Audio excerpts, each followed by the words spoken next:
My Thomas wasn't always stubborn, but he refused to leave his old armchair, and it broke my heart twice.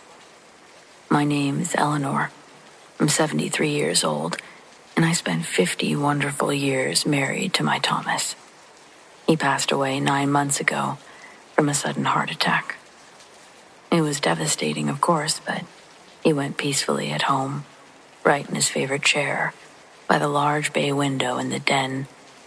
I found comfort in that he was comfortable in his last moments. After the funeral, I tried to keep busy. I kept the house exactly as he left it. I felt close to him when I was in the den, knitting in my chair while his empty armchair sat beside me. It was hard, but I was managing, still do. Thomas had 2 defining habits that tied him to that chair: his constant reading of old leather-bound adventure books, and his pipe. He was never without it. He smoked a specific kind of aromatic tobacco, a blend of cherry and vanilla, and the scent was a permanent, comforting fixture in our home. When he died, I cleaned his pipe, wrapped his last pouch of tobacco in plastic, and tucked them away in the attic. I wanted to clear the air for my own sake, though I secretly missed the smell terribly. About a month after he had passed, I was sitting alone in the den, staring out the window, when I caught a quick, faint whiff of pipe smoke. It wasn't overwhelming, it was subtle, like someone had just passed by the open door after finishing a smoke. I immediately started looking for a rational cause. Did a neighbor light one up? Was I imagining it? The scent lingered for maybe 30 seconds, right near his empty chair, and then dissipated. I dismissed it, a draft carrying an outside scent, trick of memory and grief. But it kept happening, always in the late afternoon, always between 4 and 5 p.m., precisely when Thomas used to settle in for his evening smoke, and it was always strongest near his chair. It was comforting at first. It felt like Thomas was still around, just settling in for the evening. I would talk to the empty chair. "Hello, love. Did you enjoy your book today?" But the manifestation started to get stronger and less comforting. The scent went from a faint whiff to a distinct, fresh smell of burning tobacco. Not a stale, lingering scent, but the smell of a newly lit pipe. I'd sometimes walk into the den, and the room would be thick with the smell, and the air perfectly still. It felt impossible. The smell with no source. The physical activity started 2 months ago. It wasn't violent like those poltergeist stories you hear. It was domestic and specific to Thomas. He was obsessive about his reading. He always used the same leather bookmark and left his book resting face down on the arm of his chair. After he passed, I put all of his books away on the shelf. One morning, I walked into the den, and a book, a thick copy, was sitting on the seat of his chair. It was open, face down, with his exact worn leather bookmark sitting right at page 142. It must have been just as he'd left it. I placed it back on the shelf. The next day, it was out again. I started to wonder if he was trying to get my attention.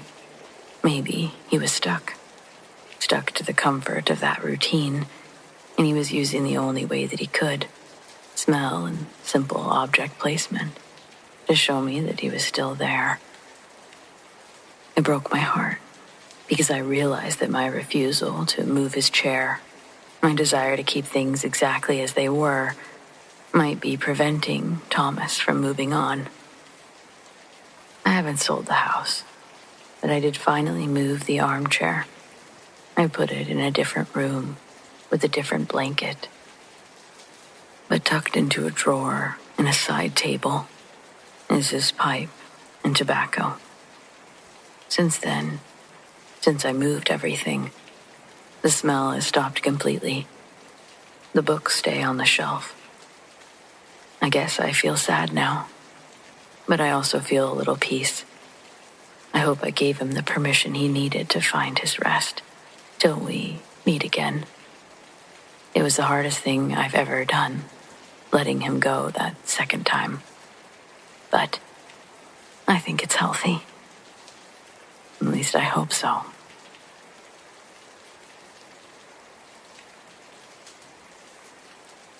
My best friend Chloe and I have this tradition. Every Thanksgiving, we'd drive from Phoenix to her family's ranch way out past Prescott. It's a several-hour drive through some seriously remote Arizona desert.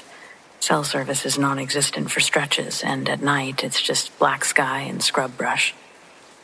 Last year, the drive started just as it always does, blasting Taylor Swift, gossiping, maybe an hour and a half into the trip. It was just getting dark, that twilight where everything starts to look like a silhouette.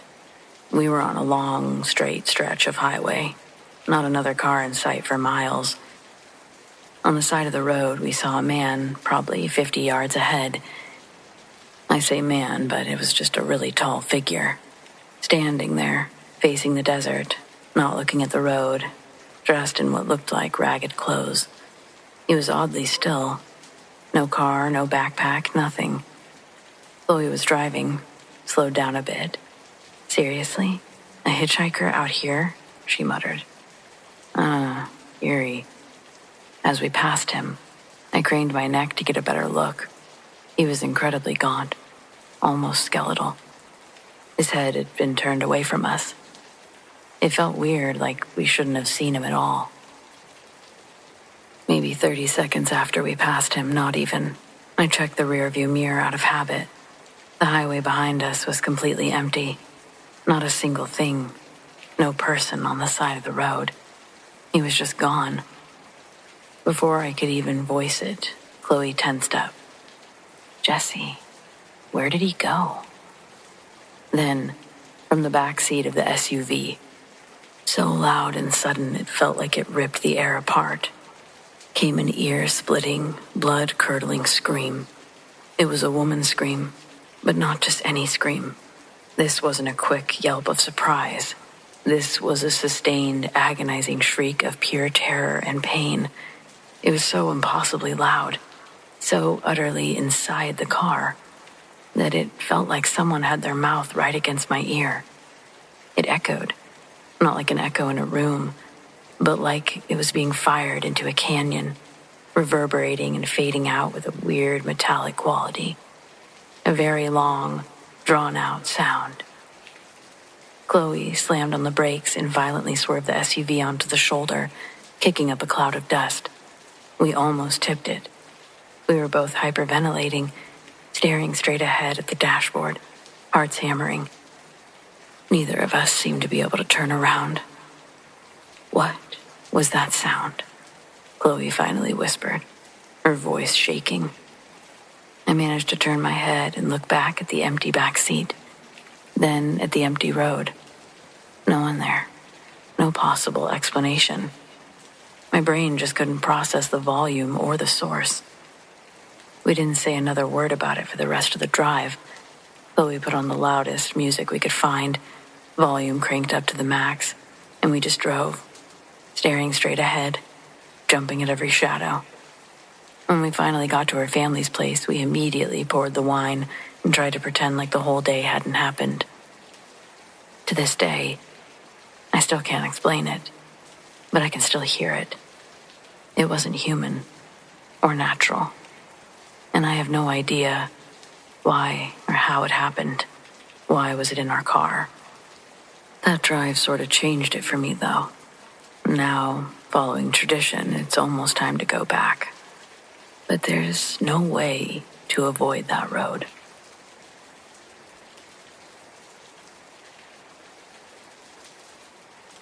This didn't happen to me, but to my grandfather, who worked as a night security guard at an old decommissioned factory just outside of Philly in the early 80s. The story is specifically about the night before Thanksgiving. He was doing his rounds on the 3rd floor, which was mostly storage. The place was always cold, but this night was different, he says. He said the air was so heavy in places, It felt like standing at the bottom of a pool. Around 2 a.m., down at the end of a long, dark aisle of machinery, he saw a woman. She was wearing a thin, pale blue dress, and her hair was long and black. She was rocking back and forth, very slowly, just swaying. Now, my grandfather was an ex-Marine. He yells, "Hey, who's that? You show me your badge." She stops rocking, and very, very slowly, she turns her head. He said her face wasn't quite a face. It was blurred, like looking at someone through warped plastic. But the worst part was her mouth. He said that it stretched impossibly wide, that it was a scream without the noise. And he could see that her jaw was disjointed, hanging too low. Her eyes, they weren't looking at him. They weren't really looking at all. He was petrified. Claims he didn't move, just stood there as she slowly raised one hand and pointed a thin, skeletal-like finger over his shoulder. Then the figure just folded into itself, like a piece of paper being crumpled up, and vanished. He ran. He finished his shift, shaken, but the thing never appeared again, and he eventually wrote it off as sleep deprivation or a hallucination caused by the extreme cold and a great imagination. He kept that job for another 5 years. Jump forward 15 years after that. My grandfather was retired. He was having coffee with an old foreman from the factory who was giving him a tour of the place, which was finally being demolished. My grandfather mentioned, offhand, how cold the third floor always felt, and told the story of the blue dress and the woman who pointed behind him. Being older now, he didn't care what people thought.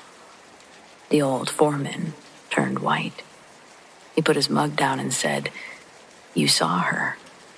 That was Agnes." The foreman explained that in 1947, a young woman named Agnes, who always wore a pale blue dress, was killed in a machinery accident on that exact floor, right around Thanksgiving. She wasn't found immediately because her body had been sucked in and hidden behind a large loom. My grandfather's vision decades later was a snapshot of her last moment, her eyes fixed on the thing that killed her, and her finger pointed directly at the spot where her body had ended up. He'd never researched it before that. He didn't think he needed to. He thought he was the crazy one. He carried a ghost story for 15 years, and then someone handed him the death certificate. Pretty wild.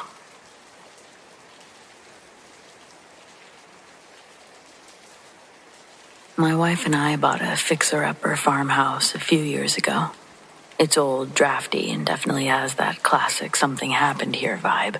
What happened? We don't know. But things only got properly creepy last Thanksgiving. We had the whole family over for dinner, 15 people crammed into our tiny dining room. We covered the table with food, and everyone sat down. As soon as they did, the lights went out. Not a whole house blackout or anything, but just the dining room chandelier. No big deal, right? Old wiring for sure. My brother-in-law, an electrician, goes to flip the breaker in the basement. He comes back up and says that the breaker wasn't tripped. He checked the bulb, too. It was fine. He leaves the basement door open, and we decide to eat by candlelight, since the mashed potatoes were getting cold. As we were saying grace, we hear this noise from the basement. It's like a muffled scraping, like someone dragging a heavy tool across the concrete floor, back and forth slowly. My dad tries to joke. Sounds like the ghost is clearing out the cobwebs. But the sound was too heavy to be funny. Then the basement door, which was propped open with a chair, slammed shut, hard. The entire house actually shook. My uncle, a Vietnam vet who doesn't spook easily, jumped up and grabbed his flashlight. He slowly opened the door. The scraping stopped when he did.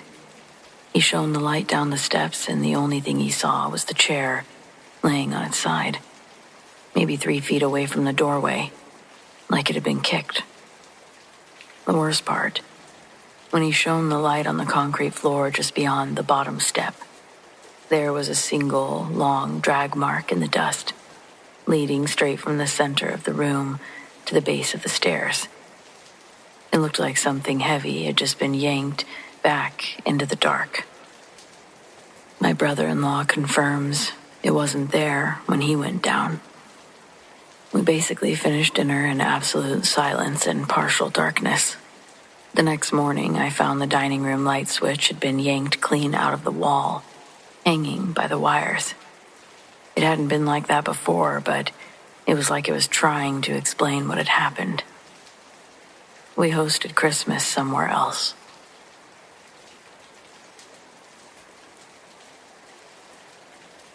I turned 30 in October.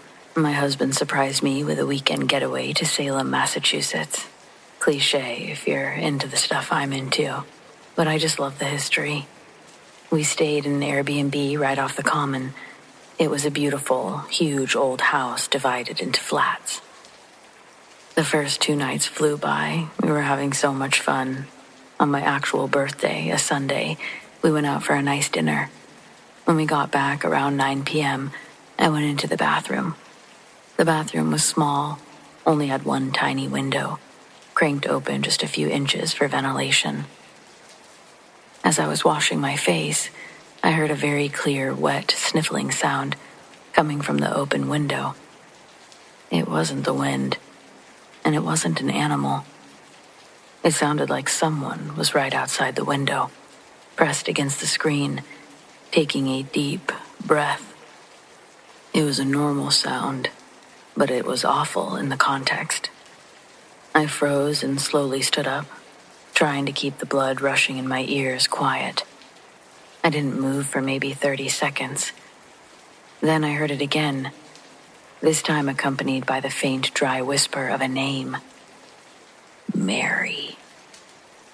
My name is Esther, so whatever it was, wasn't talking to me, but it was talking.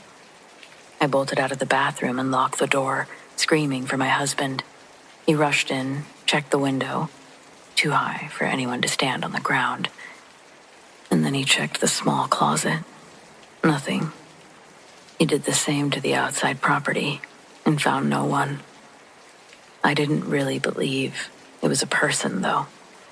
I figured I would have seen them, because I could hear them so clearly.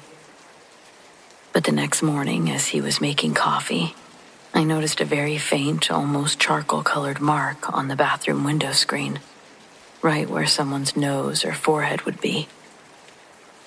Happy birthday to me.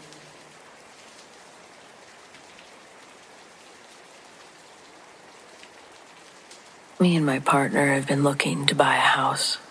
Anyone going through that process right now knows what I mean when I say the market is sparse. But I'm not here to complain about the housing crisis that's objectively happening right now. Our realtor's name is Jeff. He's a youngster with fiery red hair. He was recommended to us by a friend, and for the most part, he's been able to show us houses in our feasibility range, but we haven't found one yet. I'm getting nervous that our expectations of what the one would look like have deteriorated down to basic necessities. We don't need it to be an area with a good school district, and we're willing to downsize, but we have to draw the line somewhere. Last week, all of us, my husband Dennis, me, and Jeff, all found a new line, an unexpected expectation line that none of us could argue about. No, it's not about the plumbing or the distance from train tracks. But this 4-word question is now pivotal, and the first question that Jeff asks the homeowners before we come visit. He says, "Hi, my name is Jeff from blah blah realty company. Is your house haunted?" No joke, because what we went through last weekend was probably the scariest horror movie thing that I've ever been through. I think it was the scariest thing that anyone had experienced, because we all reacted the same.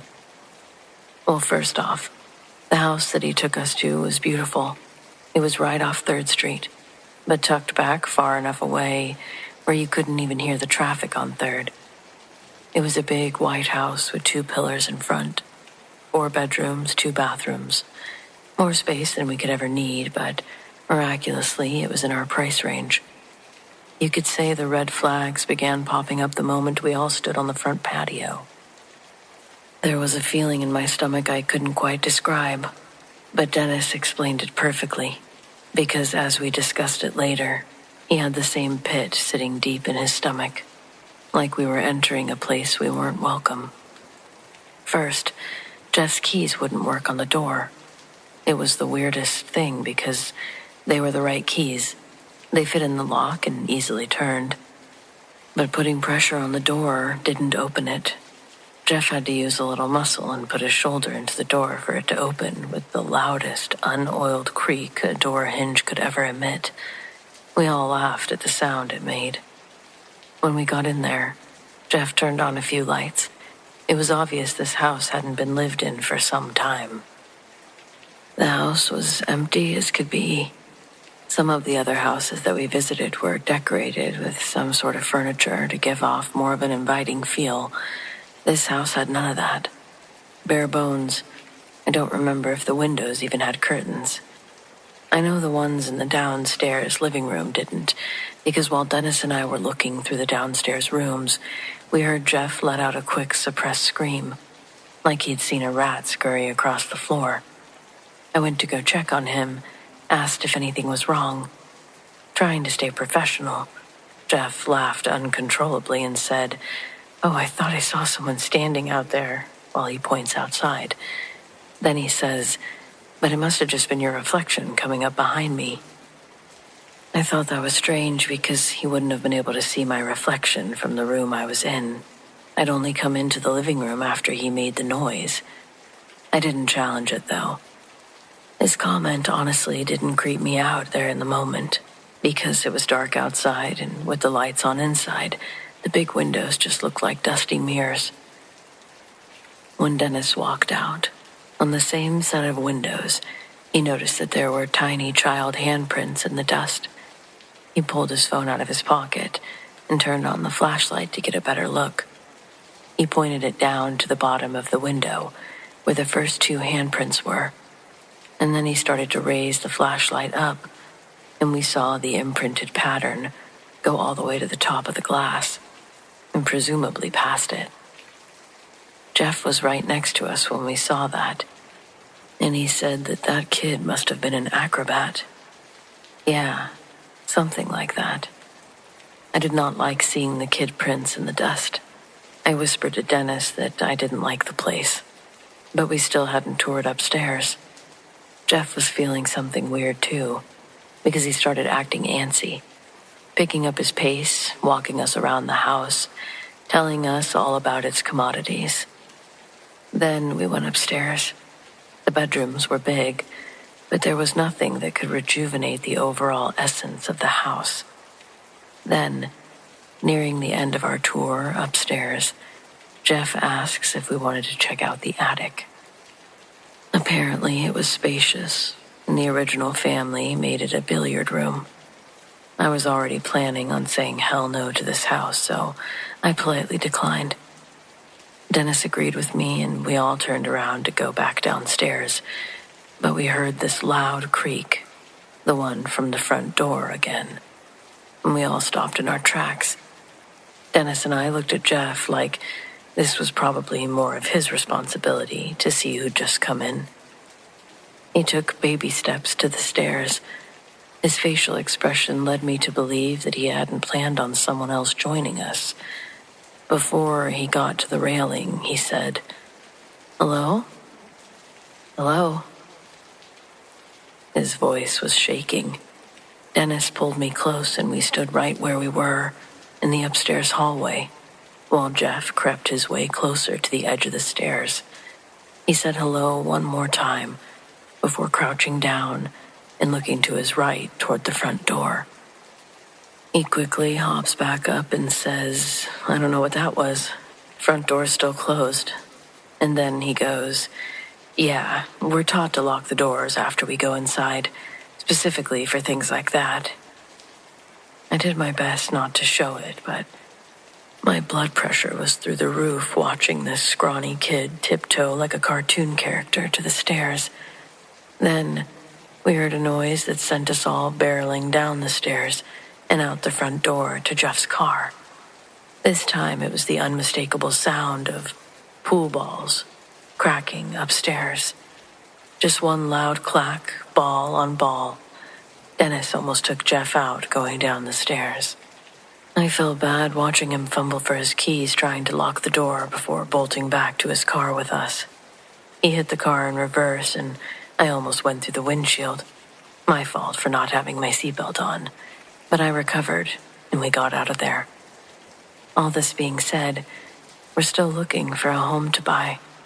If you're selling and can guarantee your property's not infested with ghosts, please send me a message.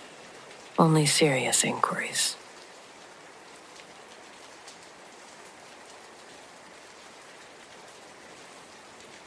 I'm going to tell this story exactly as it happened because if I try to polish it up, it sounds ridiculous. This was about 5 years ago, right after I'd left my ex and moved us into a tiny, beat-up rental house outside of Raleigh. It was cheap, and that's all that mattered. My son, Liam, was 3 at the time. I was working 2 waitressing jobs, pulling doubles, just exhausted all the time. The whole world felt tight and mean, like I was trying to swim up a waterfall. I had nothing left to give, but I had to keep going for him. Liam started talking about this nice lady. It happened whenever he was sick or having a rough night. He wouldn't cry for me. He'd just quietly call for her. He'd tell me that she sat with him until his tummy felt better, or that she helped him find his favorite stuffed animal. I figured it was a coping mechanism, a phase, but he'd mentioned these small gifts, simple things. One morning he woke up and was clutching this perfect, smooth river stone. I asked him where he got it. He said the nice lady gave it to me. We didn't live near a river. The next week, it was a small wooden block, but not a brightly painted one like his toys. It was plain, polished walnut. The one that really got me was the handkerchief. It was folded neatly on his pillow one morning, crisp white cotton, slightly yellowed with age, and embroidered with the initials SEM. It smelled faintly of old-fashioned soap and talcum powder. I asked Liam about it, and he just said, "She gave it to me so I wouldn't sneeze on my sleeve." I was touched, but completely stumped. Where were these items coming from? I was meticulously locking up. I searched the house, thinking maybe the owner had left some things in a drawer, but I found nothing. The climax happened late on a Friday night. I had worked 12 hours.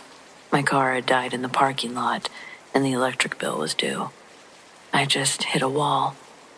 I put Liam to bed, went into the living room, and collapsed onto the floor in front of the cold fireplace. I was crying the big, silent, chest-heaving sobs that steal your breath. I was done. And then I felt it. A light, steady pressure settled on my back right shoulder. It was warm, like a hand, but there was no weight. It was just comfort. I stopped crying and froze where I was, too terrified to move, but too wrapped up in the warmth to panic. Then a voice. It was soft, gentle, and a little thin, like old lace. It was right next to my ear. It said with such quiet conviction, "It's all right, Sarah. You're doing well, sweet girl. You're doing the best you can." The warmth stayed for a moment longer and then lifted away. I sat up completely alone, chills covering every inch of my skin. My name is Jessica. It's always been Jessica. I ran to the old tax records the next day. The house had been built in 1948. The couple who owned it from the mid-60s to the late 90s. What was their name? Sarah Ellen McDaniel. And her husband. The husband had died overseas, leaving Sarah to raise their son alone in the house. I don't really think that the woman who visited Liam was a malicious spirit or even a lost soul. She was stuck in her own beautiful, quiet routine, a spirit of nurture and survival. She wasn't comforting me, Jessica, the struggling mom.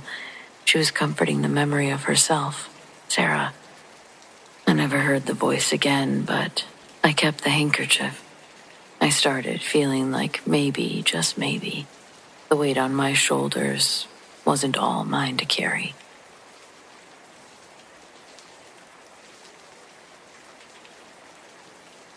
This happened when my daughter was about 6 years old. She's grown now, married with a family of her own, and she doesn't remember a thing about it. But I do. I remember it like it was yesterday. Back then we lived in a smaller house, 2 bedrooms side by side. My daughter had her own room, and most nights she had no trouble sleeping. But for a while, she started telling me about a man who stood at the foot of her bed at night. She wasn't scared when she told me, more matter-of-fact about it.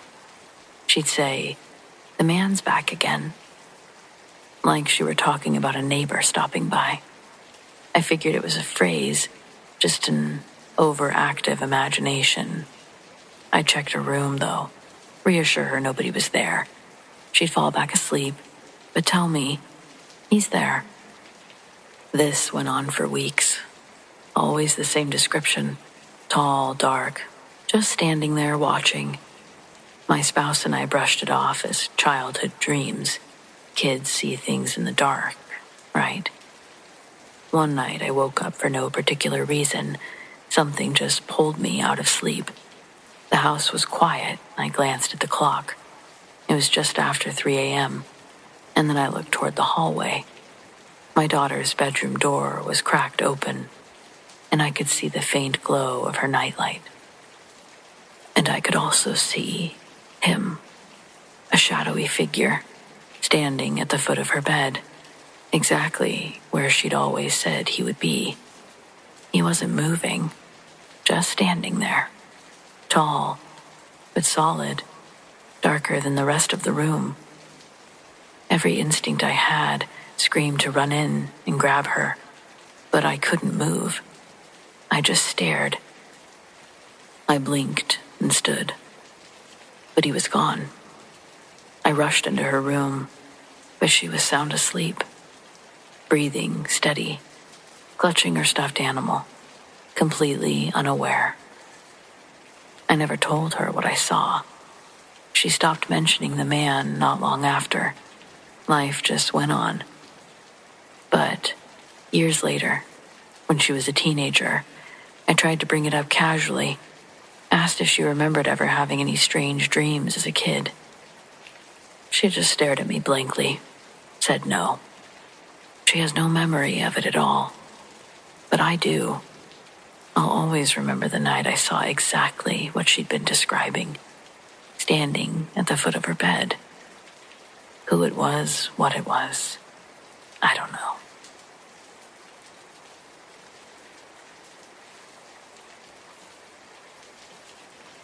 I've hiked the same trail system for years. It's a loop that cuts through a stretch of forest just west of the border, across a ridge, and it winds back through some ravine country. Nothing advanced, no summits, just quiet, long woods and the kind of isolation that I like when I want to keep my head clear, or clear my head. I never found anything strange out there until last October, and then I for sure did. I'd taken a few days off of work and gone out for a solo trip. It was just for 2 nights. I wasn't far from the southern ridge when I stepped off trail. I needed to take a piss. I saw something sticking out of the ground near the base of a slope. It looked like a vent, metal, rusted.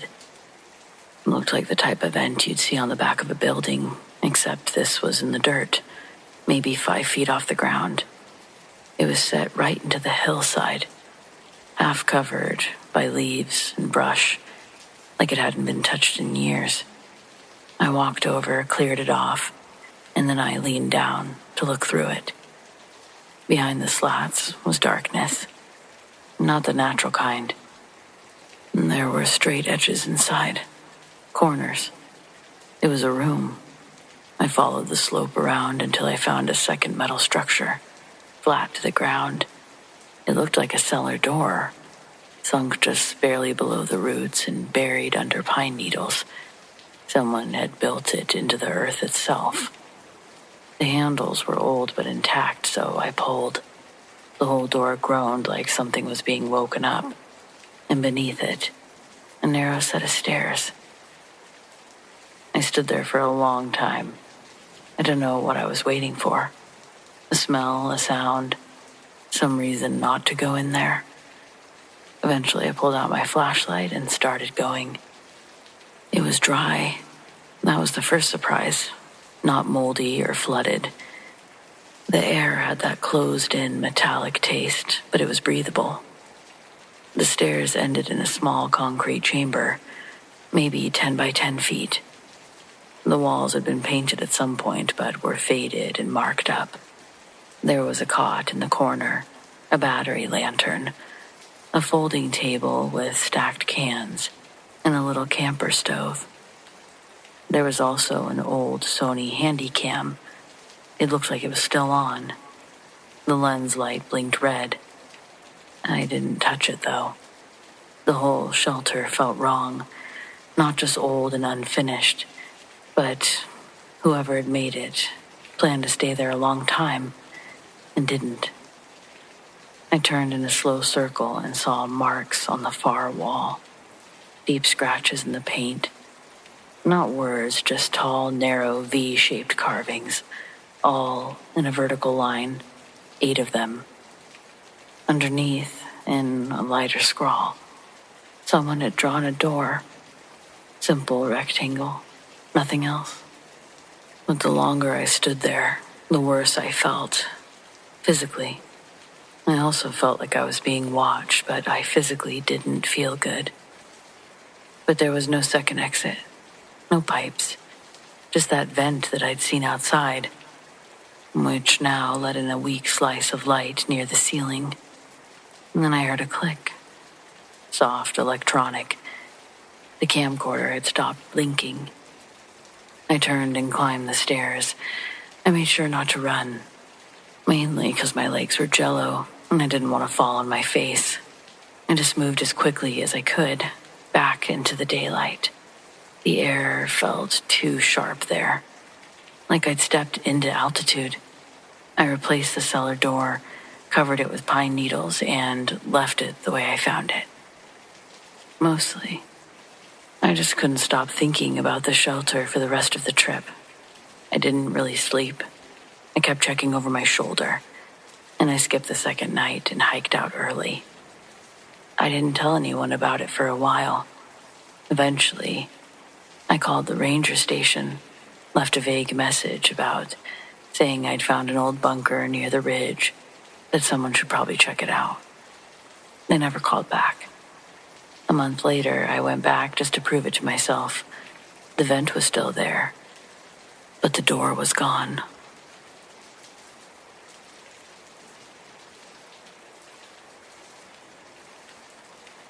Not sure if this is the kind of story you're looking for in this sub, but it's one that stuck with me, so here goes. I used to work in low-income home weatherization, basically helping people reduce their utility bills by sealing up their homes and adding insulation, new doors, that kind of thing. It was government funded and honestly felt like meaningful work most days, especially in winter. Part of the job was inspecting combustion appliances, furnaces, water heaters, to make sure that they weren't leaking carbon monoxide. Seal up a house too tight around a bad appliance and, well, you could kill someone, whole families even. So it was important. One day, I get sent out to do a pre-inspection, A house way off the grid, deep woods, outside the city by a good hour. Out there, the GPS stops working and the road turns to gravel long before you see the place. It was quiet, surrounded by thick trees, isolated.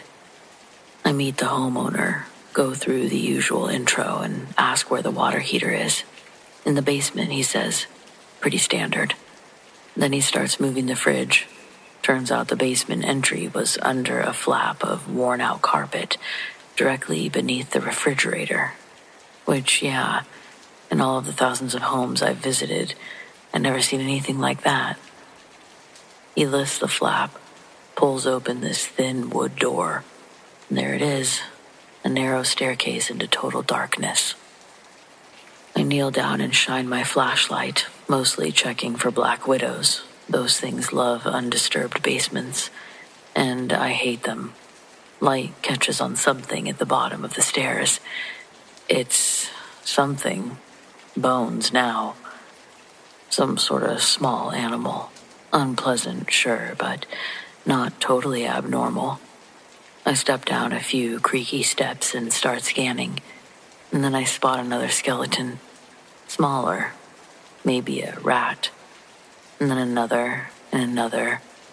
Some of them are picked nearly clean. Others are in that half-mummified state. At least 10, just on a quick look around. And then I notice the guy. He's still up there, standing by the door, watching, quiet. I can see he's got one hand resting on the edge of the entrance, just holding it. Something clicks, not a loud realization, more like a quiet voice in my head. Something saying this isn't right. The entrance was hidden. The space reeks of old death. And suddenly I'm very aware that I'm alone. I'm 5 steps into a basement that no one knows I'm in. No cell signal, no partner, no neighbor for miles. I backed out fast. I told him I needed another tool for my truck, that I'd be right back. I wasn't. I marked the place as non-feasible due to health and safety concerns, and I drove straight back to the office. Never went back out there. To this day, I have no idea if I was ever actually in any real danger. Maybe it all was just bad luck and poor upkeep, but sometimes you just don't take the chance.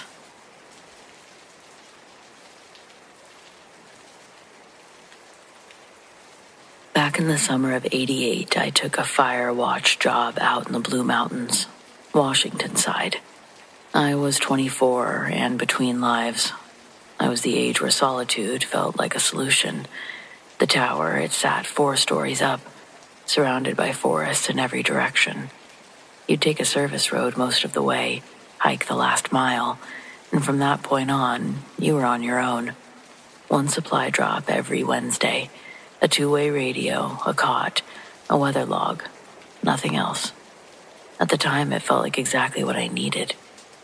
And then things started getting off. It began with lights, small ones, low on the tree line, out past the western ridge. First one, then 2. Looked like someone holding a lighter out in the dark. I figured it was just a hiker ignoring closures, maybe camped too close to the fire-prone zone. I marked it on the log and moved on. But the lights came back the next night. Same time, just past 2 a.m. Same place, still flickering. And then they started showing up to the east, too. Not brighter or closer, just more of them. I called it in. The ranger on the other end said, "You're alone out there. Trust what you see." Which wasn't the comfort I think he meant it to be. The third night, the lights didn't flicker. They held. Soft, steady glow. Low off the ground. Like lanterns. But the air stayed still. No smoke or movement, just quiet, uncomfortable quiet. I turned on the radio for background noise and tried to sleep. Around 2:30, I woke up to the sound. a sound I couldn't place. It wasn't wind, it wasn't the stairs. It was a noise above me. I was laying there staring at the dark ceiling, hearing the faintest creak of weight, just one or two shifts, like someone crouched up there, adjusting slowly, not walking, but maybe waiting. I stayed still for over an hour. I never heard it leave. The next morning, I climbed up to the roof. Nothing out of place or any footprints or scratches, just condensation on the glass and a weird cold spot along the west wall. It felt like the air didn't want to move there. I told myself it was just early fall settling in. That night, the lights didn't come, but the next morning, I woke up to find the binoculars that I kept on the windowsill were gone. They turned up later outside, sitting on the railing of the east-facing platform, perfectly balanced. After that, I stopped sleeping through the night so well. I'd lay on the cot, half waiting for the sounds to start.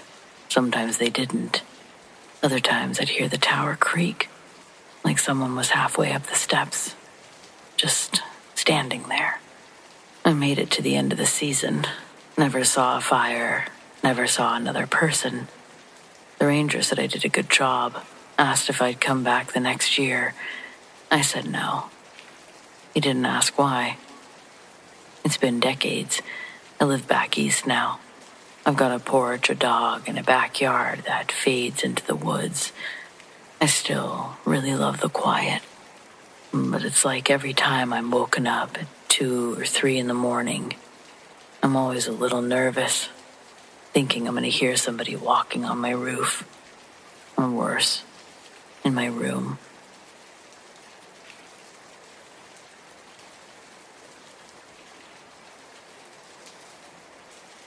This happened when I was around 10, during one of those weird in-between summers where everything felt like it was just on the edge of changing. And it was. My cousin and I were at a summer camp near Rainy Lake in northern Minnesota. Camp Coaching. Big pine trees, dark water, docks that creak even when there's no wind. It wasn't your typical s'mores and crafts kind of camp. It felt more like a wilderness outpost that the forest hadn't quite given permission to exist. We were there for a youth soccer training week, kind of a mix between workouts and wilderness survival. A lot of running, a lot of swimming, and way too much bug spray. It was our last day there. Most of the gear was packed, and parents were due to pick us up in a couple of hours. Me, my cousin Ryan, and his older brother Matt decided to walk off some of our leftover energy.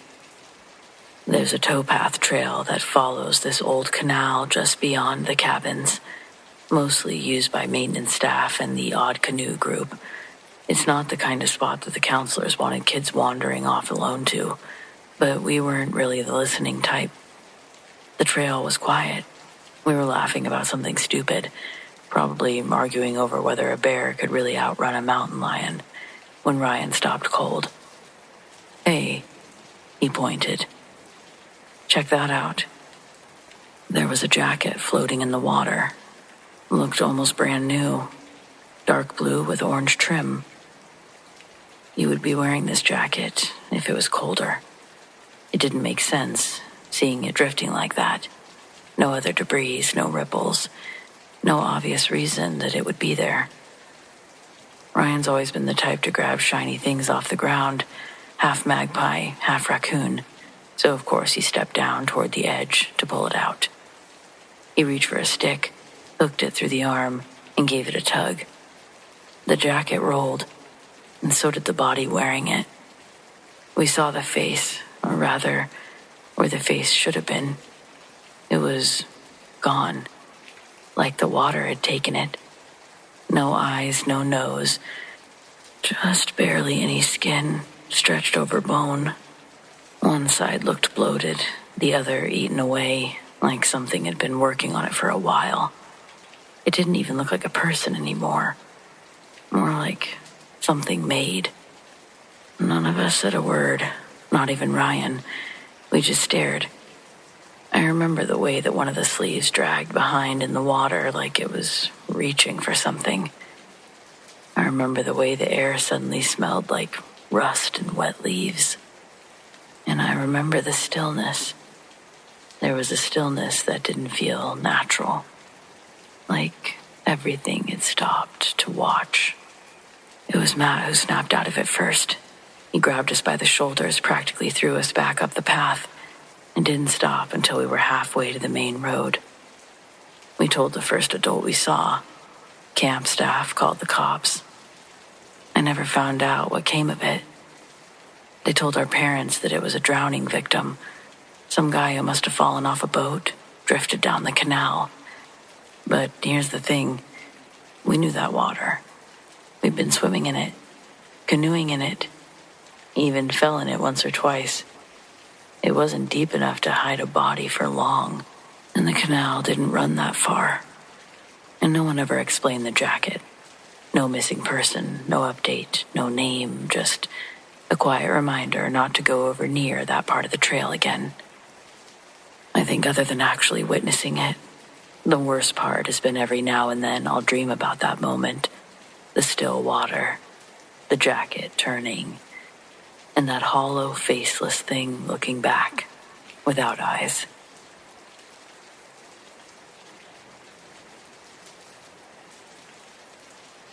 After my senior year of high school, I took an apprenticeship at a tattoo shop for the summer. When I called to ask about it, a guy named Jolly answered the phone, though he didn't sound very jolly at all. Most of the apprenticeship involved cleaning the shop, answering the phones, and practicing pulling my lines on fake skin. I'm pretty sure I tattooed over 1 million roses of all different styles and sizes. Jolly also was a lot nicer in person. Besides customers, he was usually the only one opening and closing the shop every day, so he was pretty stoked to have someone helping him, keeping him company. And to the man's credit, he didn't once try to get creepy with me. Jolly was always respectful, even threatened some guy who was coming in to get a chest piece done. It was going to be a $2,000 tattoo, one that Jolly tossed out of his shop to protect me from his harassment. That's why I never felt unsafe when he and I would be the only ones at the shop, hanging out after hours. While he looked through the bills and separated little piles of cash for them, I'd either be picking up or practicing. On a few of those kinds of nights, though, something would happen that really filled the remaining nights that I'd spend there with anxiety. It sank in my soul every time the sun set. Jolly wasn't too happy about the circumstances either, but he was able to maintain his composure way better than I could back then. We would hear the front door buzzer activate all the time, like a customer had walked in, but the shop would be empty when one of us would go check it out. A few times it happened while I was sitting behind the reception desk. I'd see the door physically open.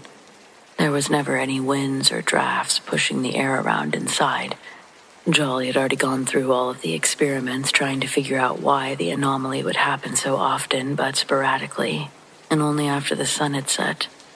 That was just plain weird on its own, but what I thought was more unnerving about the whole thing was that the sensor that activated the bell was mounted just inside of the doorway, and the shop doors open out, meaning the door itself wasn't what would set it off. Someone would have to cross the threshold of the doorway to make it ding. But time and time again, the bell would sound and no one would be present. Jolly shared other little things that he'd seen happen around the shop since he bought the place.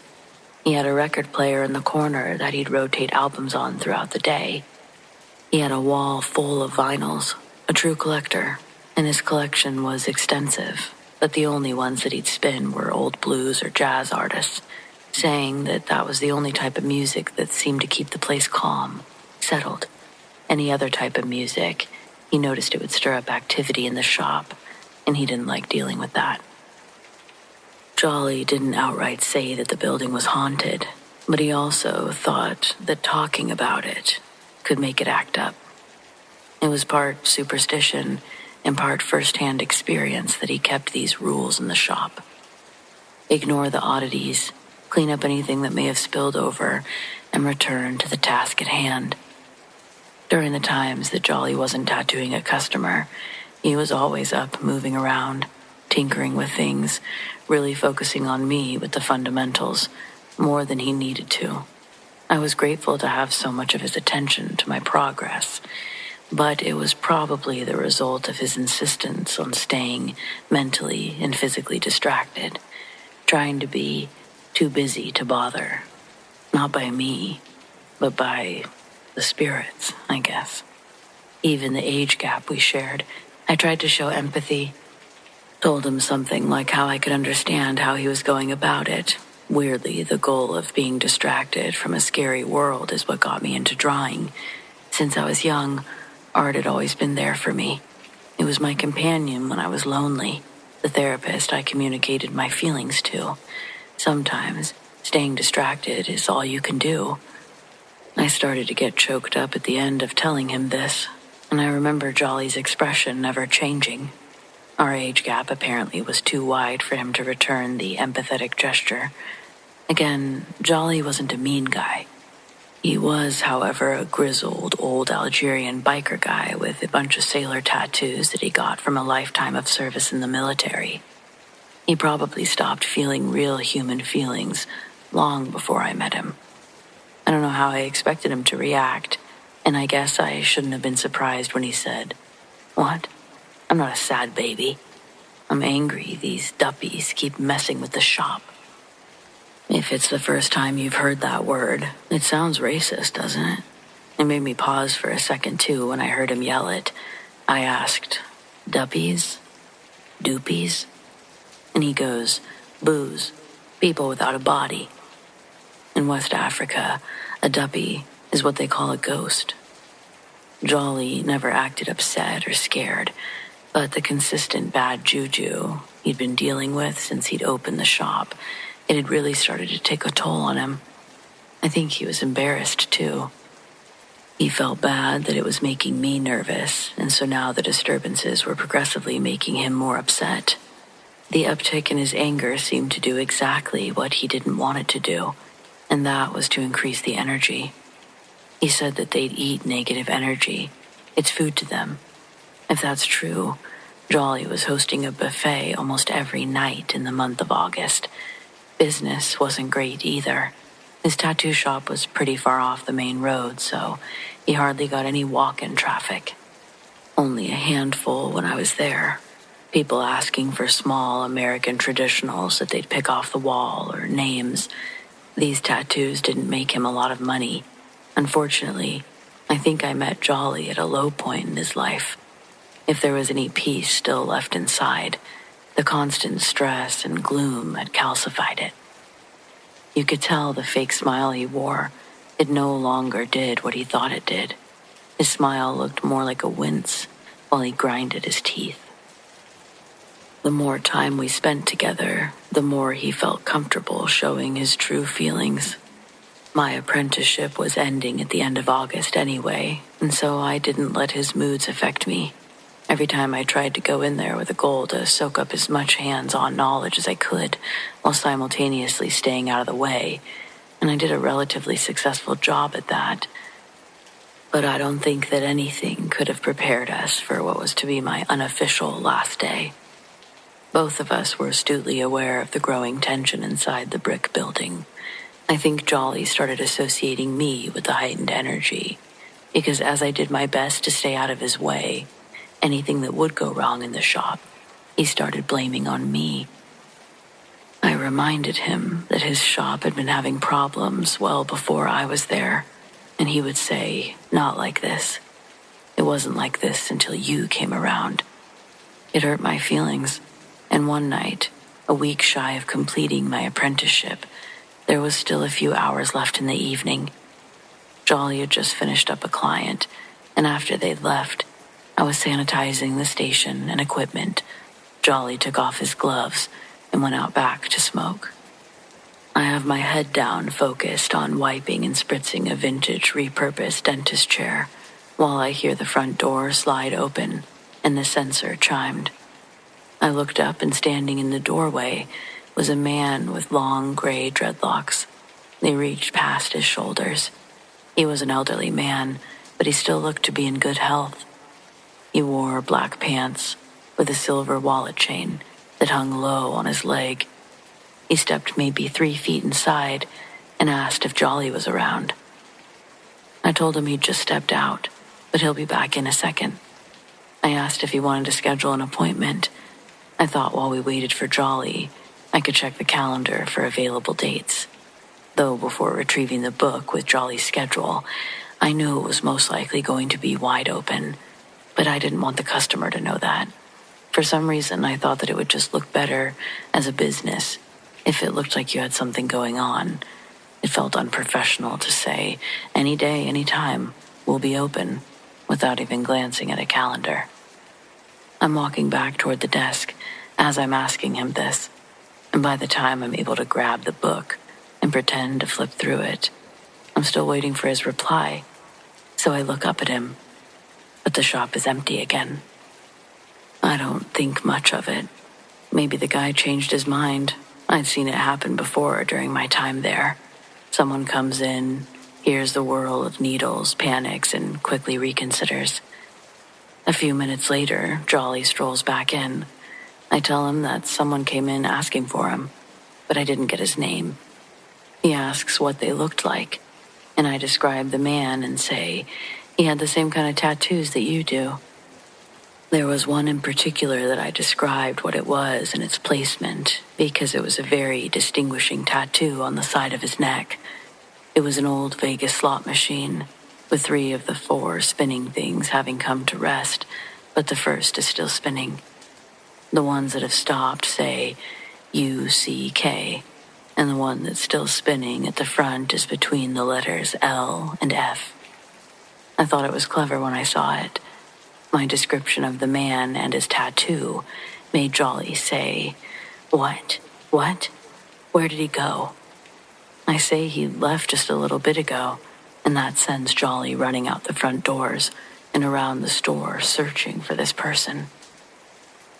When he came back into the store, he was out of breath, asked if I told the man that he was there. I say yes, thinking that this is a good thing, but it's seemingly like an act of betrayal. Jolly starts locking all of the doors, telling me to pull the window shades down because now I'm in danger too. Hearing him say that in his gruff accent sends a burst of fright through my body. Thinking the windows were about to be blown out by gunfire or something, I get on my hands and knees and crawled into the back area. Eventually, Jolly met me back there with my purse and my coat, handing them to me, telling me to leave immediately. I started crying, begging him not to throw me out there. I was terrified he was going to show up before I could make it to my car. Jolly tossed my stuff on the table next to me and then told me that I wasn't safe where I was anymore, but I was still too afraid to move. I was crying hysterically, but as quiet as I could, whisper screaming at him to please let me stay.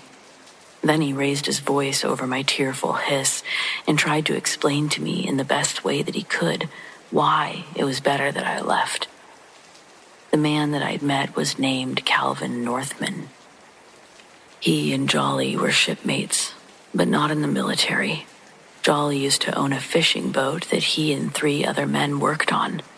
Him, Calvin, and 2 other guys. Something happens to Calvin on one of their fishing trips. He was accused of stealing by one of the other men. Things get out of hand, and Calvin gets ran through with a harpoon, in the front, out the back. They're miles from land, and as the 3rd guy is trying to keep Calvin conscious, the guy that did the impaling has his hands on his head, staring down at the blood and seawater washing over his feet. And he allows what he's done to sink in. When it does, in another act of sudden brutality, the man grabbed onto the metal chains of one of the big hooks that they use to pull the nets of fish in. It's not too sharp, but the end was still at a pointed tip. He used the metal chains and hoisted himself up, climbing the lever until he was just over the water and far enough that his head was above the hook, and then he could let go of the chain. The hook went through the soft part of his jaw, and his body swung over the waves. Jolly and the other man could only watch in horror as their comrade hanging with the hook through his face didn't die instantly. Instead, they were forced to listen to his gurgled, agonizing screams echo off the metal as he hung off the side of the boat. Then, Jolly described how the man used his hands to almost push the hook into his head, like he was pushing his body weight down until the hook went through enough skin for him to detach and fall into the ocean. With Calvin still barely alive, Jolly keeps the boat pushing forward, but Calvin dies before they can get there. I said, "Died?" "No, I swear he was right there," pointing at the entrance of the shop. He said that Calvin was angry that they couldn't save him, that they didn't protect him while he was alive. He came to Jolly in dreams. The night after his death was the first time he'd seen him, and ever since, Jolly had been living with a sense of unrest every day afterward, fearful that that would be the day Calvin took his vengeance. Adding, even the crewmate that was down there the whole time trying to save Calvin, he wasn't spared. He died a year later. A 34-year-old man, strong, healthy, died of a heart attack. Jolly said the only way a man like that could die that way is if he was scared to death. After saying all of this, Jolly again asks, demands that I get my stuff and that I go.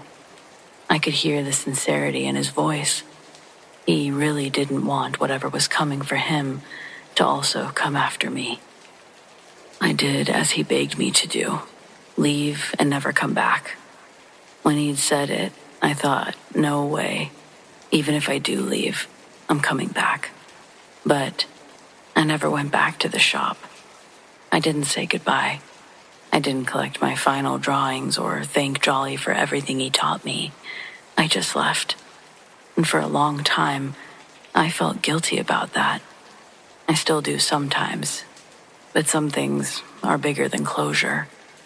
I don't know if Calvin ever came back again after that night, or if Jolly's still in that shop spinning records, waiting for the next door chime. I only know that when I think about that summer, I don't remember the flash of the machines or the smell of the green soap. I remember the sound of that bell, echoing through an empty room. And I remember the way Jolly looked at me, like he already knew how his story ended.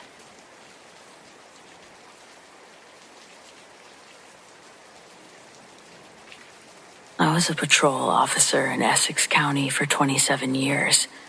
You get used to strange calls, drunks in trees, missing pants reports, the usual Jersey weirdness.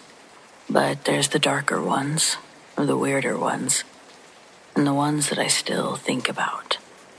Overbrook Hospital, Cedar Grove, spring 2013. At that point, the facility had been closed for years. Most buildings were condemned, and the county had been going back and forth about what to do with the land. But the place was a magnet for trespassers, ghost hunters, teens, people filming shaky paranormal YouTube videos, you name it. Normally, we'd just issue a warning or escort them out. Simple. I'm sure most calls are like that still. But this call wasn't simple. It was a Thursday night, just after 2 a.m., and I was the closest unit when dispatch got a call from an unknown number. It was just static, a garbled male voice saying, "Help." And that was it. The call pinged from inside the Overbrook property. Now, 911 missed dials and prank calls weren't uncommon from there. We chalked it up to kids spoofing numbers, but protocol said that I had to check it out.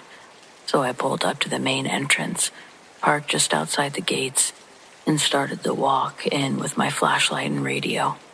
There was no moon out that night, so it felt extra dark, colder than it should have been.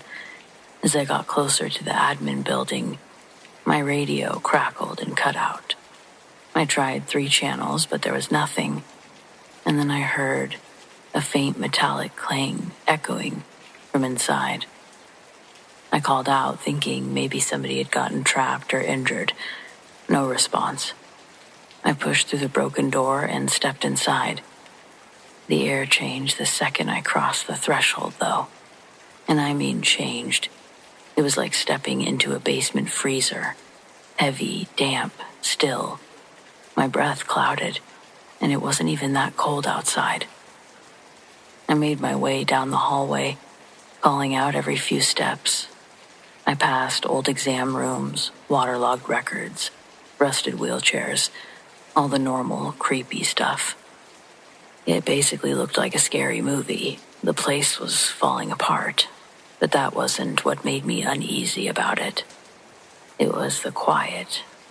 That night, it was a deep kind of quiet. And then I heard footsteps above me. Someone was pacing. I followed the sound to the stairwell that led up to the old West Wing, a section that was sealed off decades ago after a boiler failure killed a bunch of patients. Everyone local knew that story. The stairwell was blocked with a folding gurney jammed across the steps, but I could still see through the railing. The upper landing was empty, until it wasn't. The figure stepped into view, thin, barefoot, gown flapping slightly in the draft. I called out, raising my light, told them to stay where they were. The figure turned, and I still don't know what I saw, but it looked like a man. But his eyes were cloudy, his lips were blue, his skin blotchy, in a way that skin shouldn't be, with frostbite across his face and maybe his arms. His mouth was opening, like he was trying to say something. He wasn't moving, but I heard footsteps from behind me. I turned fast, but nothing was there. When I looked back up the stairs, he was gone, and then my flashlight did a flicker before dying. I don't remember running, but I must have. I came to in my cruiser. My door was wide open. My heart was racing. My backup officer arrived 10 minutes later, found me just sitting there, white as a sheet, staring straight ahead. I never filed the full report. I just marked it as a cleared trespassing call. I know how it sounds. I wasn't ready to admit on paper what had happened, but I've never forgotten it. Don't think you ever can forget something like that.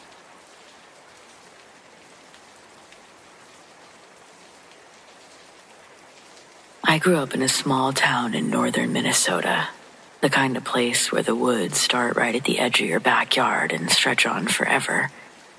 My family wasn't big on technology, so my childhood was mostly spent outside, building forts, climbing trees, and running wild until the sun went down.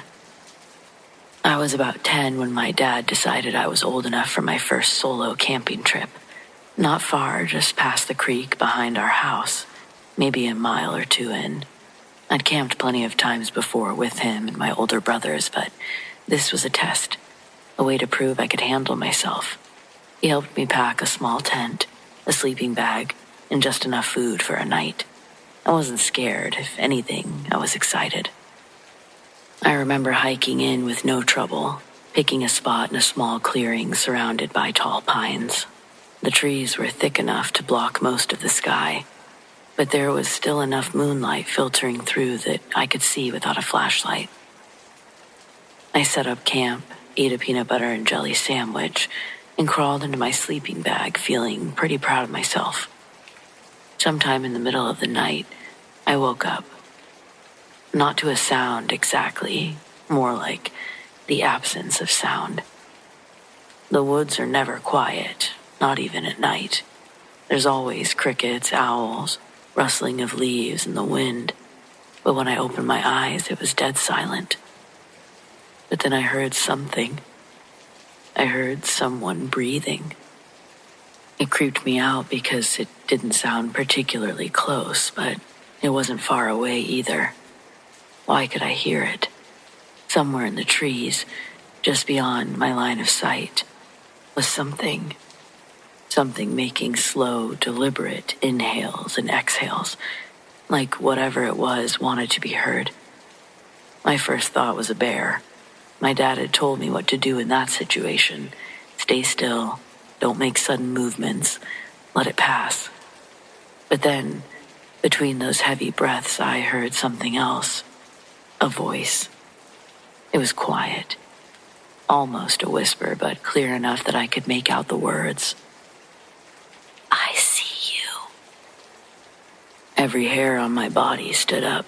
I don't know how long I lay there, barely breathing, trying to convince myself I'd imagined it. I told myself it's gotta be the wind, maybe even a dream, so I pinched myself. But then, just as I started to believe it could be a dream, the voice came again, closer. Come out now. I shot up, heart pounding so hard I thought that I might shake the tent. I wanted to run, but every part of me screamed, don't move. The zipper on my tent was just inches away, but I couldn't bring myself to reach for it. Then the breathing stopped, and the forest came back to life. Crickets, wind, the distant hoot of an owl, like someone had just flipped a switch. I sat there, frozen, until the first hint of dawn crept through the trees. Only then did I finally gather the courage to unzip the tent and step outside. Nothing was there. No footprints, no broken branches, just the woods, looking the same as they always had. I packed up my things and hiked back home without stopping once. My dad asked how it went. I told him it was fine. I asked him if he'd paid me a visit. He looked at me, confused. I never mentioned the voice. I still don't know what I heard that night. I have spent plenty of time in the woods since then, but I've never camped alone again. Sometimes even now, when I wake up in the middle of the night, if it's silent, it's eerie to me. I need noise. I just think about the slow, deliberate breathing just outside my tent.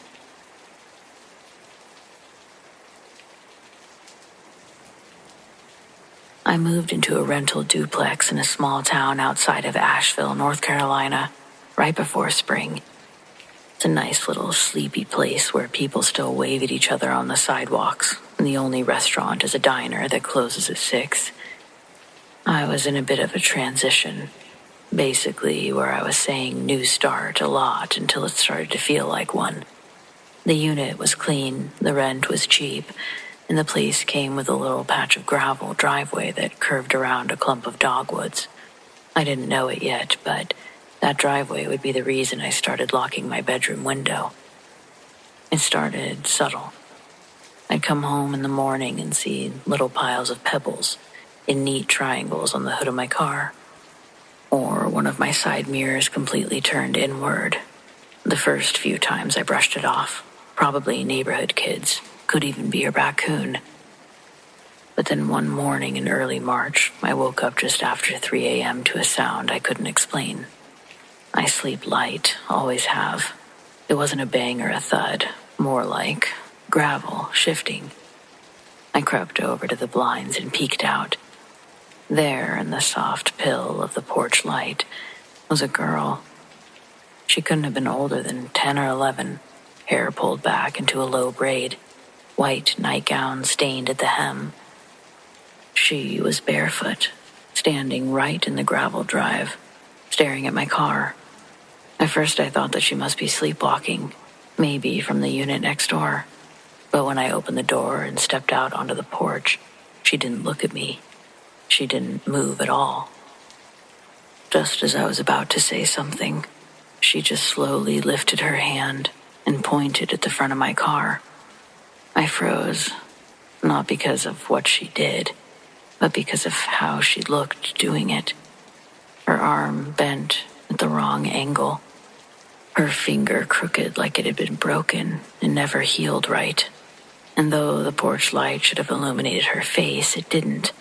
Her features stayed hidden in the shadows, like the light couldn't quite reach her.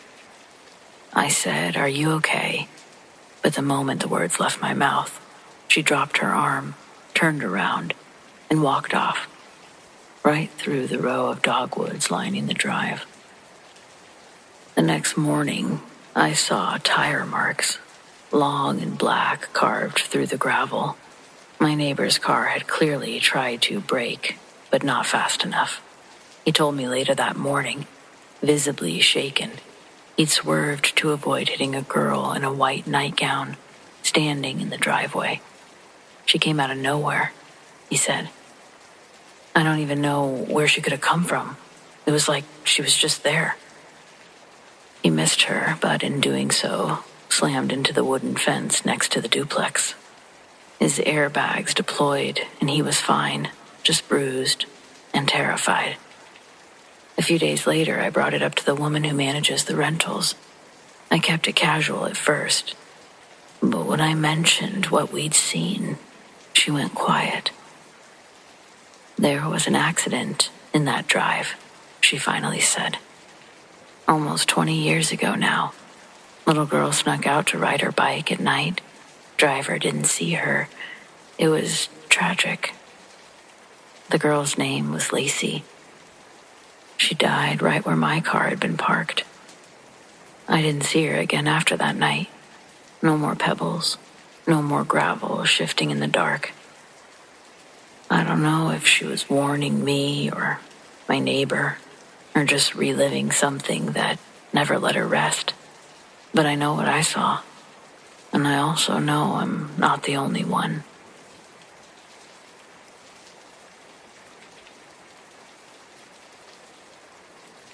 I've done a lot of solo camping throughout my years. Most of it's been in well-traveled areas, state parks, popular trails. But sometimes I push deeper just to get away from the noise. Last fall, I went into the Olympic Peninsula. If you've ever been, it's one of the densest, quietest places you can imagine. Miles of forest that don't see another human for weeks. I was maybe 8 miles from the nearest road when I found a small ridge above a stream. It was a perfect spot. Flat ground, fresh water, decent visibility. I set up camp and made a fire, settled in. Still, one of the most beautiful spots I've seen. It was just after sunset when I noticed something. It was past the firelight, maybe 30 yards away. It was a figure.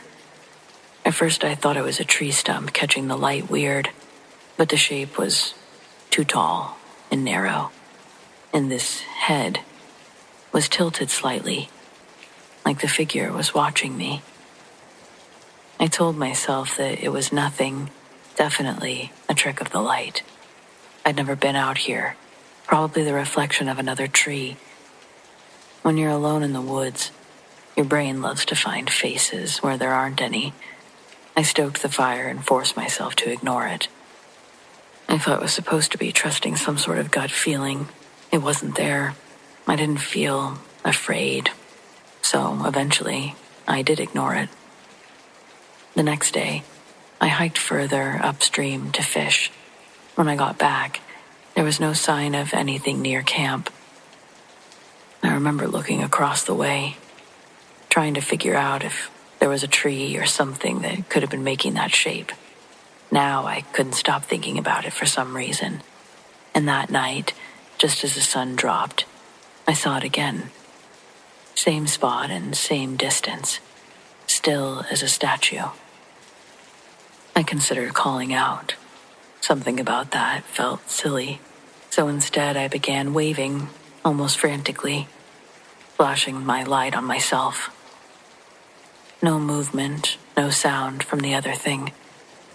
Eventually I turned in for the night, figuring that whatever it was, it had no interest in getting closer, and was probably, truly, nothing.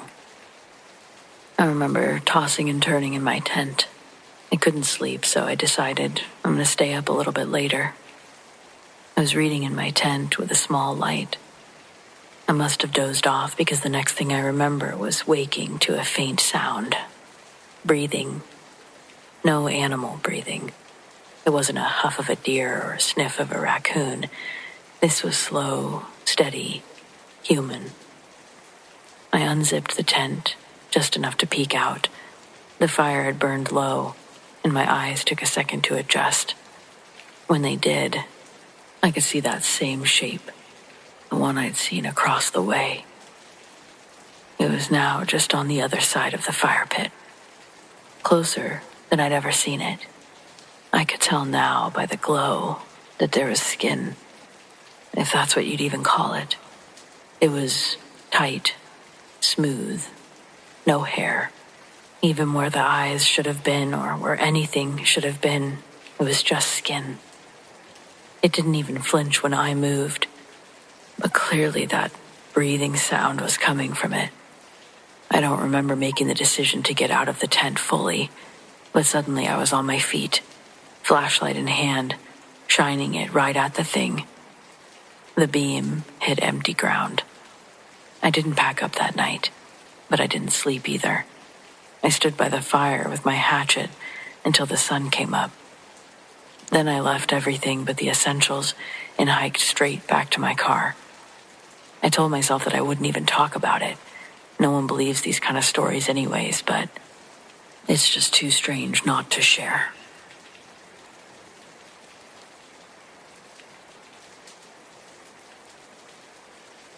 I was working the night shift at a hospital downtown.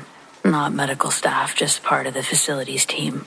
I handled basic maintenance, answering calls about jammed doors or flickering lights, that sort of thing. It was decent money, and most nights were quiet.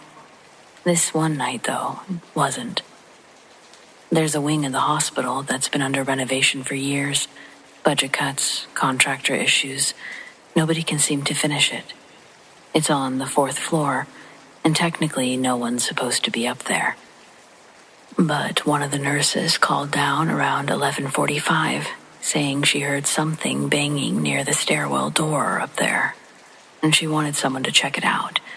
I asked if security could handle it, but she sounded uneasy, said she'd already tried calling them. No answer.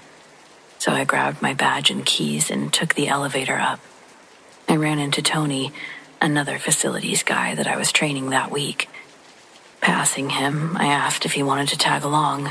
He was new, still had that jumpy energy, but he agreed, said he didn't want to be hanging out in the basement alone again, which I didn't blame him. When we stepped off the elevator, the whole floor was dark. No motion lights, no background hum of equipment, just silent. The kind of silence that feels too big for a building full of people. We started walking toward the stairwell. Nothing out of place at first, just some tools left out. Plastic sheeting hanging from the ceiling, that smell of dust and drywall. And then we heard it. It sounded like a scream, but it wasn't loud. It was like someone exhaling a scream into your ear, not vocal, just forceful, full of pressure. All the air from someone's lungs all at once. It was right next to us. Tony jumped, actually jumped back a few feet, nearly dropping his flashlight. And then he turned to me, pale as hell. "Did you just breathe on me?" I hadn't moved. He started freaking out, rubbing at his neck, saying he felt something cold, like actual cold breath. I told him to calm down, maybe there was a draft from one of the vents. But even as I said it, I knew it wasn't true. It was too focused, too close, and there was no breeze in that place, only still, dead air. We left pretty fast, didn't even finish checking the stairwell.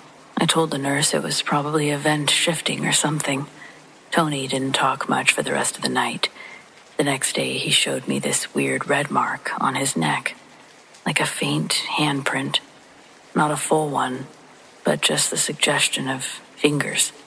Like pressure from something that wasn't quite physical. He didn't come back after that. said the job wasn't for him. I've been back on that floor since, during daylight. Nothing strange. But I don't go up there alone anymore at night. If the lights are off even, I just keep moving. I don't even stop to listen. Because whatever that sound was, I don't think it was meant to be heard. And certainly not found.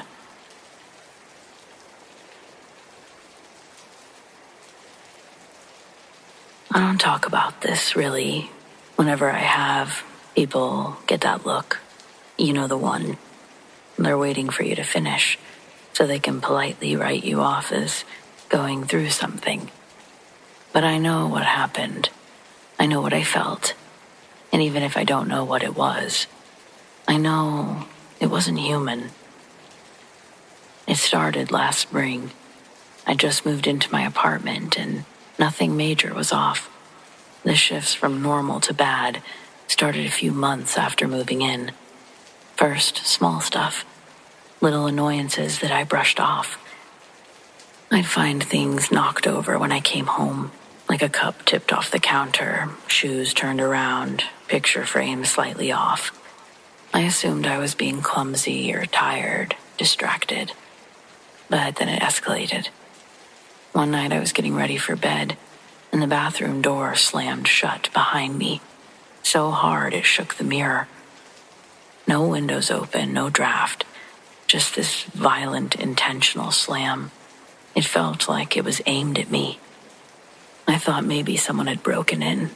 I checked the whole apartment and nothing, just me and the silence that followed after I stopped hurrying around. But the worst moment, the one that I still wake up remembering, was about a week after the door slamming. I was in the kitchen, barefoot, getting a glass of water. All of a sudden, I felt this force, cold and fast. It rushed past me and shoved me from behind, hard. I hit the floor so fast, I didn't have time to catch myself. My lips split open on the tile. My glass shattered. I screamed, not because it hurt, but because I knew that no one else was there. But something had pushed me. I felt it, the weight, the intention. And right before it happened, just for a second, I swear I felt and heard a breath in my ear, a low, angry exhale. Not like wind, not like a floorboard creaking. It was a breath. After that, it didn't even stop. Lights flickering when I entered a room, the sense of being watched so intense, I couldn't sleep without the lights on. I even stayed with a friend for a few nights, and after I begged her to tell me if I was crazy or not, she admitted to me she heard footsteps pacing outside my bedroom one night when she'd stayed over. She said it was obvious it was coming from right outside the door, but it was even more obvious that no one was out there because the door was open and she could see clearly. I moved out a month later. I left some furniture behind. I didn't care. Whatever it wasn't tied to me, so that's what I thought. 2 weeks after moving, my car radio switched to static, and then it cut out completely. For a few seconds, I couldn't breathe. Not panic, actual suffocation, like the air was gone. I felt this wave of horror like this was death.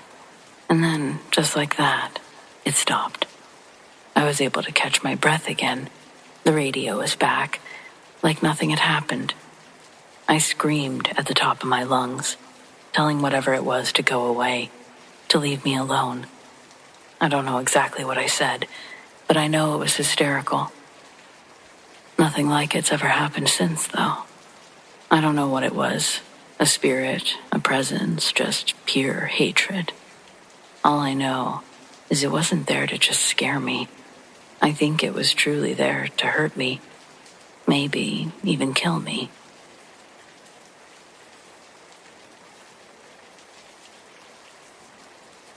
When I was growing up, my mom would take me and my sister sailing on most weekends. The tradition started a few months after my dad died. I guess it was her way of trying to take our mind off of things, and the habit just kind of stuck. Sometimes we would spend a night out at sea. We all loved to watch the sunset and rise over the open water. For really nice nights, we would make our beds on the deck and watch the shooting stars while we fell asleep. On one of those nights, we all woke up to a high-pitched whirring noise and a big, swirling, flashing light shooting out of the sky. It came down so fast. 1 second it was in the sky, and then it was crashing into the ocean, maybe 100 yards from us. It hit so hard that the waves nearly knocked our boat over, and we got soaked by the overflow. When we looked over at where the lights went down, there was an object, almost as big as our boat, floating in the ocean. It was glowing, but with a softer light than what had shot across the sky. I don't know what to call its shape. It had at least 4 sides just from what we could see, so maybe octagonal once you included the other side. It rose into 4 tall peaks, and each one had dark window-like panes circling around the top. My sister and I were more fascinated than afraid. I was only 11, she was 9, so we didn't really understand what was happening, or what could have happened. But our mom was terrified, even though she didn't show it. Over the years, she only spoke of this incident a handful of times, but when she did, she described it as the worst night of her life.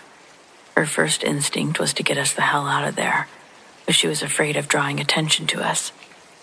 Ultimately, she couldn't be sure if she decided it was best to stay still, or if she was just frozen with fear. Then one of the spires opened up, and 3 blinding white spherical shapes emerged and started circling what I'm just going to call the UFO, because what the hell else do you call this thing? They would stop at certain points like they were interacting with it, likely making repairs from what we could see or theorize. After a few minutes of this, they went back inside. I'm not sure if they didn't notice us or didn't care that we were there, but as soon as the top closed, the UFO lit up super bright again, like when it was in the sky, and it shot straight up. It was so fast, it looked like a shooting star as it disappeared back among the stars and out of sight. My sister and I thought that we saw a magic show. We were so excited, we didn't understand why our mom stayed up the rest of the night, or why she made us leave at the crack of dawn. We do now, obviously. We still went sailing a lot after that, but we never went out quite that far again.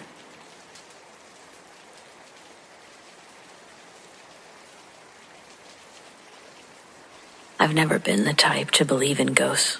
Not in a cynical, prove-it-to-me kind of way. I just never really thought about it much. I work in HR, I drink too much coffee, I spend most of my day answering emails and wondering how my inbox is somehow always full. This event happened maybe 2 years ago. I had just started a new job working in a converted historic building downtown. It was neat with its high ceilings, exposed brick, lots of character. It used to be a post office in the early 1900s, and before that, apparently a courthouse or jail, depending on which hallway plaque you believe.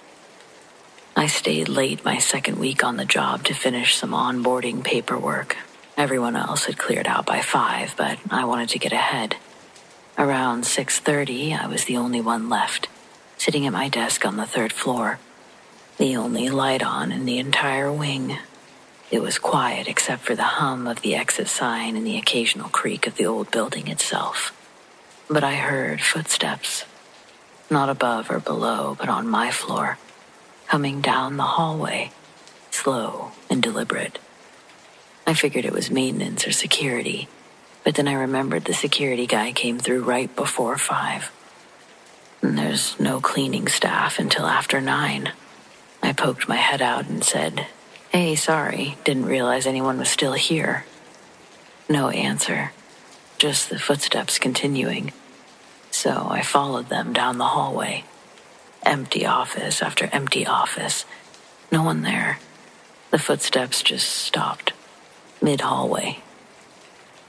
I stood there for a second, wondering if maybe the building's acoustics were playing tricks on me, when I felt something, just a shift in the air, like someone was behind me. I turned around and caught a glimpse, just a flash, of someone stepping into one of the old mail sorting rooms. The door swung gently shut behind them, even though I hadn't heard it open. I went in, heart racing. The room was empty. I even checked behind the filing cabinets. Not a thing. When I told my coworker about it the next day, they just said, "Oh yeah, that wing's weird. The mailroom used to be part of the old jailhouse. They say one of the inmates died in there, locked in overnight, forgotten." I figured that was just office gossip, they said. Sure. I laughed it off, of course. Said it was probably just nerves, but I don't want to work late anymore. Not unless someone else is there.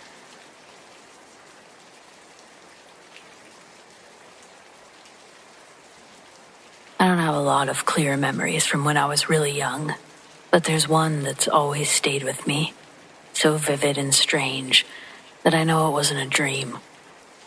It started when I was about 3. From what I've learned about this time period in my life, my family had just moved into a new apartment. I do remember the place being small and kind of dark, even during the day, like maybe there wasn't enough windows. My room was at the end of the hall, with one little window and a twin bed pushed against the wall. I wasn't scared of the dark, not really, but not long after we moved in, I started noticing something. Every night after I was tucked in and the lights were turned off, I'd see a shape sitting at the end of my bed. It wasn't like a monster or anything cartoonish. It was just a figure, a person-shaped shadow, all black. I never saw eyes or a face, just a solid silhouette sitting quietly, and I knew it was watching me. I was so young I couldn't find the words to describe it to anyone. I didn't even know how to ask if this was something normal, but I knew that it wasn't supposed to be there, not really, and I knew that it was watching me. It never moved, never said a word, just sat with its back straight, its head slightly tilted, like it was trying to figure me out. The first few times, I tried to pull the covers over my face, pretend I didn't see it, but I could still feel it there. Not like a dream. It was heavy in the room. The air changed around it, just as it would if a person had walked in. Every night it came back, for a year. I remember once waking up in the middle of the night, needing to pee. I sat up and saw the figure there, right where it always was. I stared at it for a long time. My heart was racing, but even at that age, I had this weird understanding it wouldn't hurt me. Not exactly, but I didn't want to test it. I climbed down from the bed on the opposite side and walked out of the room, backwards, never taking my eyes off of it. It just stayed seated. I do remember trying to tell my mom about it, but she would just say that I had an overactive imagination. My dad wasn't around back then, and we didn't have a lot of visitors. It was just the two of us. She was working nights most of the time, so I'd often wake up alone in the apartment, except for the sitter who would sleep on the couch. Eventually, we moved to a new place. I remember the first night in our newer apartment, I kept waiting for it to come back. I even stayed awake as long as I could, but it didn't follow. I never saw it again. Now I'm an adult and I still don't know what it was. Sleep paralysis doesn't fit. I could move, talk, get out of bed. It didn't feel like a dream or a trick of the light. It felt intentional, like something had chosen to be there, with me, night after night, watching. I sometimes wonder if it was waiting for something, or maybe just trying to understand what I was. I'll never know, really. But even now, I find that I never look too long at the end of my bed when I wake up in the dark. Just in case. I don't think I would want to see it again.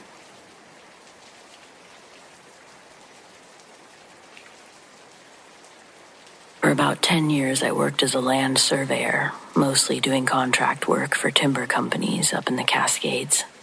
It meant a lot of time alone, deep in the woods, sometimes for days at a time. You get used to the sounds of the forest, the wind, the birds, occasional snapping of a branch that still makes you jump. You learn what's normal.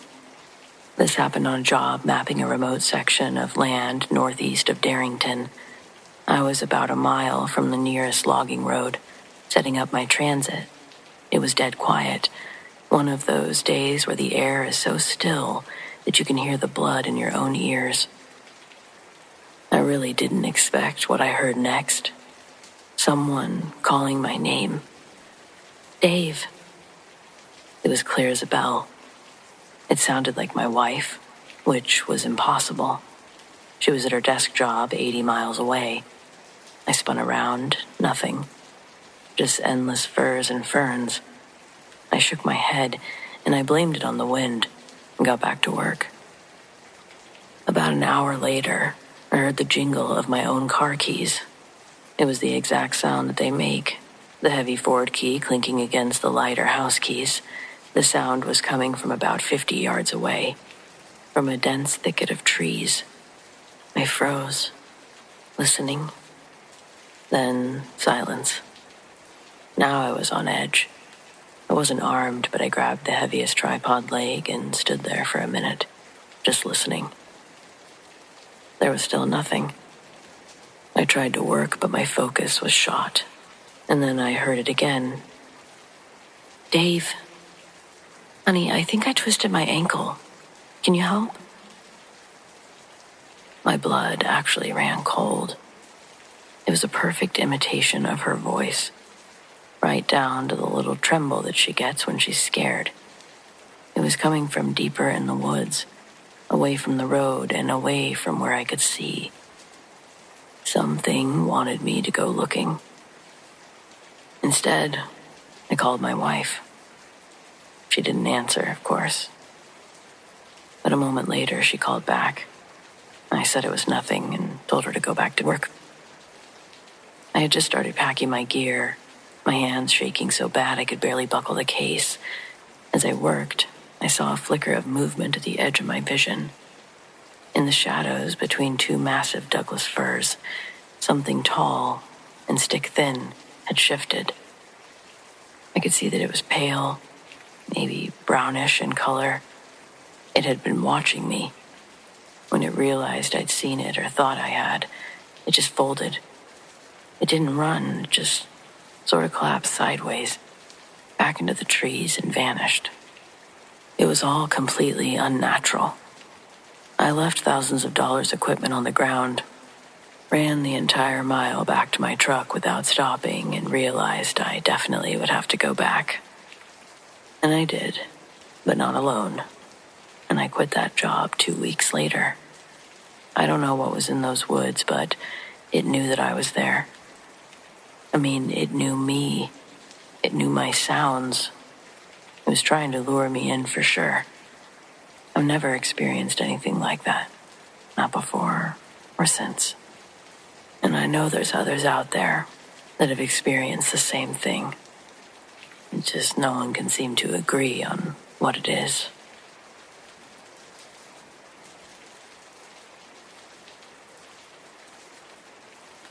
I'd never had anything remotely weird happen to me before this, but I figured if anywhere would understand, it would be here.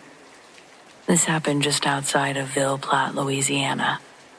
I was out near Chico State Park, where my uncle's got some land that he'd let me hunt on. I'd been going out there since I was a teenager and never felt anything strange. It's thick pine and oak woods, with low spots that flood after a good rain. Gators in the bayou, hogs in the bush. Normal Louisiana stuff. Anyway, this was in early September. Still hot, but the air had that heavy, tired feel to it. Like the season was just about ready to tip. I'd gotten out of the woods a little before 5, planning to set up a foot plot and catch the last bit of daylight. The birds were quiet, and the usual bugs were oddly low. Everything felt still. I noticed it, but I didn't think too much of it at the time. About an hour in, I started hearing something moving through the palmetto. Heavy footsteps. Too heavy to be a hog. Too slow for a deer. I figured maybe it was another hunter, so I gave a whistle to let him know I was posted up. The footsteps stopped. At first I thought I'd imagined it, but then I caught sight of something through the trees. It stepped out just a little. A tall figure, grayish, almost ash-colored skin. I swear to God, it didn't look like anything I'd ever seen. For a second, I told myself that it might be a bear standing on two legs. But bears don't move like that. It stood upright, arms incredibly long.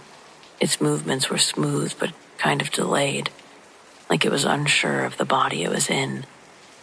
And it was watching me. Even at a distance, maybe 40 yards, I could feel it. I could see a face, just the shape of a head, turned right towards me. I sat there frozen, rifle in my lap, but something told me not to raise it. I know it sounds nuts, but it felt like if I even flinched, something would go very wrong. It turned and walked off after a minute or two, not fast or afraid, just like it lost interest. I stayed put another 10 minutes. My heart was pounding the entire time before I grabbed my gear and quietly made my way back to the truck. I told my uncle about it that night. He just stared at me for a long time before finally saying, "You seen a rougarou?" Now, I don't know if I believe in that old swamp tale, but I've read a few things since. Some of the older Cajun stories talk about creatures that roam near the water, especially during seasonal shifts. Things that don't want to be found, but don't mind being seen. I haven't been back out there since, not because I think it'll show up again, but because I can't shake how wrong it felt out there.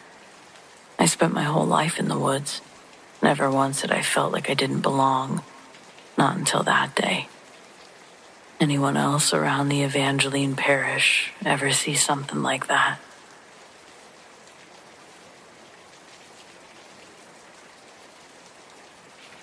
Okay, so this happened a few years ago. It still freaks me out when I think about it. I've told maybe 2 people, and I've gotten that "you imagined it" look both times. But I know what I felt. I was hiking alone in Washington State. Dumb, I know, but I'd gone to this trail a dozen times. It's a pretty remote area, steep in parts, a lot of loose rocks, but it's technically easy. I liked going early, before anyone else was on the trail. I took the wrong turn near this ledge that overlooks a ravine. Not sure how I messed it up, but I remember stepping forward, and suddenly, the ground just wasn't there. My foot hit air. I slipped and started sliding toward the edge. I panicked, and there's no way I shouldn't have gone over. It's a 30-foot drop with rocks at the bottom. I felt my torso hanging over the edge. My hands were clawing at the dirt, getting nothing. But then I felt a hand grabbing my backpack, hard. It jerked me back, enough that I could get a foothold and scramble away from the edge. I swear on everything, it wasn't like I hit a rock or a root. It was fingers gripping firm, right between my shoulders. Someone pulled me. I whipped around. No one. I was alone. Totally alone. No sounds even. Just that high-pitched silence when you get in the mountains sometimes. I stood there shaking for 5 minutes. I even yelled out, thinking maybe someone was hiking behind me. Nothing. I don't know what it was. A ghost, a guardian angel, a spirit. Maybe someone who died on that ledge and stuck around. All I know is that I probably should have died that day, and something I couldn't see decided that I wasn't going to. Believe what you want, but I owe my life to whatever that presence was. I still hike, but not often alone. I never ignore that gut feeling anymore, and I'm always looking at the trail. Something's out there, watching, helping, maybe even protecting, but I don't want to risk it or press my luck. So stay safe out there.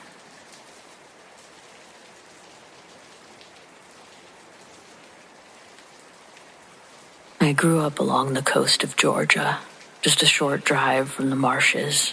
People always said the water held things, old memory, bad energy, sometimes even spirits. I never really believed any of it until one night about 10 years ago. I was out near the St. Mary's River, helping a friend bring in some crab pots before a storm rolled in. It was late, maybe close to midnight, and the wind was already picking up. The tides were high, and the air had that thick, charged feeling, the one it gets before a bad storm.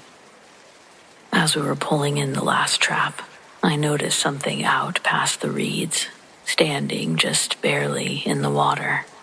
It looked like a person, tall, still, pale in the moonlight. I thought it was someone else out there checking traps, until I realized they weren't moving, just standing there in the water. No swaying with the wind, not reacting at all. My buddy saw it too. We both stopped talking and just stared for a few seconds. Then the figure slowly sank down. No splash, no movement, just slipped beneath the water. The storm hit hard the next morning. Torn up docks, power outages, a couple of boats flipped over in the marina. I've only told a few people about what I saw. Everyone says the same thing. You saw a storm spirit. Around here, it's not unheard of. People say if you see something strange in or near the water before a storm, you better take it seriously. Now I do. Every time I see the tide rise a little too quick, or the air gets too still, I remember that pale figure, like I can't get it out of my mind, but I don't waste any time getting inside.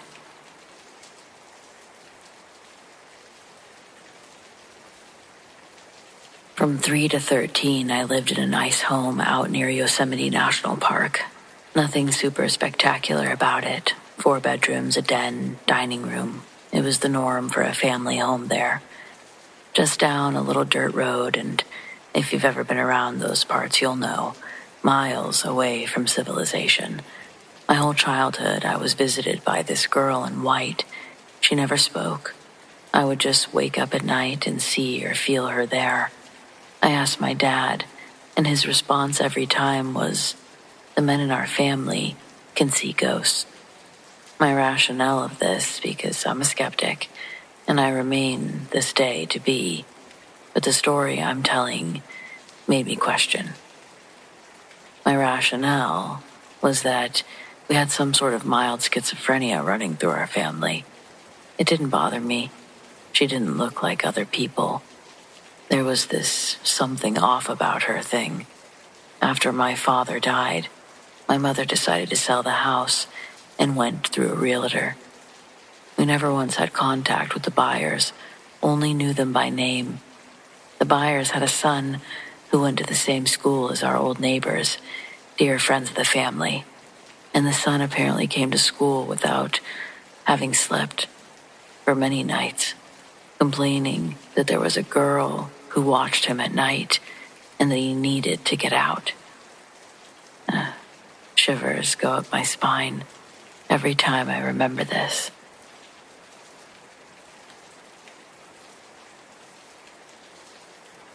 So the stairs to my attic had smelled like burnt hair for 3 days. Extremely odd because it was just that area, and I have a very old, drafty house. On day 4, I came home from work just before midnight, and as soon as I walked through the door, I felt like I had someone standing over my shoulder, breathing down my neck. The feeling was so strong, I opened the medicine cabinet so the mirror was against the wall. I also showered with the shower curtain open because I had a powerful need to see the room. After a shower, I was a little less on edge until I walked past my 4-year-old daughter's room. The door was closed, but I heard her talking in her sleep. Then I heard a loud crash. I slowly opened the door to find her sleeping on top of the covers, and the pile of stuffed animals she insisted on sleeping with scattered across the room. I turned the lights on low, looked around the room, and checked her breathing. All seemed well, so I went to bed. The next morning, I asked her if she had a bad dream. She said, "Yeah, there was a man, no arms, and sauce on his face. He kept laughing at me. I told him to go away, but he wouldn't. Then an arm came out of the wall, threw me into the ceiling, and I crashed back down onto my bed and went back to sleep." Sauce on his face? Yeah, red like spaghetti.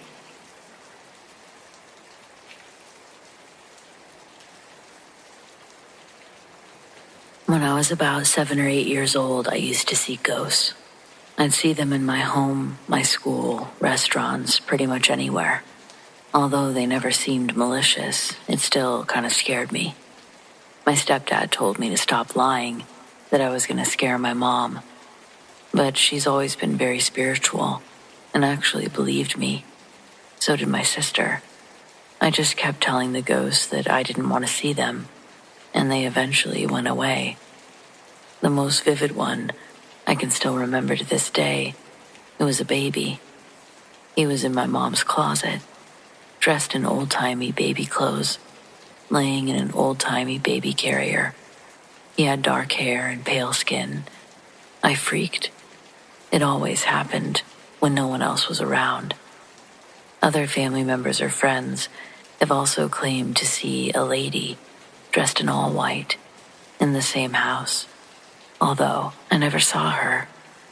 Later, as I got into my teen years and could no longer see them, I started hearing noises throughout the house, chairs moving, doors closing. My little nephew saw a ghost in my room when we were watching TV one time. I grabbed him and jetted.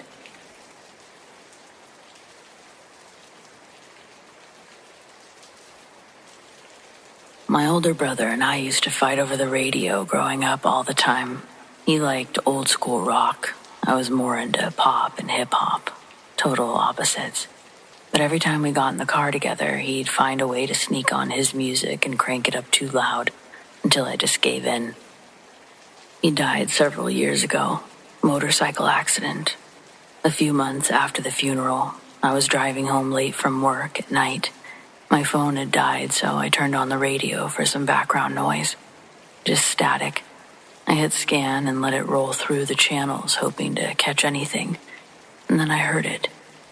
His favorite song, "Shine On, You Crazy Diamond" by Pink Floyd. It was exactly the song he'd always played. Just a few clear seconds of it, like it broke through the static for only me. And then it was gone. Nothing but fuzz again. It happened again the next week at a different time, but the same stretch of highway, same song. After it happened a third time, I remember pulling over. I sat there in silence and I said out loud, "I hear you, all right?" I wasn't trying to dismiss him. I guess I was trying to acknowledge him. I've driven that road a dozen times since, and I've never heard the song again.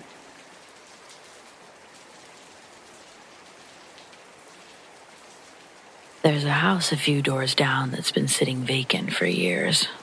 Now its decay has become an eyesore on our street and probably brings the house value of our own neighborhood down.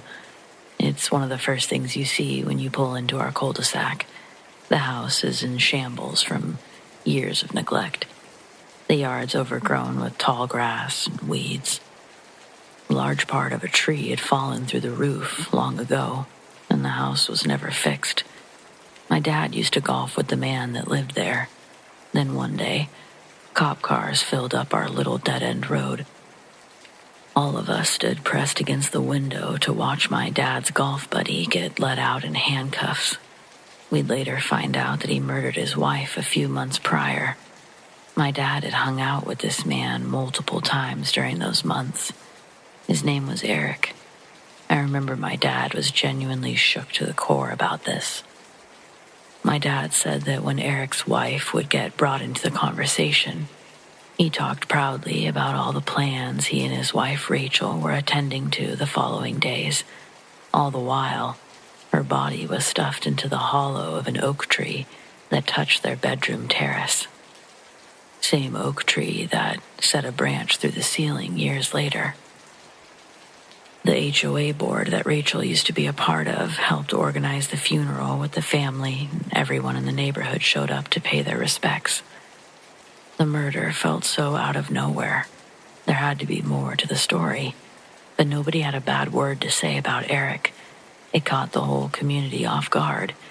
He was a 5-star dentist and a member of the church. Eric and Rachel were both held with high regard in the community. Now, everything had changed. The next HOA meeting would happen on a Sunday afternoon the following month. My dad would talk to a man named David. He'd been a mutual friend with Eric. David and Eric were close friends and worked at the church together. Out of everyone, David took the news the hardest. He was in denial that his friend could commit such atrocities. David would actually visit Eric in prison, if only to get some closure. All David wanted was for his friend to say he didn't do it. He was looking for any sign of hope that his friend wasn't the monster everyone thought he was. But I don't think the story David told my dad gave anyone any sort of peace of mind. David said that when he went into the visitation area, he was on a phone behind glass. The guards led Eric into the room. He'd lost a lot of weight, and the dark rings around his eyes, they led David to believe he wasn't doing too well in his new conditions. When Eric saw David, however, he smiled a big, joyful smile, almost a creepy smile, at David. Given the circumstances, he thought Eric would be acting as somber and exhausted as he looked. But when David picked up his end of the phone, his voice was chipper. Eric told David that he was hopeful about his release.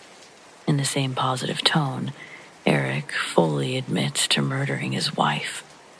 David asks, why? Eric explains that his actions were forced upon him by a higher power. Since Eric's childhood, he said that angels in blue light would visit him, describing them as 3 tall, magnificent beings in white robes. They had large black eyes that he could see his reflection in when they got close. These beings visited Eric multiple times throughout his adolescence. He'd be woken up by a large orb of blue light that would float into his room, divide itself into 3 separate orbs. Then those orbs would stretch into angels in his room. This even happened once when Eric had a friend stay the night in his room. No matter what Eric did, he couldn't wake him up until they were gone, and the blue glow had finally extinguished from the room. On his later encounter, they implanted a triangular chip into the back of his neck. David would confirm that Eric did have a triangular scar, about the size of a dime on the back of his neck. Eric had shaved his head while incarcerated, and the nape of his neck was no longer hidden by hair. The skin, according to David, it looked raised, like a new tattoo, but with no ink. Could he have done this right before seeing David? No, because David's visit was a surprise to Eric, and he didn't say any of this in his defense. He pleaded guilty. The angels had made a pact with Eric, never to speak of their interactions until he fulfilled his duty to God. During most of these angel visits, they'd enter his room. Their warm light would fill him with a euphoric calm. They'd float to his bed, scan the chip, then leave.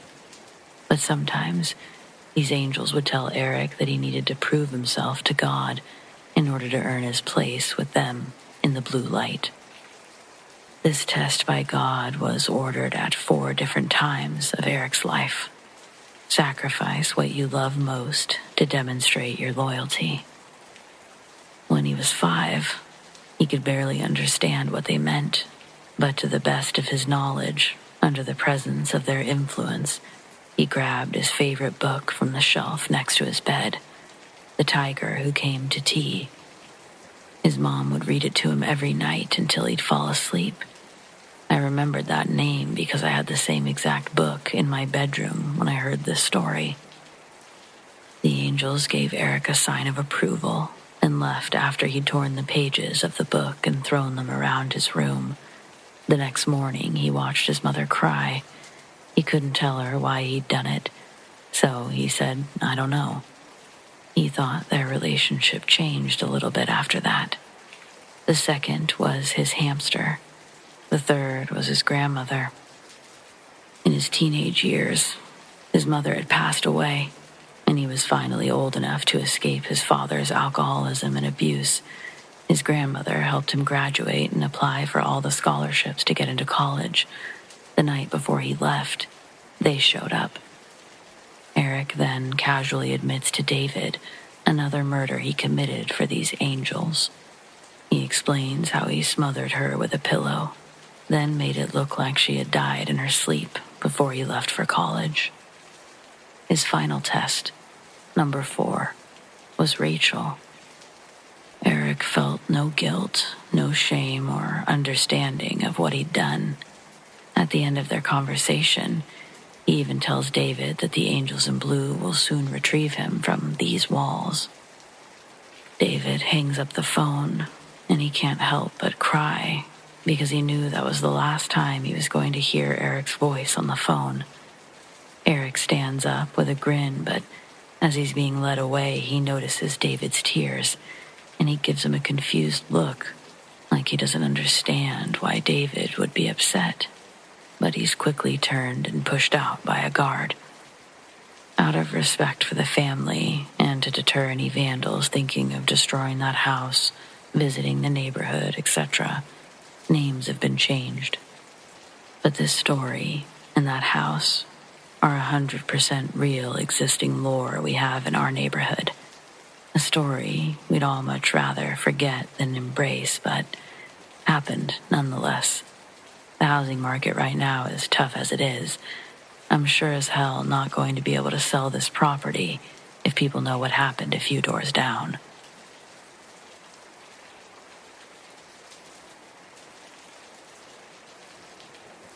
I still don't really like to think about what happened.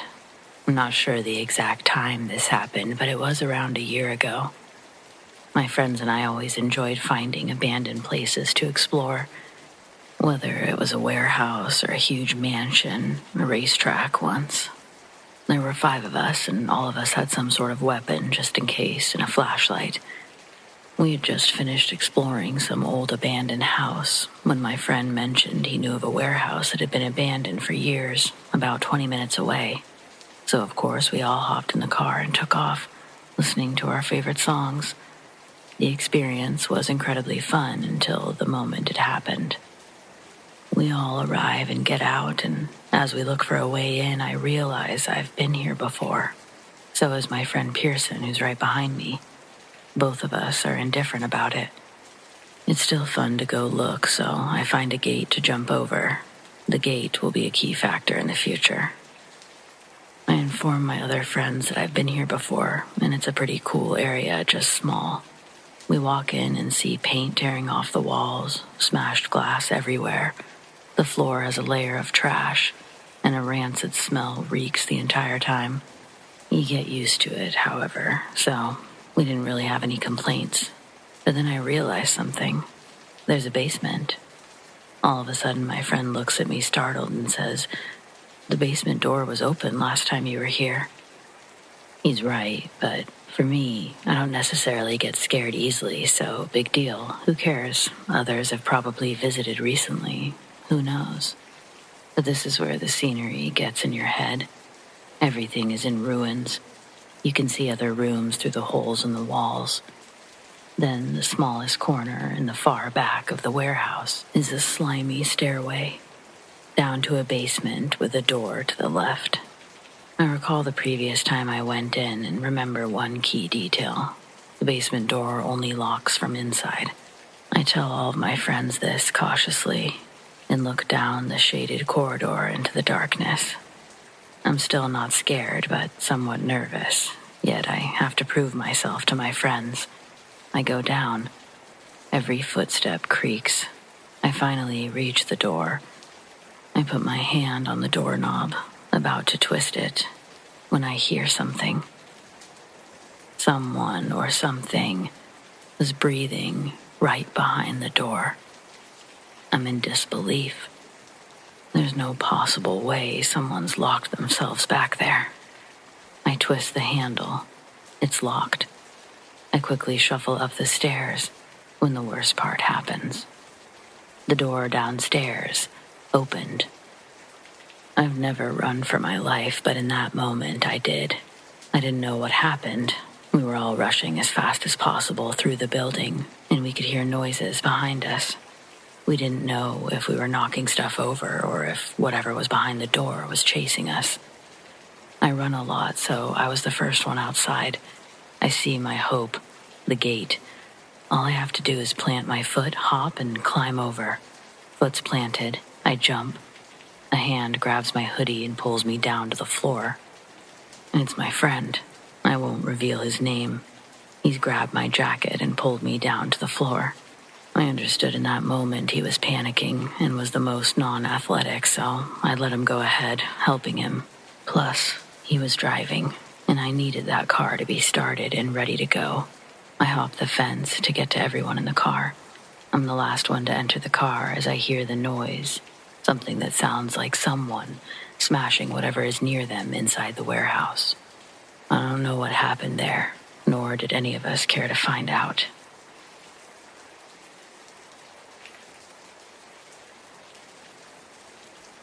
When this all started, it was supposed to be the chill weekend we all needed. 4 of us, 1 borrowed shanty, a pile of gas station snacks, and a lake that you have to lie to your mother about because the turn-off sign is missing, and the cell service gives up halfway there. We've fished that general area since high school. The lake's the only one that freezes flat enough most years to pretend we know what we're doing. We got out before sunrise and punched the first hole near the drop-off that we like. The ice was thick enough to make those good hollow knocks when the auger bites. The air was so cold that it felt like it made noise. We did the dumb jokes, the first beer at 8 a.m., the whole ritual. The first few hours, nothing but a couple lazy perch and so much coffee I could hear my own heartbeat. But around noon, the light did that white-on-white thing, where the sky and the ice forgot that they're supposed to be different. I was sitting half in, half out of the shanty, with my gloves off to mess with the line, and I noticed a glow under the hole that wasn't the reflection of anything we had. It looked like somebody had put a flashlight on low under there, moving it in slow circles. "Phone light," Tom said, and held his over the hole. When he did, the glow under the ice paused and drifted away. We all made the same idiot face and leaned in, because the next instinct after fear is curiosity if you're with friends. It came back near Mike's hole, 5 feet over. Not bright, just obvious. The color wasn't right for a phone. It was the pale kind of glow that you get from a glow stick after 3 hours of use, except it wasn't green or blue. It was almost the same color of the snow. A shape moved inside of it, quick like a fish. Then another. I remember thinking plankton, even though I know that doesn't light up under ice like that. Bioluminescence? Tom tried, because he likes big words when he's nervous. Wrong lake for that, Mike said, but softer than usual. We got more holes going. You can judge us for that later. We weren't thinking bad idea. We were thinking that we just discovered a weird trick of light, and we wanted 10 weird tricks. When I started on the new hole, the auger snagged on something that wasn't ice, not a branch or a rock. The motor bogged and the handle jerked. I killed it before it snapped my thumb. When I pulled up, there was something on the blade that slid off back into the hole with this slow, thick reluctance. It was dark. darker than the lake water should have been, and it left a stain on the clear ice. At the edge, it looked like coffee had been spilled into glass. "Dude," Tom said. "Dude." We all leaned in again, because apparently we don't learn. The glow that had been wandering took a straight line toward a new hole and stopped under it. The ice there was maybe 10 inches thick, clear as a window. Pressed against it from below was a pale hand. That was what my brain said first. Hand. Because it was the right overall shape. But the fingers seemed wrong in a way that makes everything hurt. Too long, too even. Like nobody had ever jammed them in a car door or chewed a nail. No webbing or hair. Because of how it was facing, I couldn't see if there were nails or not. But I could see that the skin was so smooth. There were clearly no fingerprints or texture. It just lay flat against the ice like it was feeling for warmth. Then it curled its fingers, and there was a tapping sound. It was like a knocking on a table to get someone's attention, but one we couldn't recreate on the ice. We all went still together, like birds deciding that the shadow is close enough to matter. The tapping had that dull underwater quality, a little late for our ears. The hand slid sideways, slow, exploring the underside of the ice toward the first hole that we drilled. We backed up uncoordinated like kids in a haunted house. The glow moved with us. I don't remember choosing to talk, but I heard myself say, "We should go." Nobody argued. That's the part that tells me that I wasn't making it bigger in my head. We're not a group that leaves fish on the finder. We started tossing gear into the sled. Mike grabbed the auger, probably because he wanted something that looked like a weapon. When he yanked it up, the smell hit us. It wasn't rot. It was gas. It was like mud from too deep down. The first breath you take opening a cold freezer that's been off for a year. It made my tongue feel coated. He swore and gagged, and we all started laughing. Because that's what your body does when the fight or flight switch flips, and there's no fight that you can get your hands around. Under the hole, the glow fanned out wider, like something spreading a cloak. The hand, if we're calling it that, drifted away and found another pressed further out. The part we all collectively replay. As that second hand slid, I saw the suggestion of a face in the deeper ice between our holes. Not the face itself, the negative space of one. Eyes darker than dark, and big where they shouldn't have fit. Nothing about it felt right, correct, but we were all seeing it, and we couldn't explain what it was. Tom said my name like I was supposed to know the counterspell, and I just said, "Go." And my voice had the shape of a prayer without any words in it. We hauled. The sled was heavier than it should have been, and the path back looked longer than when we came out. The ice made those big drum sounds that every lake talks in sometimes, traveling cracks far away, not breaking, just speaking. Each one felt personal. The glow followed under us for maybe 20 yards, keeping pace like it was curious or trying to join. And then it veered off toward a darker patch, and it sank down slow and low until the ice went back to being nothing but ice. At the truck, I realized my hands were shaking hard enough that I dropped the keys, and I had to go down on one knee to get them. My knee made a round spot in the snow, perfect like a stamp. I thought of the handprint under the ice, and I stood up so fast that black sparkled for a second. We didn't talk about it driving out. Mike rolled the window down even though it was stupid cold, trying to get the smell out of his head. At the highway, Tom said, "So, bioluminescence is real, though." We all laughed, harder than we should have, because of our nerves. Back in town, we hit the deli, I guess not wanting to go home with it still in the air around us. The lady behind the counter asked how the fishing was, and I said, "We caught a story." And she said that was the saddest thing she'd heard all day and gave us extra pickles. I Googled all the usual things later: ice bubbles, methane, weird lake bacteria, light tricks. I found videos of anglers tapping the underside of clear ice. Lots of pretty stuff, but none of it looked like what we saw. None of the stuff on there had hands. We went back for the shanty the next day because we left it. The holes had frozen over an inch or two.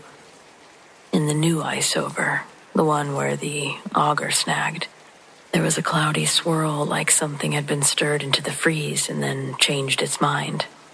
It had a tint to it I don't want to describe because I can taste it when I think about it. If there's a version of this where we were just scared of light and our own reflections, I would like to subscribe to that reality. But I keep thinking about the way that it tapped and how it looked. It wasn't angry.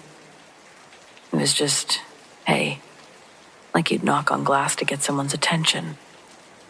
I don't think it wanted to break through. I think the ice was the point. A window, not a barrier. I think whatever lives under there wanted us to see that it could get to the window whenever it liked. And we've got other lakes, and I'm okay with never going back to that one, even if the perch get huge by late winter. Mike says that we should try it just one more time, when it's thick enough to park on. Tom says he's bringing flares because that'll definitely fix it. I say maybe I'll take up bowling instead of fishing.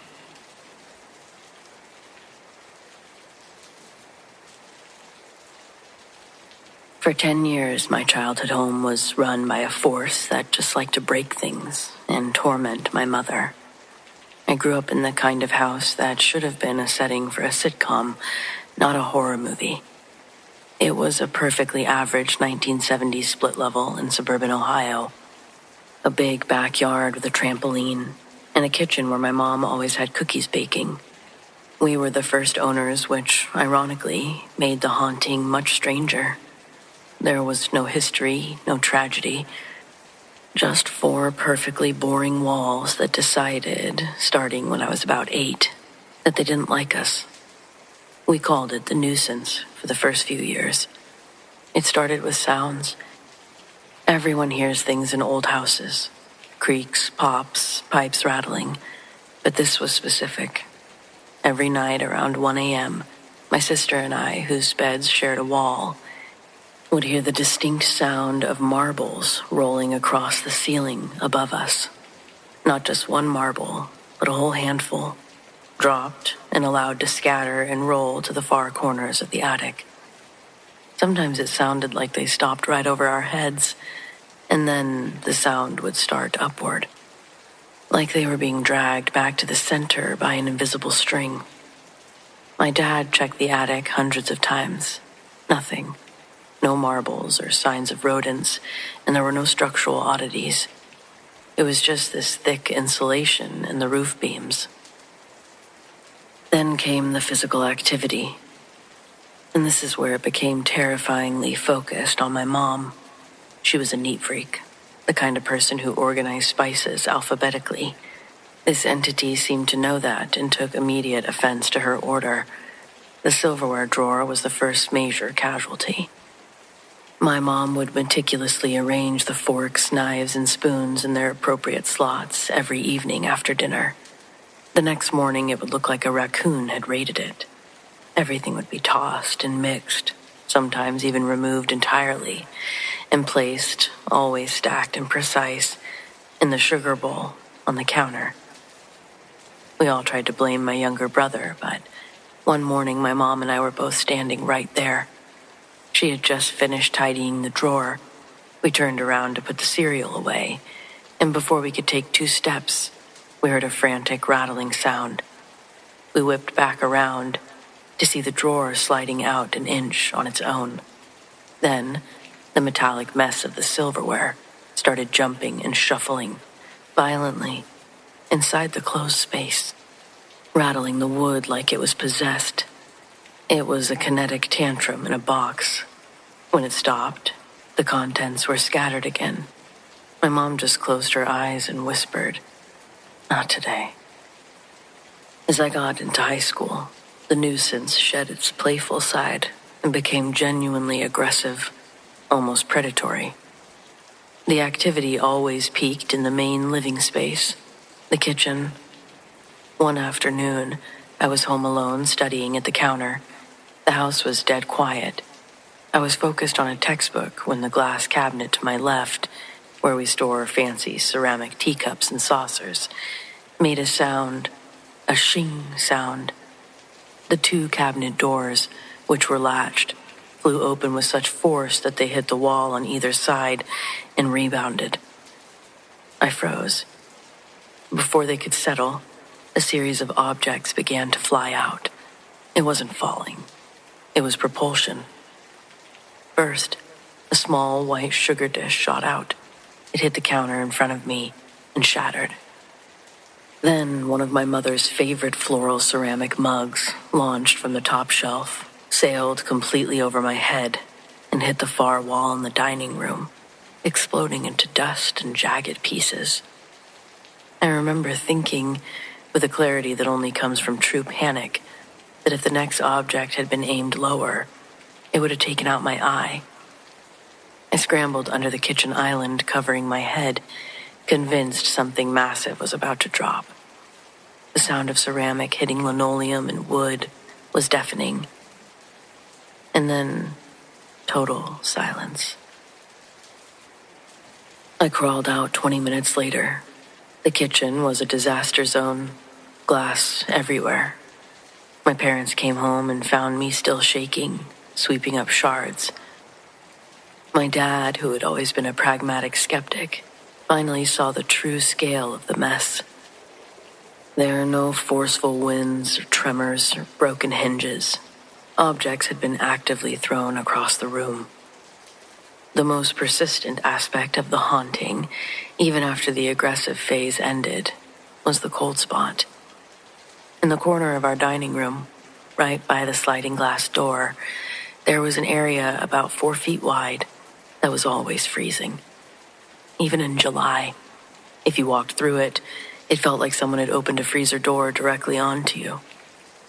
And it carried a faint metallic odor, like ozone or freshly extinguished match. After the kitchen incident, my parents were terrified. My mom called a local priest who specialized in house blessings.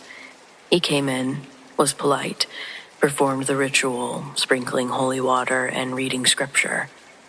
It didn't stop the cold spot, but it did seem to work on the poltergeist. The aggressive kinetic energy and activity, the throwing, the drawer shuffling, the loud crashes, those things stopped instantly. It was like someone had unplugged the main source of power. But the house never truly went quiet. The marbles inside the walls still rolled at 1 a.m., just softer sometimes. The cold spot by the dining room stayed, and the faint smell of ozone remained. It was a constant reminder that something was still there, lurking in the corner, still agitated, but just watching now. My parents finally sold the house when I left for college. My mom said that she couldn't stand the anxiety anymore. The real estate agent asked my parents why they'd decided to move after being there for 20 years. My dad, without missing a beat, just shrugged and said, "We were ready for a change." While going to my parents' new apartment, I saw the new owners pulling into the house one afternoon. I had to pass it to get to my parents. I noticed they had a little boy, maybe 6 years old. I remember a bag of bright plastic toys next to him on the driveway. I immediately saw his future, a night when he'd be tucked into bed, and he'd hear the sound of marbles rolling above his head. And he'd know, just like I eventually did, that he wasn't alone.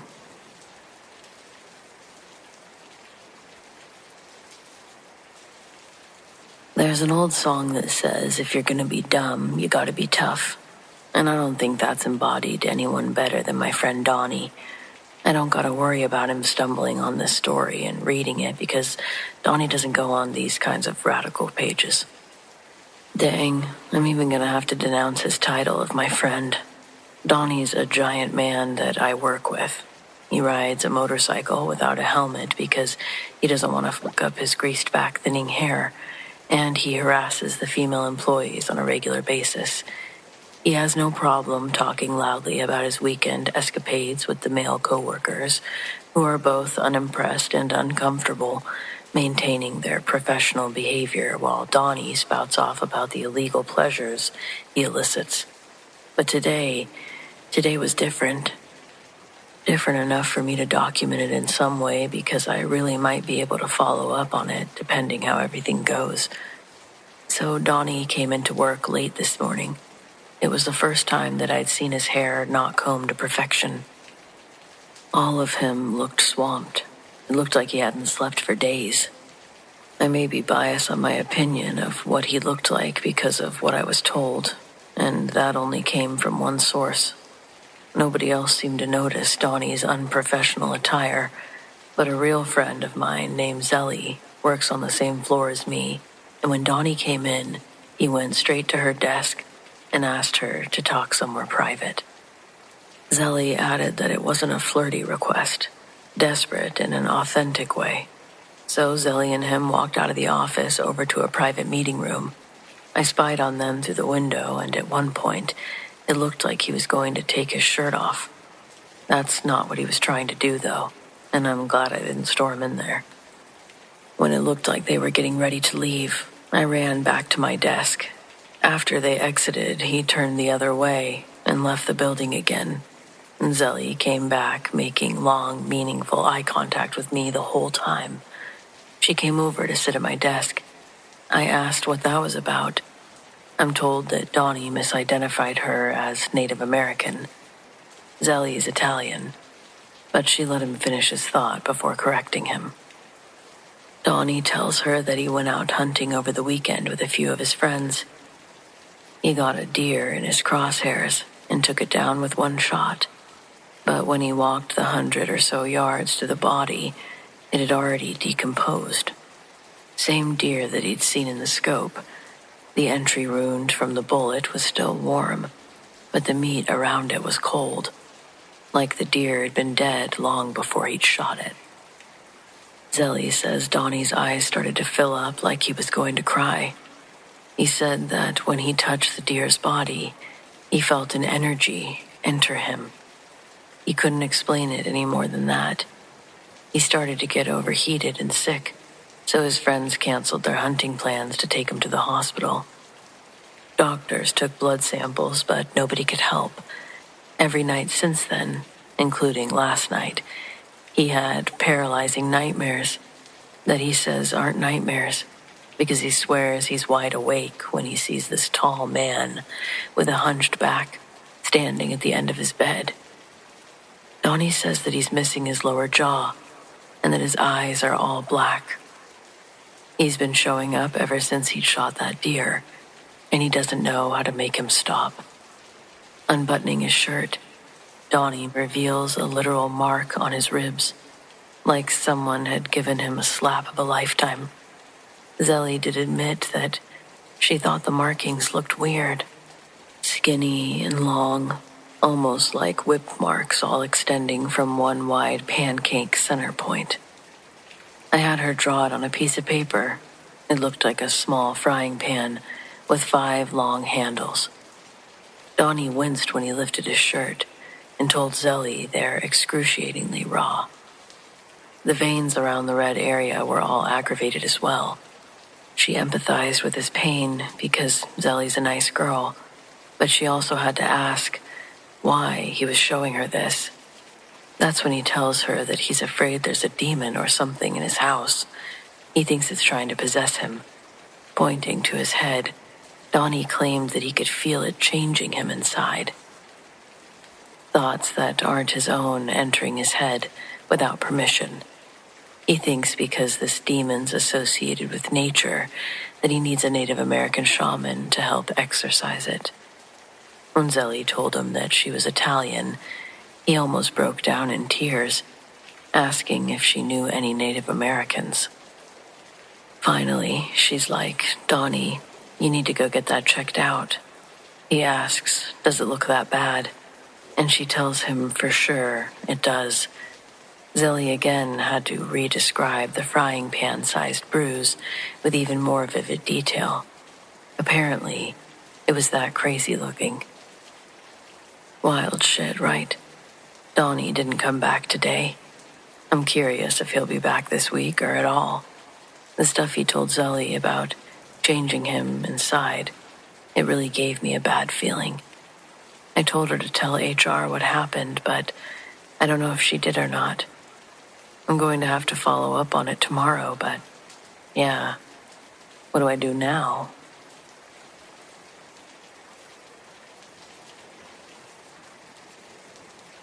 I'm not sure if this fits here, but it's been eating at me. I'm not claiming monsters.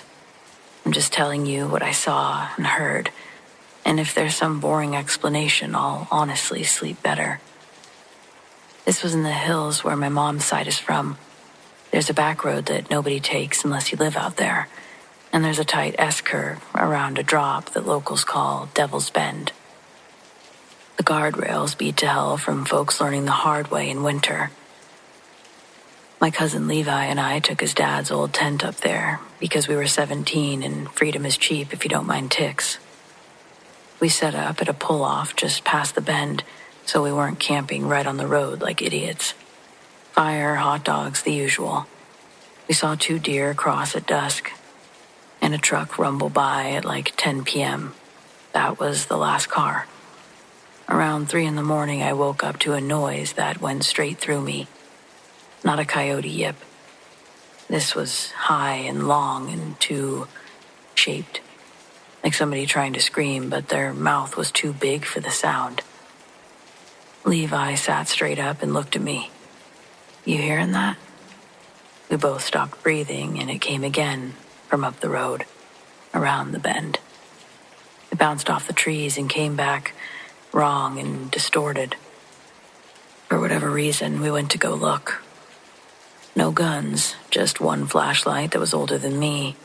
I held it and Levi had a hatchet because it made him feel braver. We stuck to the edge of the asphalt and eased toward the curve. The woods were all wet leaves, black trunks. It was foggy. It stayed at ankle height, though. When we made the bend, the beam hit the guardrail and caught eye shine. Red, quick. Something was crouched on the top rail, hands on the post like a wrestler waiting to jump. I say hands because that's what they looked like in the splash of light.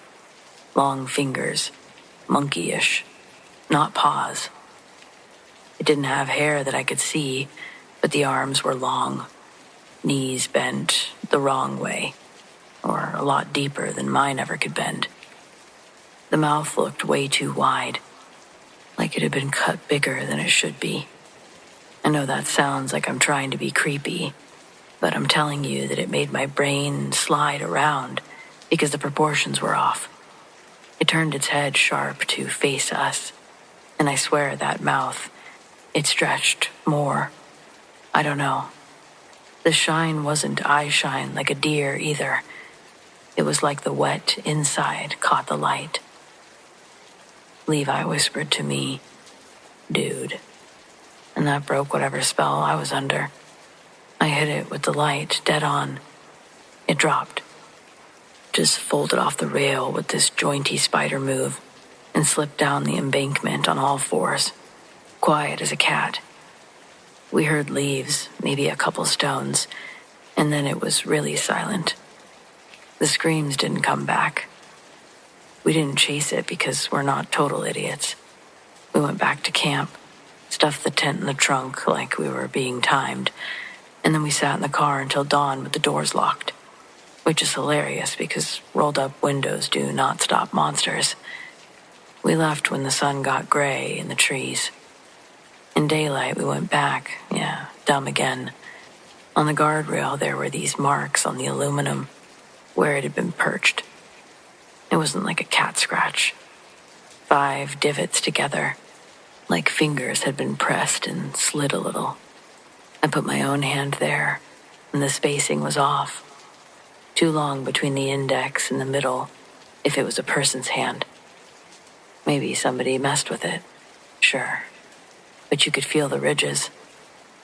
We told Levi's dad, and he said that it was probably a bobcat making mating sounds, and we scared it off. It jumped. Maybe. I've heard bobcats. This was too aimed, like it was warding off, not like it just wanted to be heard. I don't drive Devil's Bend at night anymore. You can roast me for being a coward, that's fine. If it was a normal animal, it was wearing a face that didn't fit right. If it wasn't, then I don't want to meet it when it's not crouching. If anyone's got a non-nightmare explanation for long-armed thing with too wide of a mouth sitting on a guardrail screaming at 3 a.m., I'm really open to it.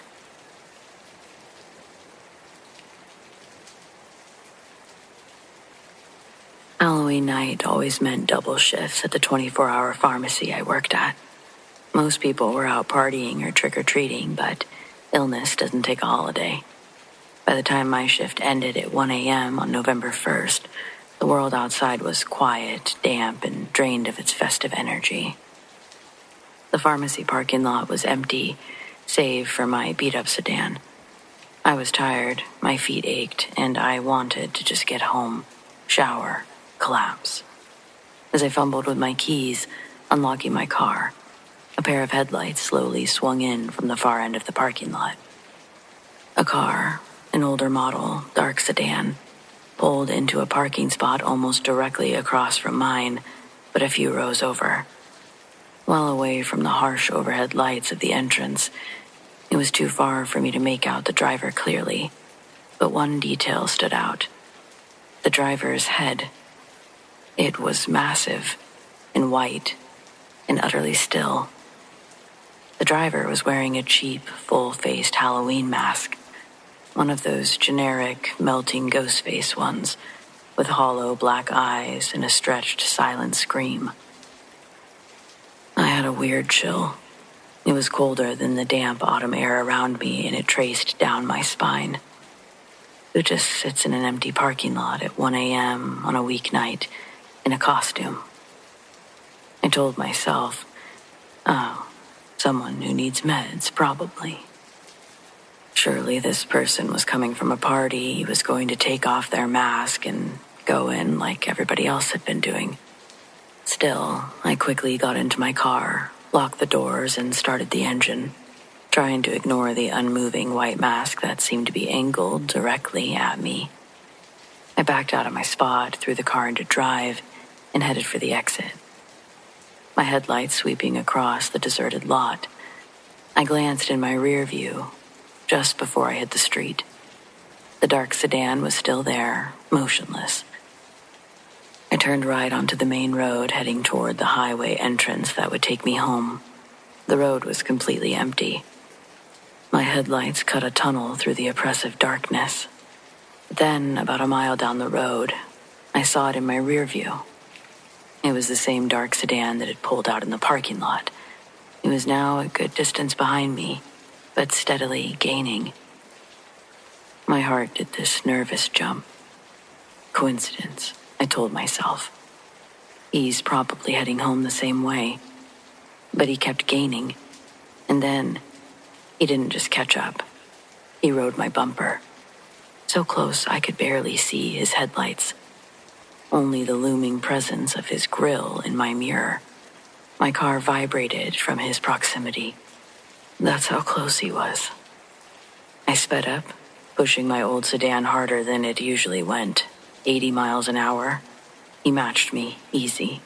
85, he was still there. A persistent, aggressive shadow.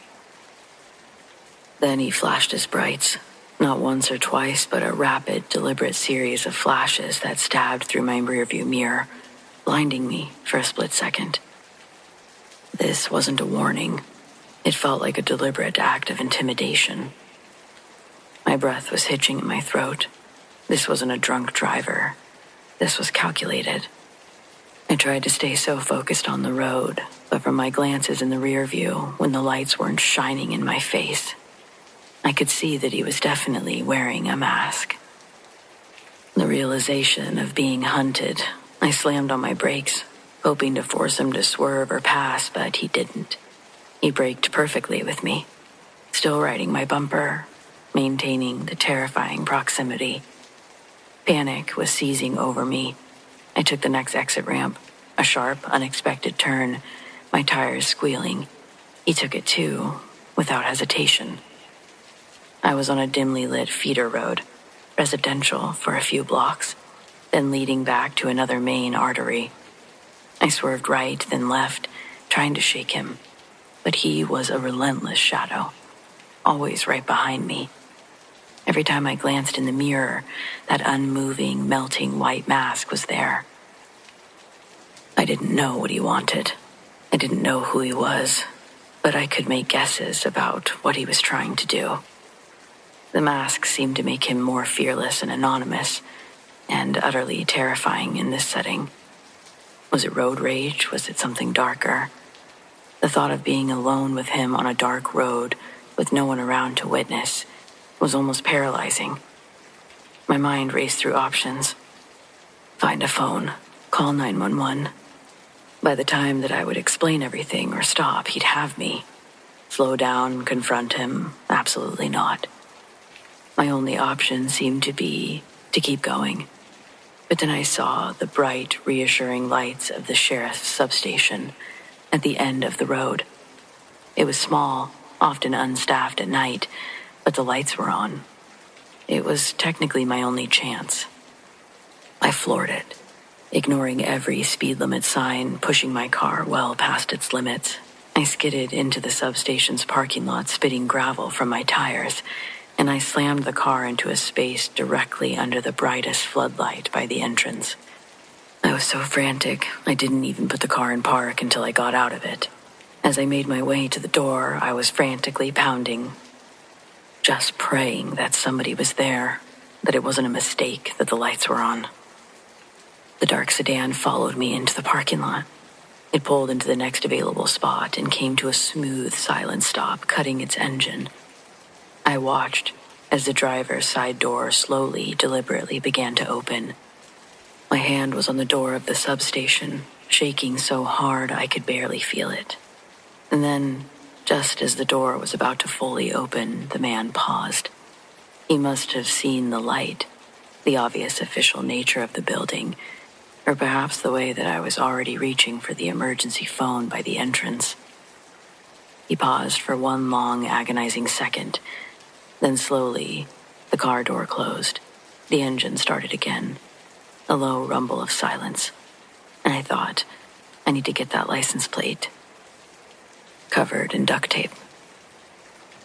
The dark sedan backed out of the parking spot, turned, and calmly drove out of the lot. As the deputy came outside, I was gasping for air, leaning against the substation door and pointing frantically. That's the guy, that's the guy. He clearly had no idea what the commotion was about. He was trying to figure out what I was doing outside of their substation. He was the only one there and wasn't going to leave to pursue the vehicle. But I explained what had happened.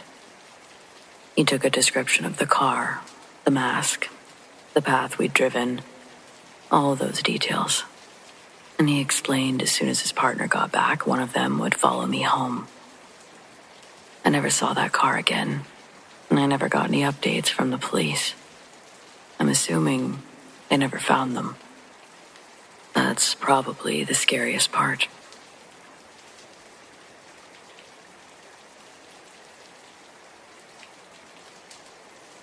I really would like some help understanding what's happening to me and my husband. This all started about 2 years ago, when he was still my boyfriend. The two of us and another couple decided to explore this old abandoned hospital in our town. The one that everyone says is haunted. And you know how it goes. Local legend, creepy spot, teenagers looking for a thrill. The second we got there, though, something felt shifty. Part of that could have been the fact that we weren't really teenagers. Maybe we were a little too old to be doing this sort of thing. Maybe what we were feeling was that we were intruding on younger people's territory, though that wouldn't be the case. Even before we stepped inside, I had this knot in my stomach, like the building itself was waiting for us. But that's dramatic, right? So still, we went in. For a while, I wandered off on my own, shining my phone flashlight down empty hallways. The silence in this place was unreal. I swear that I could feel eyes on me. Not one pair, but several, watching from places I couldn't see. I've never felt anything like it. And you don't realize that until you're not there anymore. And you think about how strange that feeling really was. There was no sound of movement or footsteps, just this pressure in the air. I'd always believed that souls might linger after death, but I'd never really believed in ghosts. Not really. But I was open to the experience. Eventually, I met back up with my boyfriend and our friends, and we started exploring together again. We came up to a pitch-black hallway. So dark, the light from our phones barely cut through it. The guys stopped suddenly, whispering about hearing something ahead, and then they ran. No warning, they just bolted. Me and the other girl looked at each other, and then down the hallway next to the dark one. And that's when we saw them. 2 little girls, standing hand in hand, staring straight at us. Their faces were pale, their outlines soft, like the light around them didn't quite touch their skin. Before we could even process it, the guys came rushing back, pale, shaking. They said they'd seen someone, a tall, thin man, standing in the dark. At first, they thought it was a homeless person. But when they turned and looked, it wasn't a man. It was this tall, easily over 7 feet, black from head to toe, featureless shadow. Just a silhouette against the dark. No face, but you could feel it looking at you. Like the girls, who weren't there anymore. We ran. None of us said a word. Just sprinted for our cars, hearts out of our chests.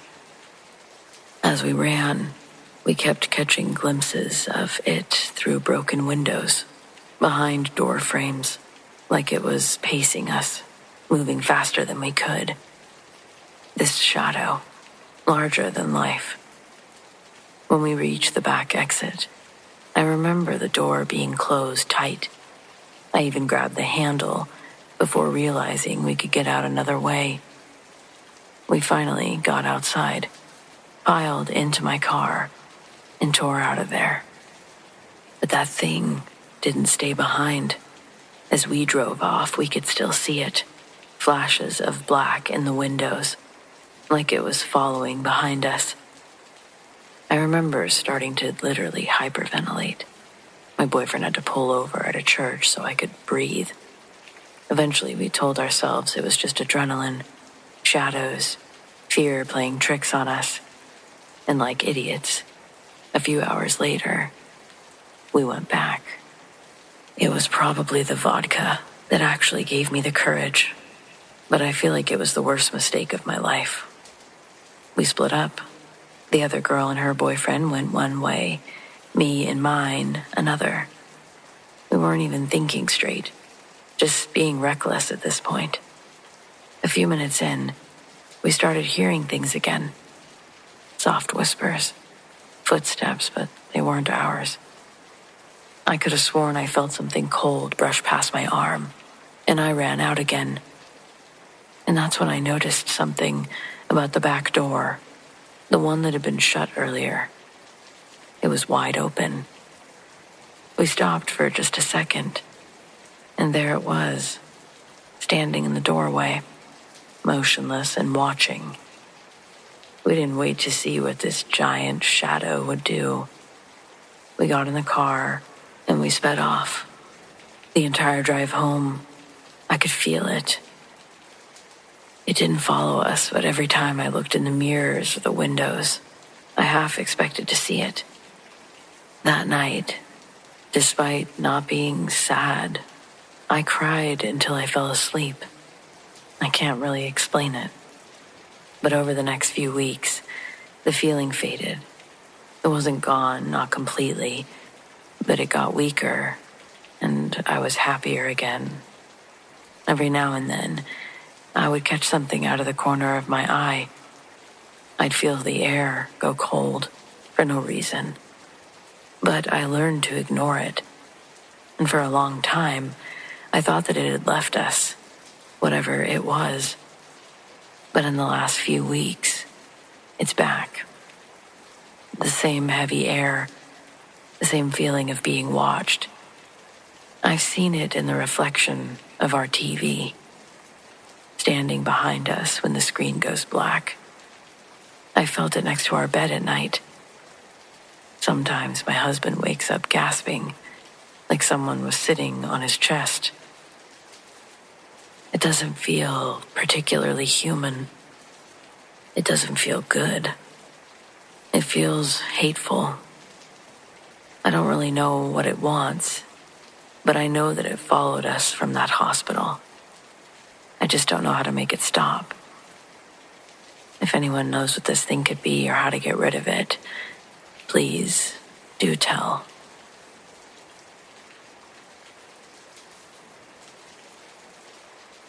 Halloween night in the suburbs is a spectacle of safe, orchestrated chaos. Our street was usually a stream of tiny princesses and superheroes, a comforting parade of parental supervision. This year, my daughter Lucy was dressed up as a meticulously rendered astronaut, and I was on candy duty, stationed by the bowl, while my sister watched Lucy and the neighbors' kids run the circuit. It was peak hour, just past 7 p.m. The doorbell was ringing every 30 seconds.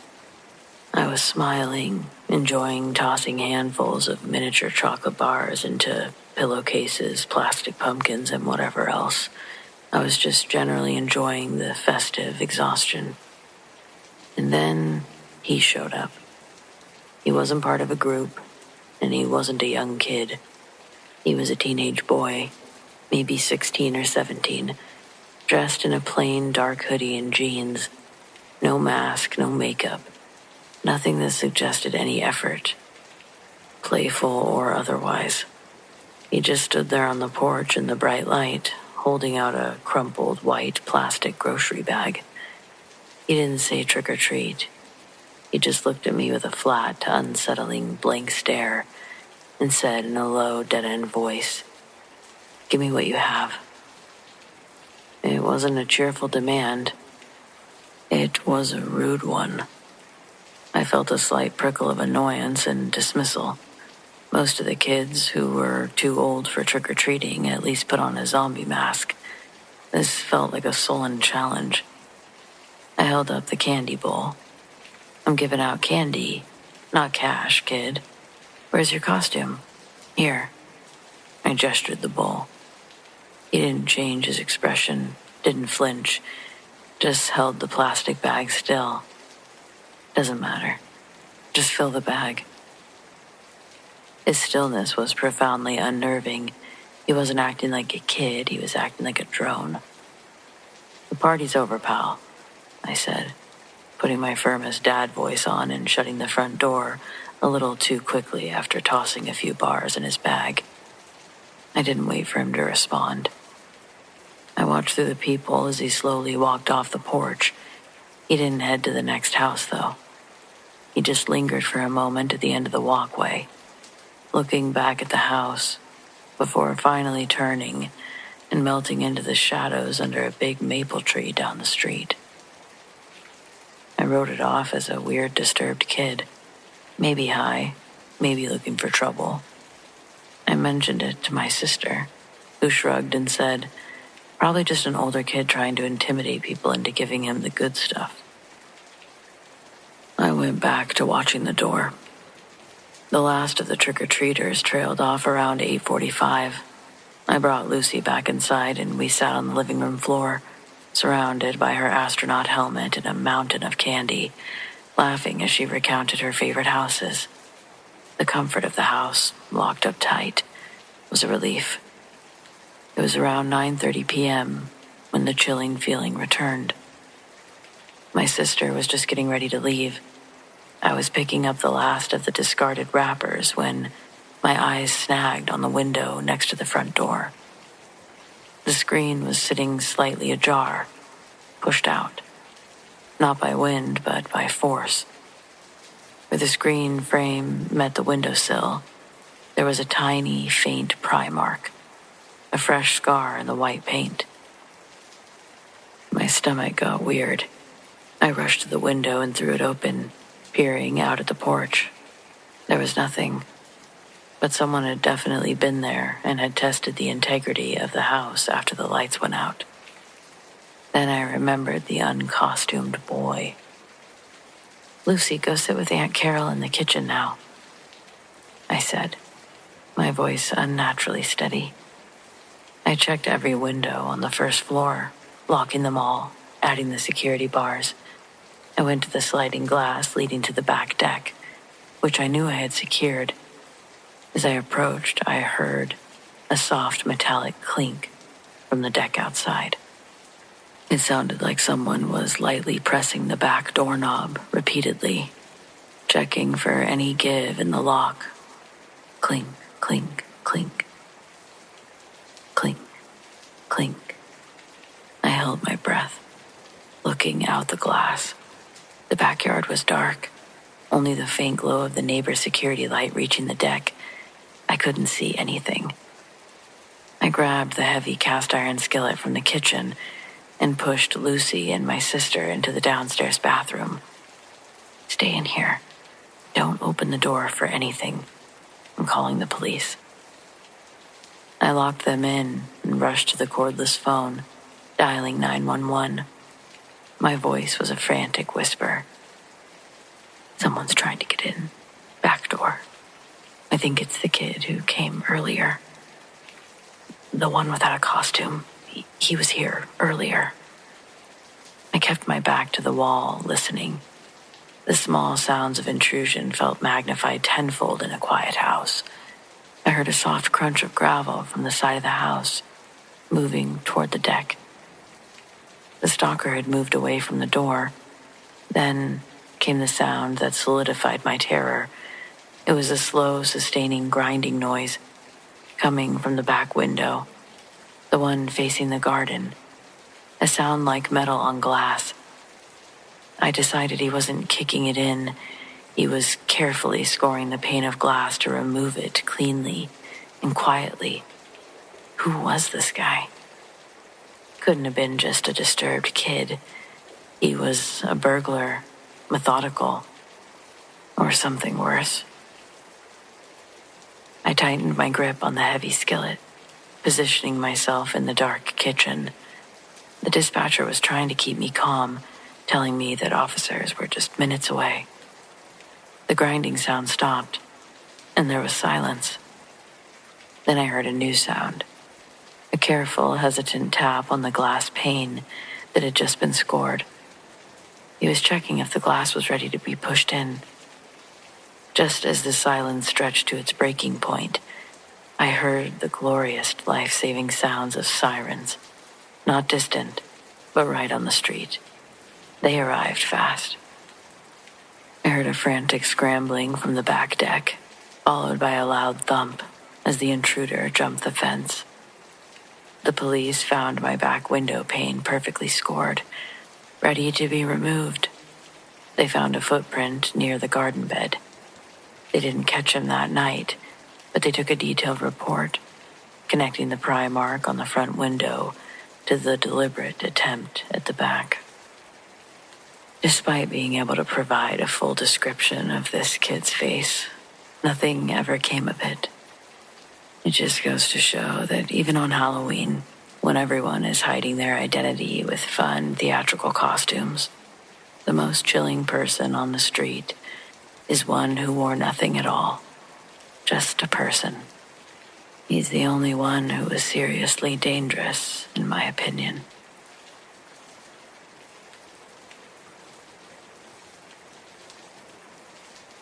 I still think we should have gone with this sexy version of Abbott and Costello. I yelled over the throbbing bass of the club music. Dina, my better half, both in friendship and questionable costume choices, rolled her eyes, but a smile touched her lips. Please, like anyone here would appreciate the comedic genius of who's on first, if we were also wearing fishnets. This is perfect, obscure, unbothered. It was the annual college Halloween rager at the Dungeon, a club notorious for sticky floors and even stickier situations. Every corner was packed with students desperately trying to forget about midterms. We'd spent the last hour trying and failing to explain our vintage getup. But that's okay. We weren't trying to win any costume contests or anything like that. We'd retreated to a small empty table in the back corner to catch our breath. Dina took a long pull from her half-empty plastic cup. Okay, mission time. I'm thirsty, you're thirsty. I'm hitting up Liam for a refill. Liam was the guy who threw all the best parties. Tonight he was dressed as a surprisingly convincing, if slightly too eager, Dracula. More importantly, he was currently monopolizing the area near the back bar, making a series of huge communal jungle juice pitchers. Liam always went over the top, mixing exotic-sounding fluorescent concoctions. Just get us anything that glows and tastes mostly like sugar, I said, sinking into my chair. Got it. Operation Glow Up is a go. Dina winked, placing her empty cup on the table. I watched her navigate the crowd toward the self-proclaimed Prince of Darkness. She tapped him on the shoulder, and he flashed his plastic vampire fangs in a wide grin.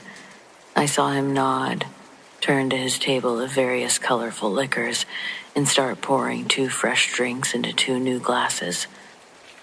I looked down at my phone, checking the time. When I looked up again, Dina was already on her way back, having somehow bypassed a full conga line of people in animal print. As Dina returned to the table, she was holding a drink in either hand. The glass I was handed had a milky film swirling on top of the alcohol. My brow sort of furrowed. Dina's drink, which she was already sipping, was clear, vivid neon green, a classic Liam creation. Mine, however, was a strange, dull turquoise with a disturbing, almost cloudy layer. It didn't look like anything that would normally come out of a pitcher of punch. What is this? I asked, holding it up. Did Dracula forget to clean his glass? Or is this some kind of new, disturbing flavor? Dina stopped mid-sip of her own beverage, her face going instantly serious as she looked at my glass. Whoa, that is not normal, she said, her eyes tracing the opaqueness of the layer floating on top. I mean, his stuff is usually weird, but that looks just separated, like a science experiment gone wrong. We both stared at it. The colorful club lights reflected off the suspicious surface. The difference was too stark and too jarring to ignore. It was an anomaly in a sea of identical sugary poison. Suddenly, a girl in a cheap nun costume stumbled past, knocking into the table and rattling the glass. The milky layer shivered, and a tiny, almost imperceptible white powder seemed to dissolve into the liquid. Dina's eyes widened, and the cheerful noise of the party seemed to drain away. "Don't touch it," she whispered, her hand shooting out to the steady glass. Her gaze lifted over my shoulder, locking onto a figure standing near the bar. Liam, still in his ridiculous vampire costume, was watching us. Not just watching, but staring intently at our table. When he saw that we hadn't drunk the contents of the milky glass, a subtle, cold look of frustration flashed across his face before he quickly turned away to talk to another guest. The pieces clicked into place with horrifying speed. The strange singular color, the milky film, Liam's gaze, the fact that he was the only one mixing drinks tonight. Dina, I choked out, a cold dread replacing the heat of the club. I think we just got lucky. A minute later, 2 uniformed campus security officers who had been patrolling the perimeter were suddenly pulling a very pale, very resistant Liam out the side door, his cape trailing behind him. Turns out, he hadn't been so subtle with a few other students lately. The lucky coincidence of a distinctly weird drink saved the night, and a subsequent frantic search of his bar area confirmed the sickening truth. A baggie of white powder slipped into one cocktail, now sat confiscated on the counter. The police were waiting outside to take him away, and a friend was being taken to the infirmary. I'm just thankful that we had our wits about us, and that we weren't the true victims of that night.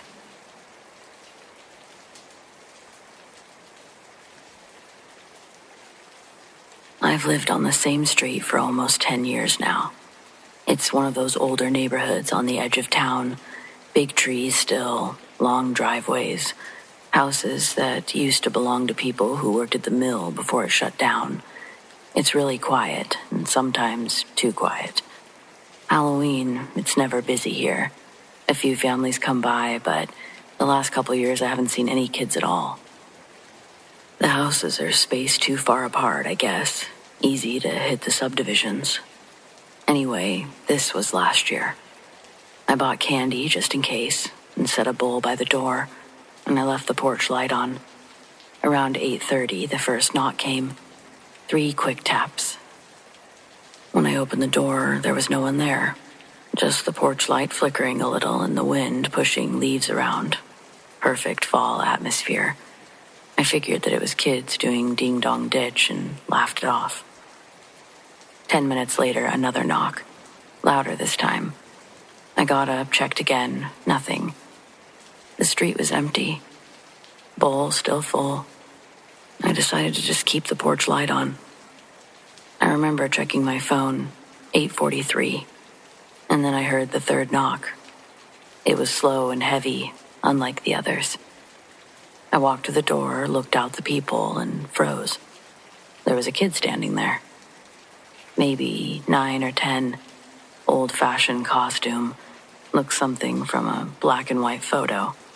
Long coat, white shirt, paper mask covering half their face. The mask was rough, hand-cut, with 2 big circles for eyes. They didn't move or say anything, just stood there, holding out a candy bag. I opened the door a crack and said, "Hey there, you're out late." No response. Kid just kept the bag held out empty. "Where are your parents?" I asked, looking around. "Need help finding your group?" The kid just tilted their head a little. The voice that came out was flat. "I need to come inside." Something in the way they said it made my stomach drop. No please, no question mark, just slow instruction. I tried to laugh it off. "You're fine, bud. You don't need to come in, but I'll get you some candy, or I'll come with you." As I turned to grab the bowl, the kid said, "No." Then in the same calm tone, "You need to let me in, Bethany." That stopped me cold. How did this child know my name? I turned back, and that's when I noticed their eyes through the holes of the mask. I guess it could have been part of the costume, but they weren't eyes. Just black. Not pupils, not dark irises. Just a solid, depthless black. Like the eye wasn't even a thing that could move. I realize that's hard to imagine without seeing it. But trust me, it was incredibly odd. I never felt so unsettled looking at a child in my life. The bag in their hands, empty. I said, "Would you like me to take you home? Or call the police?" The kid's voice changed then. Lower and older somehow. Same words, just heavier. let me in. I shut the door. It was hard enough for the glass to rattle, but something about the voice. My hands were shaking so bad I could barely dial 911. I hit call. Before it could even ring, I was feeling silly. I disconnected. I thought, what if this is just some prank? Some weird mask with contacts, a neighbor's kid, and they know my name, so on. So I don't know why, but I opened the door again. The porch was empty now. I stepped outside, looked around. Nothing on the driveway.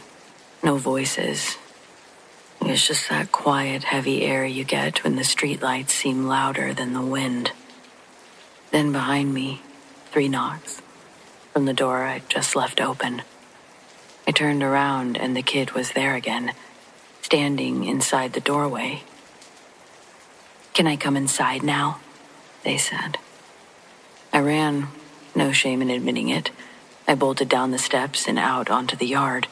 When I looked back, the doorway was empty again. No kid, or the sound of them leaving. The police came about 20 minutes later due to my hang-up call. 2 officers walked the yard, checked the street.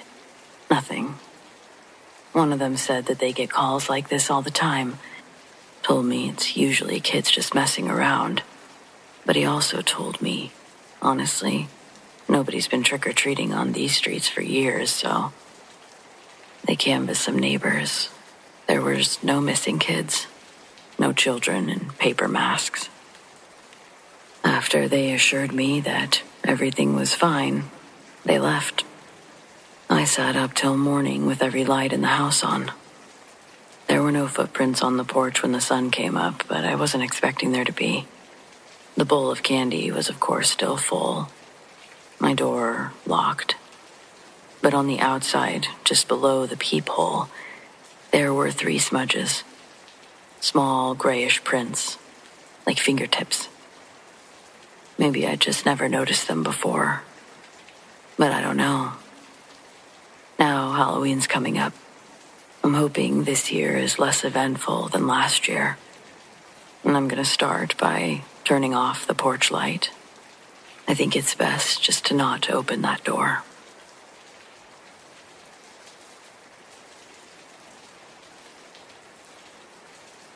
I'm still not technically okay. I want to start there. I keep trying to logically explain what happened, but it just loops back on itself and makes me feel crazy, which is probably what it's supposed to do. This is back in college, maybe 4 years ago. I moved into this cheap place in a half-abandoned neighborhood on the south side of Buffalo. It was a second-floor walk-up, creaky floors, radiators that sounded like a drum solo, the whole bit. It was just a feeling at first, that vague, cold awareness that you are absolutely not alone. You know, like when you can feel a stare on your back. It was that, but constant, and always focused on the kitchen. The kitchen was the worst. It had this huge single-pane window overlooking a dead-end alley. Even with the blinds shut, standing in there felt like taking off your coat in a blizzard. I started leaving the radio on 24/7, trying to drown out that type of silence, but it didn't help. I was sleeping maybe 4 hours a night, waking up in a sweat, my whole body just bracing for something to happen. I'm a biology major. I don't believe in ghosts or hexes, but for a few weeks, logic starts to crumble when you're in that sleep-deprived state. I started doing stupid things, little ridiculous rituals that were supposed to make me feel safe. I drew this wonky compass rose on the back of the pantry door. I'd set my shoes by the front door facing out, convinced that if I ran, I needed to run fast. I even left the shower running for a night just because the sound of running water felt like a shield. Pathetic and a huge waste of water, I know. Then I remembered this old, awful movie about witches, how they couldn't cross a line of salt. It was such a goofy, desperate thought, but I went to the corner store, bought 3 huge containers of iodinized salt, and went to work. I lined the base of the front door, the sill of the bathroom window, and every single edge of that huge kitchen window. I packed the salt down with a flat-line butter knife. It was humiliating, but I did it. And then stillness. For a week, maybe 10 days, the air in the apartment felt thinner, easier to breathe. The cold pressure on my back was gone. It was just an old, cheap apartment again. I thought, okay, it was all stress, lack of sleep. The salt thing was a placebo, and I'm fine now. Then I woke up that Tuesday morning, around 4 a.m., to this faint light. Not an external light like a street lamp. It was coming from the kitchen. It was this soft, internal glow, a low, milky white luminescence. I crawled out of bed, holding my breath, and peeked around the corner. The salt. The line that I'd carefully packed along the bottom of the kitchen windowsill was shining. And it wasn't just sitting there. It was moving. Slowly, gently. The individual crystals were rising a fraction of an inch from the wood, swirling like smoke in a windless room. A shimmering, silent upward current. It was all contained right over the line I'd drawn, contained by the glass. The light wasn't comforting. It wasn't warm. It felt like something being pressurized against the window, and the salt was the only thing holding it back. I thought I could hear, no, feel, a low humming vibration in the floorboards under my bare feet, like an idling engine. I stood there, staring at this impossible glow, and the swirling crystals, and that awful pressure came back, 1,000 times worse. It wasn't just watching me now. It felt like it was waiting for me to open the window so the salt barrier could break and that white electric cold could flow in. I didn't call the police. I didn't grab my books. I just backed away slowly until I hit the closet where I kept my jacket and my keys. I threw my coat on, not even tying my shoes. I ran down those creaky stairs, and I drove 40 miles east to my sister's place without stopping. And I never stepped foot in that apartment again, not alone. I lost the deposit. I lost a lot of furniture. I lost the whole semester, frankly. But I know what I saw. I just don't know what it means or what it was. Was the salt holding something out, or was it keeping something in? Sometimes I still get that feeling that if I look closely at the floorboards, I'll see the faintest trace of glowing white powder that tracked out with me. I'm always paranoid that something came with me, but I guess it's been long enough to let that go.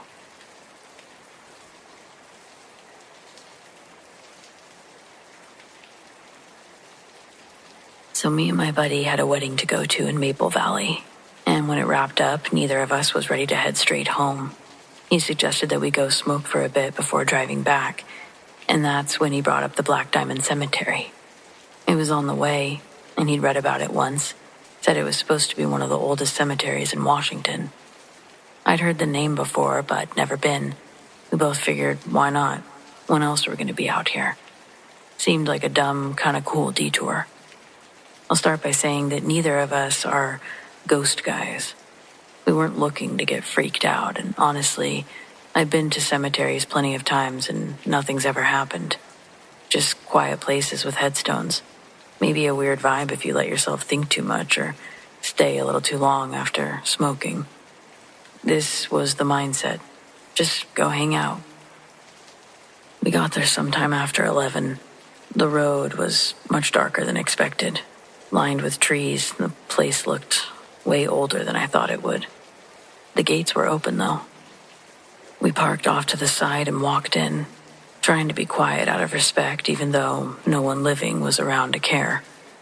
We found a spot to sit on that was a low concrete wall, lit up, and we just started talking about random stuff. People from the wedding, music, the usual. We definitely weren't scared. If anything, it was a cool spot. I remember checking the time on my phone, and when I looked up, my buddy was staring past me. I thought maybe he was zoning out, until I saw his face. He looked locked in, like he was trying to figure out what he was seeing. I turned, and that's when I noticed movement between the headstones. It wasn't an animal. I know what a raccoon looks like, and this wasn't that. It looked like a person, just a figure slipping between graves. No flashlight or sound with their steps. Just 1 second they're there and gone the next. Neither of us moved or said anything at first. We just watched. Then the air literally changed, like a gust of wind, but colder. I don't really know how else to explain it. 1 minute it was a normal cold night, and the next it felt colder and heavier, despite there not being any rain. It was like something was pressing down on us. The trees around us went pretty still, and the silence got so sharp that it made my ears ring. My buddy whispered, "Do you hear that?" At first I didn't, but then it hit me. It was almost like someone was singing. Not clear words, just this faint, steady tone. They were singing a song far away. It didn't fit with anything. There weren't houses nearby, no cars driving past. Just that sound carrying across the graves. We both stood up from the wall. We were trying to act calm, but failing miserably. I kept telling myself that that was definitely the wind or my imagination. Then, a little ways down the path, I could have sworn I saw a figure standing completely still in front of one of the older stones. It looked pale, like gray on gray in the moonlight. I couldn't make out a face or features, just the shape. I looked at my buddy, and he saw it too. We didn't stick around. He grabbed my arm, and we both just booked it back toward the car. As we ran, it didn't feel like the sound was getting further away. It just stayed right with us. We slammed the doors, and we sat there in silence.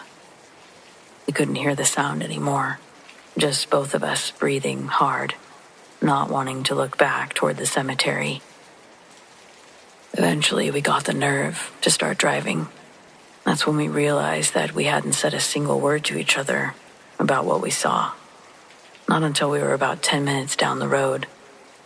He said to me, "You saw it too, right?" And I nodded. That was it. We didn't even try to explain it. Didn't want to. I've been to plenty of places that people say are haunted. This was the first time something actually happened. It wasn't exactly a jump scare, but that singing and that image, it was enough. We are officially ghost guys.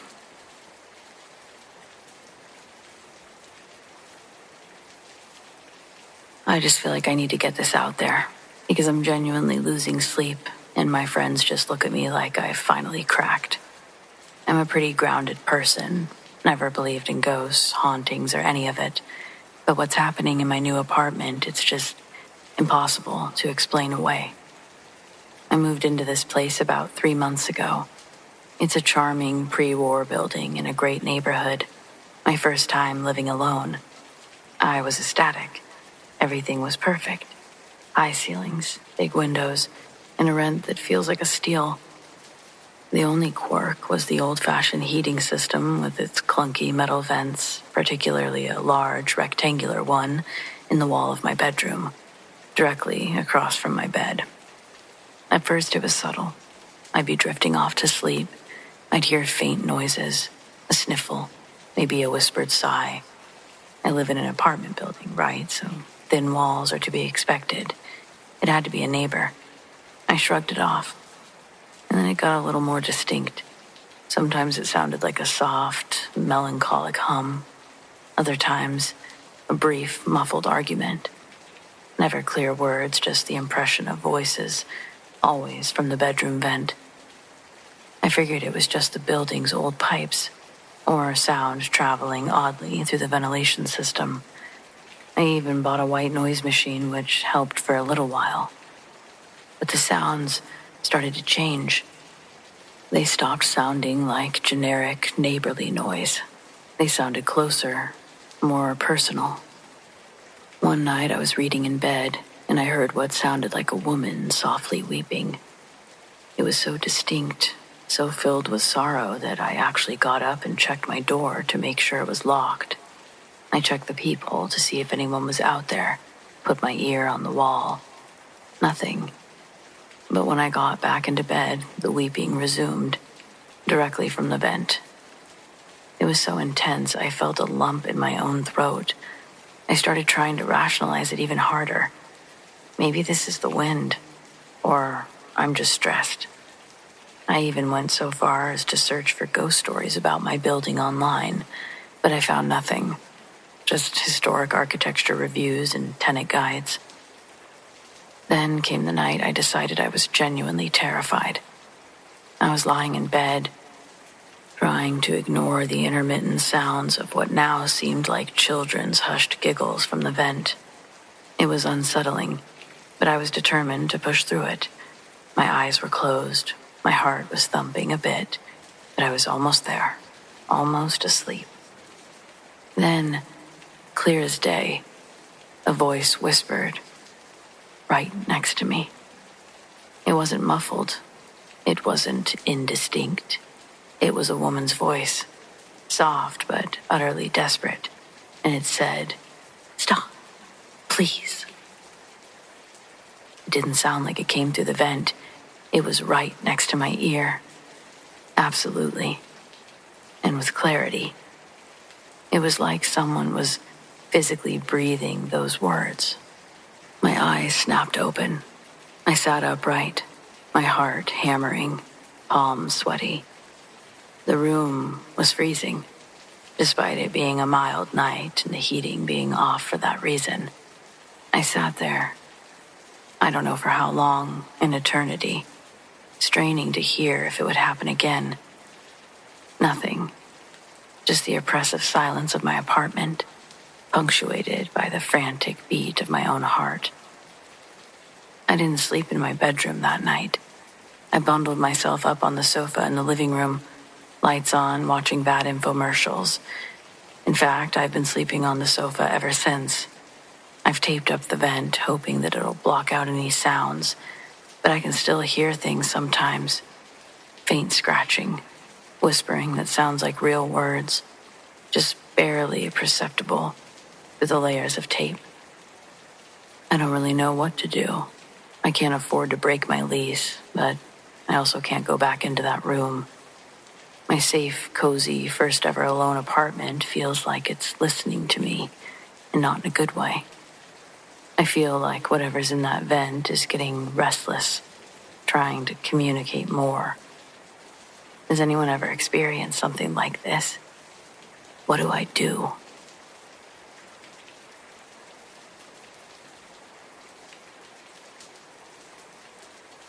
I used to work at a psychiatric facility for teenagers.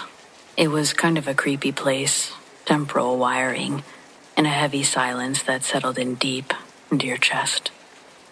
It was sad, but it was something else too. My first week, the power went out. A breaker had flipped, and maintenance said that it would be at least 3 hours before they could get there. I volunteered to check myself. The other staff members sort of went quiet, and when no one offered to go with me, that probably should have been my first clue. The basement, it was what you'd expect. Cold, damp. I was scanning the breaker box when I heard a man's voice behind me, clear as day. "What are you doing?" I jumped and turned around, expecting to see someone. Maybe maintenance came early and slipped in without me hearing. But there was no one there. The basement stairs were loud enough to hear even one step, and yet I was alone. I never found the flipped breaker. When I came back up and asked if anyone had come down, every staff member was accounted for. That was the first time that something happened, but it wasn't the last. Not long after, a strange smell started to show up. Gardenias, overpowering and artificial, like perfume poured on too heavy. Every time I smelled it, I'd get dizzy and nauseous. Sometimes I had to step outside just to breathe. Some of the kids said that they smelled it too, and so did a few of the staff. There was never an explanation for it. And then there were the hands. One night on an overnight shift, I was stationed in the living room near the basement door. I glanced over and froze. There were hands, 3, maybe 4 pairs, clawing at the bottom of the door. Pale, frantic, stretching under the crack like they were trying to pull themselves through. I didn't even move. I remember just staring until they vanished right in front of me. I knew I wasn't crazy, but what the hell was that? Another night, I was sitting at the opposite end of where the makeshift living room was. I heard footsteps upstairs. Everyone was accounted for. I went to the bottom of the stairs and I saw 2 glowing red eyes hovering just above the top step. I stared right into them, and then I hissed without even thinking, "Leave him alone." I heard a growl, and I watched those eyes disappear. There was a boy, 17, sharp kid. He was just a week away from discharge and had a full college scholarship lined up. Not the type to make things up. It was one of the days where the kids from the children's hospital would come over. We were all playing hide and seek, staff included, to keep things light. I was the seeker. I spotted someone slipping into a closet. In the same room, a blanket on the bed looked like someone hiding underneath. I pulled it back. Nothing there. But then something black streaked past the corner of my vision, fast into the next room. The kid in the closet came out, pale. I heard someone say, "Got you," and then I felt a hand on my shoulder. He said, "That wasn't you, right?" The night shifts actually got worse. I once saw a shadow of a man, tall, solid, walking through a blind corner. I caught him in the mirror, and I saw him again in the reflection of the kitchen window. I waited as he passed through the side door and vanished. Sometimes after shifts, I'd get into my car and see a figure in the back seat. I'd speak aloud, "You're not welcome here. You cannot come with me." Usually it disappeared, but once something latched onto my back. It was cold and heavy and paralyzing. I literally couldn't drive. It took 15 minutes of prayer and sheer will to shake it off. The longer I worked there, the more I unraveled. My anxiety spiked. I was constantly paranoid. I developed severe insomnia and gained a dangerous amount of weight. By the time I left, I was barely functioning. And the strange thing, I didn't leave because of the hauntings. I probably should have, but I didn't. I left because one of the boys, a sweet, quiet kid who aged out of the program, took his own life. After everything, after all the support, the progress, it still wasn't enough. That broke me more than the shadows ever could. I moved on to an assisted living facility. The deaths there were expected, natural, peaceful. People who had lived full lives. Some things still follow me, but I learned how to leave the door closed.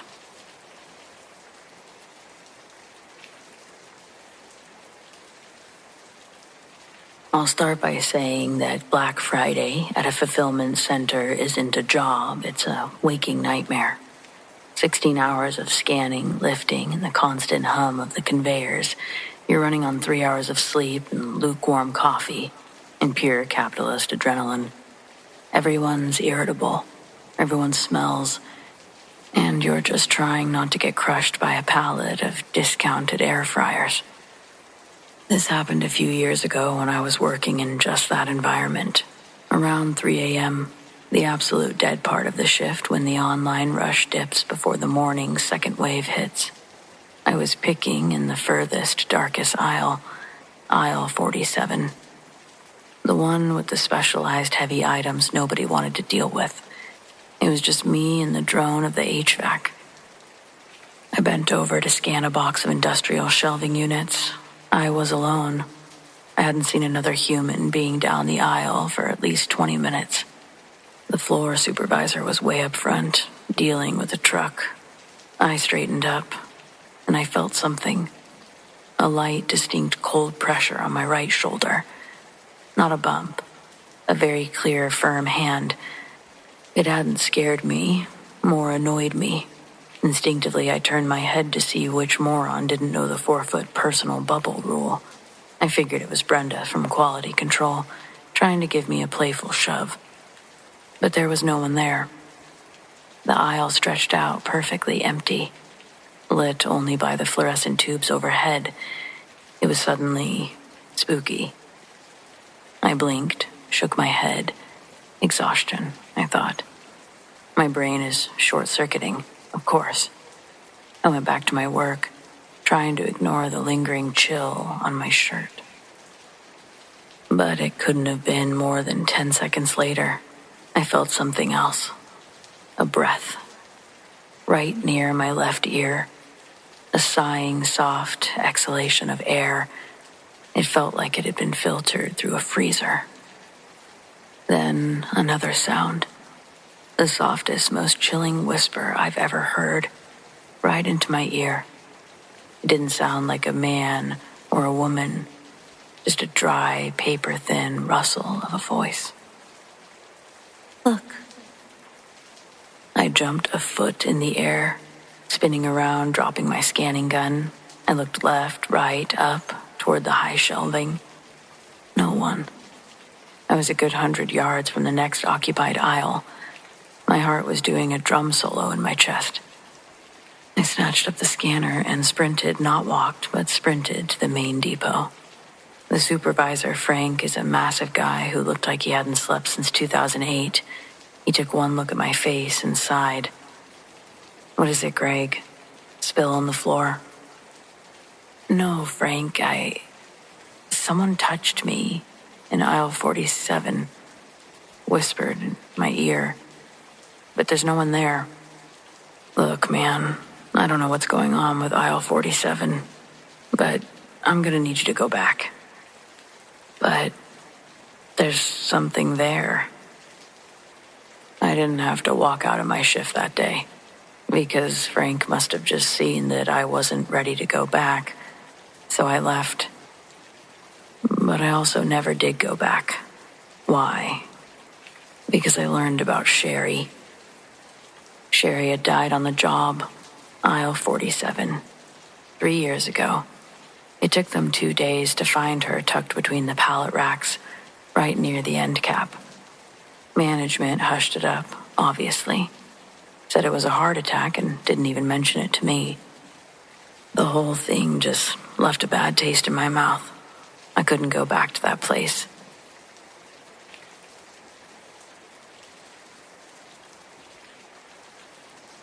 This happened a few years ago. It's one of those things my whole family still talks about sometimes because it was so clear. We'd just come home from vacation and it was late, close to midnight. We were tired, doing that half-zombie routine of unloading the car, trying to get everything inside. The house was dark except for the porch light and a weak street lamp down the block. I was up on the porch juggling some of the lighter bags. My husband and our 2 kids were still in the driveway, grabbing the heavier stuff out of the trunk. Our dog was out front with us, kind of trotting between everyone, sniffing around. Then he started barking. It wasn't his normal someone's walking past bark. This was that deep, alert bark that he used only when something was on the property. It made me stop mid-step and look at him. At the same time, my husband and the kids also looked toward the dog, and then all of us followed his gaze. Then we saw a shadow figure, full-bodied, tall, with a kind of old-fashioned shape to it, walking from the front of our yard toward the back. It wasn't like a blur or a flash. It was the shape of a man, moving at a steady pace. with what looked like a hat. It gave me railroad conductor vibes. I remember thinking the outline was weirdly crisp for a shadow. Our dog followed a few feet, barking like crazy, but he would not go past the edge of the backyard. He just froze there, hackles up, barking at nothing. The shadow kept moving toward the back of the yard, and then it was gone. Not like it ducked out of view, just gone. This all happened within a few seconds, but we saw it. The four of us stood there staring at each other. Nobody said anything right away. It's that moment when something so odd happens that your brain tries to make sense of it, piecing it together before you speak. Then my oldest said, "Did you see that guy?" And my husband nodded. We all compared notes right there. Tall man, hat, moving from the front to the back, disappearing. After we got inside and calmed down a little, I went out back with a flashlight to check. There were no footprints or sign of anyone hiding. Just our yard and the dog still pacing at the edge like he wasn't sure if it was over. 4 people. We all saw the same thing, same details. We were all awake, though tired. Outside, sober. Even the dog reacted.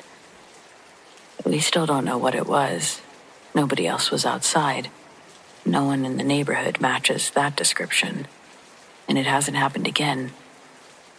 Some things you can shrug off and just not think about them. This wasn't one of them.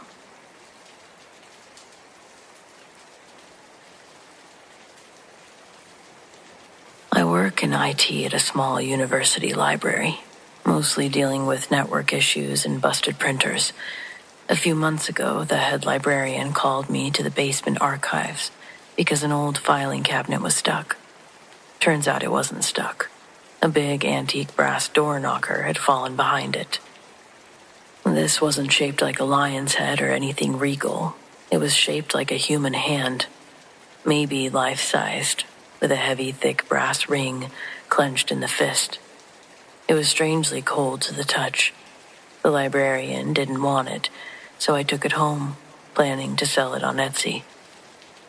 I hung it on my office wall as a decoration while I waited for a free weekend to list it. Everything was fine until I started noticing things happening, specifically to my electronics, things that were plugged into the wall. It started with the phone charger. I'd plug in my phone, and it would charge to 80%, and then just stop. Then my laptop. It would randomly shut down, and when I restarted it, the battery would be completely drained, even though it was plugged in. I bought new cords, new surge protectors. Nothing worked. I noticed a pattern. Everything that failed, everything that died despite being plugged in, was in the same room as the brass hand knocker. I went into my office to work one night, and the overhead light flickered and died. I walked over to the outlet to see if the bulb was just loose, and that's when I saw something. The brass hand. It wasn't on the wall. It was sitting on my power strip. It was lying flat across the black plastic, perfectly covering the on and off switch with its brass palm. The green power light was off. I picked it up, feeling a wave of deep, unnerving cold when I did. I put it back on the wall hook, and the power strip immediately clicked back on, the light shining bright green. I convinced myself that it had simply fallen off the wall and onto the strip. But it escalated. I came home from work and I found every single wall outlet in my entire office, 8 of them, had something jammed into the top grounding hole. It wasn't metal. It was a tiny, dried out, blackened piece of organic matter, like a piece of root or burnt twig, just enough to break the circuit. On my desk, the brass hand knocker was sitting on a little pile of these tiny black twigs. It had somehow unplugged the entire room from the electrical grid. I was honestly kind of terrified, but also weirdly compelled. I took the brass hand off the desk, carried it downstairs. I got a heavy-duty waterproof cooler, wrapped the hand in a trash bag, put it inside. I secured the cooler with 2 bungee cords. I felt a huge wave of relief. I went back upstairs, and for the first time in weeks, my laptop was fully charged. I woke up at 4 a.m. to a distinct, metallic knocking sound. It wasn't the door. It was coming from my basement. I walked down the stairs, and the sound was clear. Knock, knock, knock, pause. Knock, knock, knock. It was coming from the laundry room. I flicked on the light. The waterproof cooler was lying on its side, the lid still secured by the bungee cords, but on the floor next to it, the brass ring. The big, thick ring that was meant to be clenched in the hand's fist. The ring had somehow been worked free of the brass hand, and it was banging rhythmically against the metal side of the washing machine, hitting the machine right on the spot where the power cord plugs into the back. I sold my house 2 weeks later. I left the cooler in the basement, still corded shut. I didn't open it. I don't know what it wanted, but I know it wasn't a spirit looking for connection. It was something that wanted to cut the connection. It wanted to make life around it dark and cold, just like it was.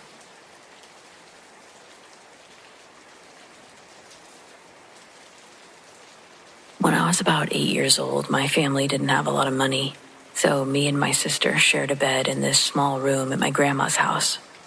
It was an old house where everything smelled faintly like cedar and mothballs. The hallway, always a little darker than it should be. This one night sticks with me more than anything else from that time. It was late, like past midnight. The window was cracked open because it was summer and we didn't have AC. I remember waking up because my sister rolled over and kneed me in the side. I sat up a little, annoyed, and then I saw a woman. She was standing at the end of our bed. She wasn't moving or saying anything, just standing there. She looked kind of blurry in the dark, but I could tell that she had some kind of long dress on, old-fashioned like. Her hands were clasped in front of her like she was praying or waiting. I couldn't see her face clearly, but I knew that she was looking towards us.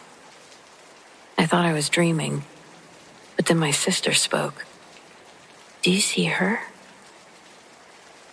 Neither of us moved. I didn't want to blink because I was scared that she'd get closer if I did. After what felt like forever, my sister yanked the blanket over her head, and I did the same. We stayed like that until we fell back asleep. In the morning, the room was normal. It felt silly that we were so afraid, but we were. We didn't tell anyone because we were scared they wouldn't believe us, or worse, that talking about her would make her come back. We really only talked about it years later as adults, and my sister remembers it exactly the way I do. The woman at the foot of the bed, her dress, her hands. We've never seen anything like that. Neither of us have seen anything like that since. But we've never forgotten her.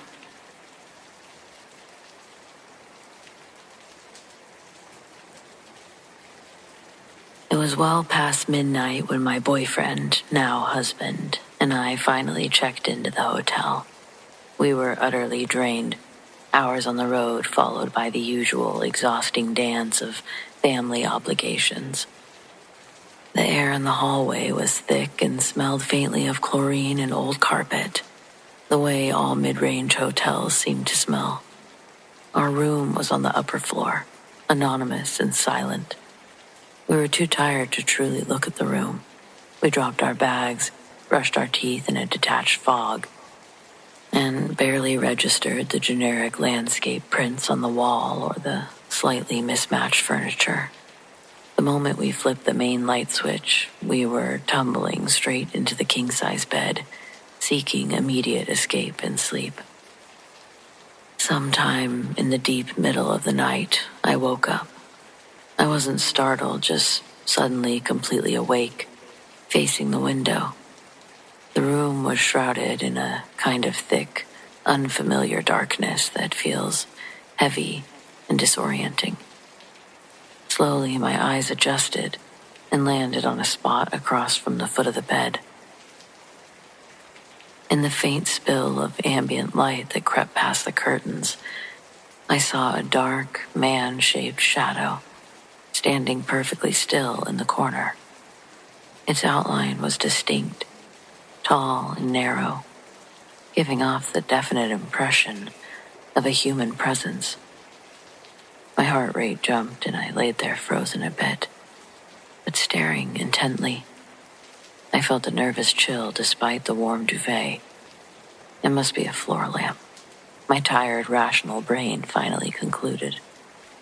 That corner looked empty, but maybe the maid service had moved a reading lamp there, or maybe it was a strange coat rack.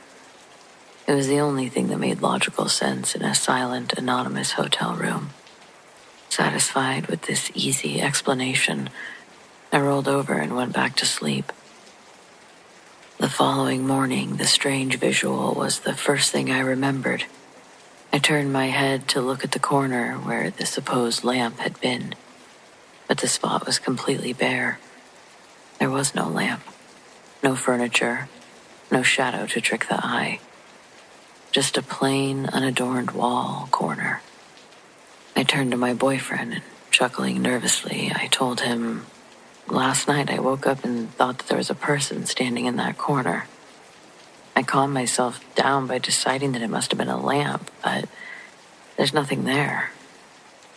He stopped what he was doing, and he went white. He told me that he had also woken up in the middle of the night. He hadn't seen anything, but he was overwhelmed by an intense cold feeling that he was being watched. The feeling was so strong and unnerving that he actually had to get out of bed and walk to the bathroom just to try to shake the oppressive feeling off. To this day, that memory sticks with me, a chilling reminder of the unknown presence we both felt in that room.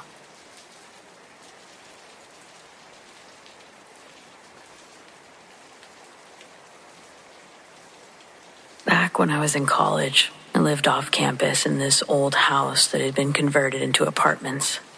It wasn't exactly in the best shape.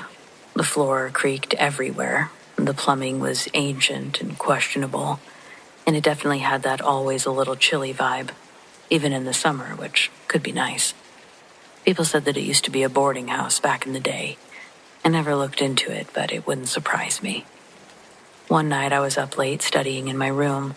My roommate was gone for the weekend, so I had the whole apartment to myself. It was after midnight, super quiet, just me and the sound of my laptop fan. I remember leaning back in my chair, rubbing my eyes when I heard this low, drawn-out sigh. It came from right behind me. The sound was so close, I actually felt it brush against the back of my neck. I spun around so fast that my chair nearly tipped. But there was nothing there. It was just the wall and the window. The radiator in the corner was hissing, as usual. But it didn't sound like the building was settling.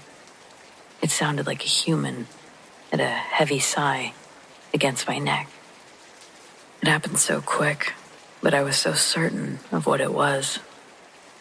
I sat there, waiting for anything else to happen. A second sound, maybe some movement, but it was just silence. After maybe a minute, I grabbed my stuff, and I went downstairs to the living room. I ended up falling asleep on the couch with the TV on, because I couldn't bring myself to go back to that room until the sun was up. I lived there for another year after that.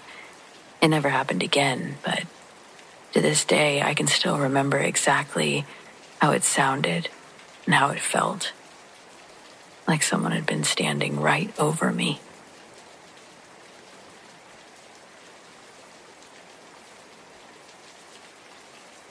My job is a bit different. I'm a transcriptionist working long hours from a small home office downstairs.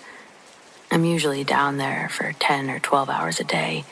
My only office companion is Flops, my brilliant blue betta fish, who lives in a medium-sized cylinder tank right on the corner of my desk. He's been there for over 6 months, a staple of my daily environment, and totally unremarkable, until last night. I'm telling you this ahead of time because I want to eliminate any rational explanation right away. My office is completely temperature controlled. No drafts or external air vents near the desk, and the tank has been in the exact same spot for half a year. It was about 11:30 p.m. I was making my final rounds before bed, which involves turning off the office lights and feeding Flops. I opened the door, and the light from the hallway spilled in, illuminating the desk corner. I saw Flops immediately.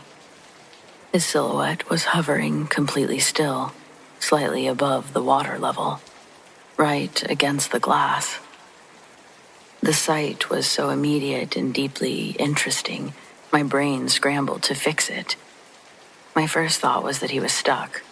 Flops can be a little dramatic, and sometimes he presses himself against the side of the tank, maybe clinging to the air bubbles or a stray piece of food.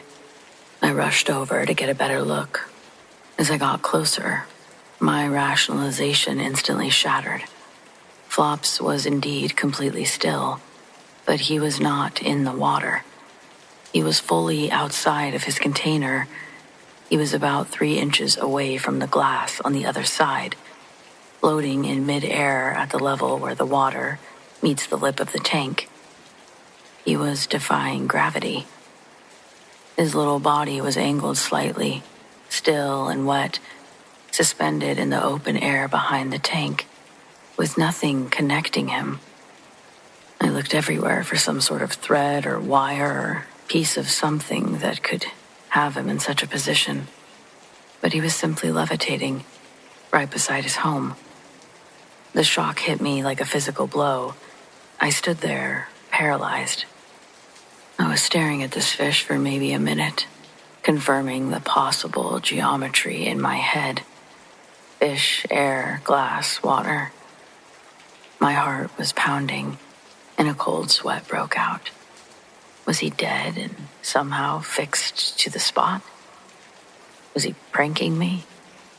I gathered some courage and reached out my finger. I wanted to just touch the anomaly, prove to myself that he was physically there and not some optical hallucination caused by the curved glass. The moment my fingertips brushed his wet, cold side, the invisible force holding him instantly vanished. He didn't swim. He fell to the ground. There was this soft thud as his tiny body hit the hardwood floor beside the desk. I immediately dropped to my knees and scrambled to pick him up. I scooped the motionless, limp fish with my hands, and I put him back into the tank. I was convinced I'd just killed my pet by interfering with a paranormal physics experiment. But the moment he hit the water, Flops came alive. He zoomed to the bottom and then back to the surface, swimming around like nothing had happened. He looked perfectly fine. I have 0 answers. I don't know how he got out, and I certainly don't know what held him there. All I know is that for 1 minute, my fish defied the fundamental laws of nature. And the only proof I have is the dent in my certainty that everything in this world is governed by physics.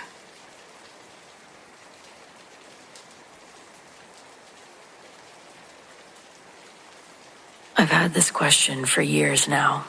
No one's ever been able to give me a good answer. About 3 years ago, I was living with my family on a dead-end street in a quiet neighborhood. And by little and quiet, I mean the kind of place where everyone knew everyone, or at least knew each other's business. It was late, close to 2 a.m, and I was sitting on the porch scrolling through my phone, half awake and trying to convince myself to finally go to bed. I happened to glance out the window, and I froze. Across the street, under the neighbor's porch light, stood 2 figures. One was tall, and I mean unnaturally tall, well over 6.5 feet, maybe 7. The other was much shorter, maybe child size, but his proportions were off. Both were completely black silhouettes, like shadows that had peeled themselves off the ground. They weren't just standing there either. They were talking. I could see their arms move, the tall one gesturing, the short one tilting its head. They were solid, but somehow not real. Like my eyes were struggling to focus on them. I thought this has to be a tricky shadow, or maybe actual people standing in a weird angle, but there wasn't anyone in that house who matched those builds. And even if there was, they had no reason to be out there talking in the freezing cold at 2 a.m. After a few seconds, I blinked and they were gone. Just like that, though. No walking away. There was no car or sound. 1 second, these giant and small things were there, and then they weren't. I tried to brush it off, but things only got stranger after that. Before we moved in, the house next door had already seen its fair share of tragedy. A wife had burned down her home with her husband inside after finding out that he'd been cheating. The fire gutted the place and left the lot empty, the smell of ash still clinging to the street when we first arrived.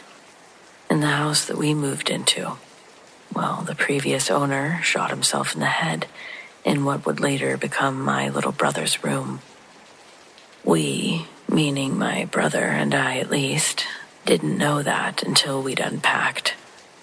Months passed quietly enough.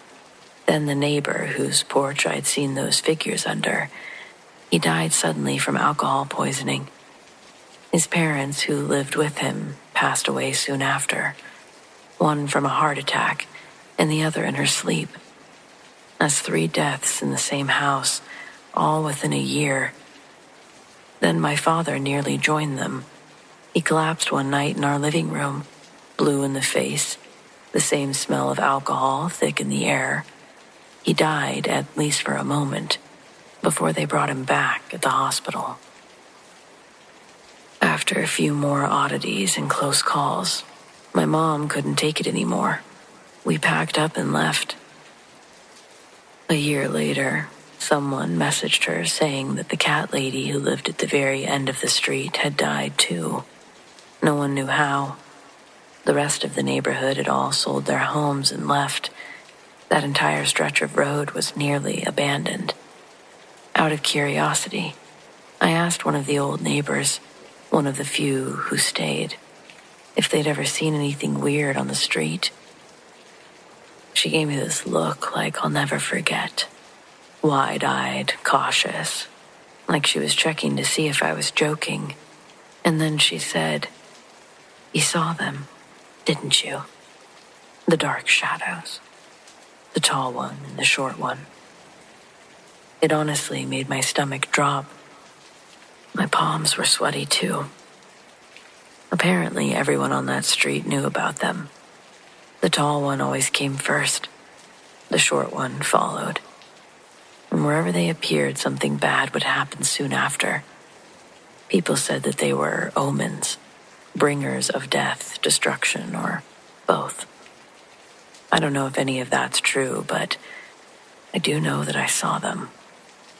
And every time I think about that street, I still picture the glow of that porch light, 2 black shapes standing underneath it, whispering about something that I surely wasn't meant to hear.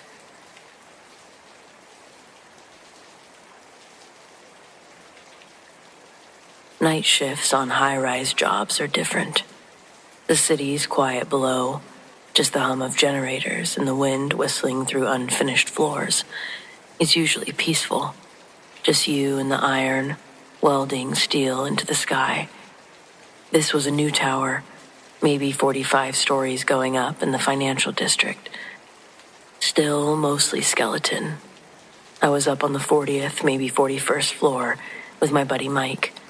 We were doing a late tie-in, stitching up a couple of big beams before the concrete crew came in the next day. It was foggy, thick as soup, which made the city lights below look like smudges of yellow paint on wet glass. Everything felt kind of ghostly. Mike was on the far side of the beam, torching.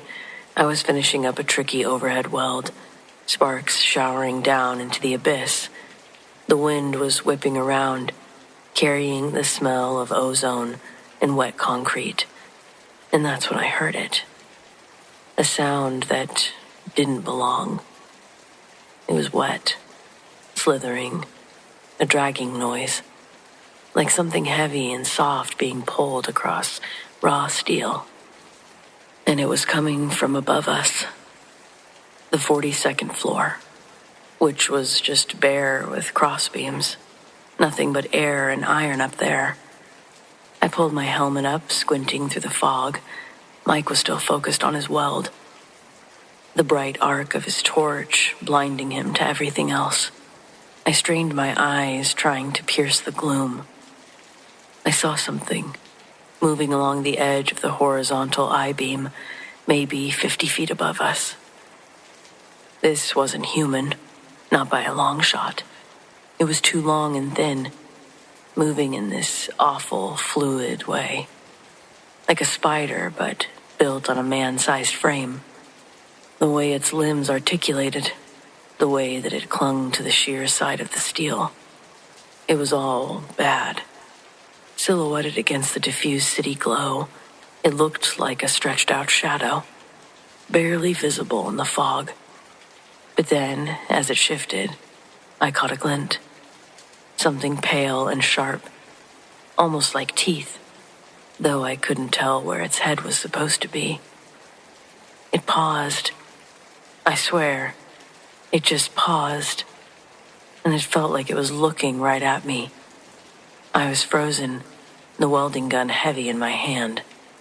My guts were screaming, but my brain was just short-circuiting. What the hell was that thing? Instinct finally took over. I slammed my welding mask back down, plunged my vision into the green-tinted darkness, pretending to still be working. Pretending to be working, running a bead across nothing. I kept my breath even. I tried to make my hands look busy, but every nerve in my body was screaming. I heard it again, closer this time. A faint clicking sound, like long, hard fingernails tapping on metal. It was directly above my head, just for a second. And then silence. An even worse silence than before. I swear I didn't breathe for a full minute. My whole body was rigid. I could feel sweat trickling down my back despite the cold. Then Mike's voice crackled over the comms, startling the hell out of me. "Yo, Frankie, you done with that? Foreman wants us down for break." The sound of his voice was normal and mundane. It stopped me out of it, though. I nearly dropped my gun. I fumbled to kill my torch. Then I started scrambling for the nearest safety line, moving faster than I ever had on the beam. My heart was pounding like a jackhammer. I didn't look up again, and I didn't look back. I just focused on getting to safety. My hands were shaking so bad, I almost missed the latch for the safety cage. Down on the ground, back in the brightly lit shanty, I just mumbled something about being tired. Mike joked about me getting old. I didn't say a word. The next morning, before anyone else got up there, I made an excuse to go back to that floor. Just me. I found the beam where I'd seen it.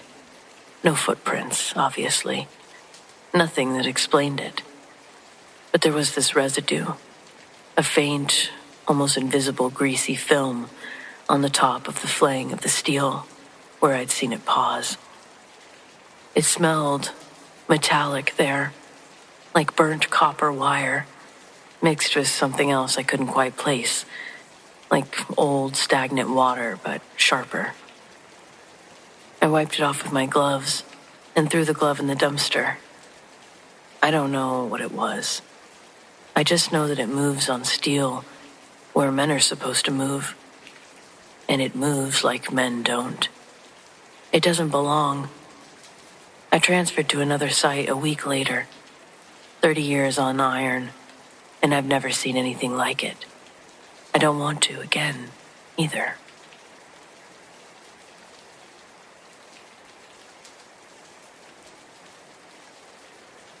My girlfriend, now my wife, was sleeping over at my place back when this happened.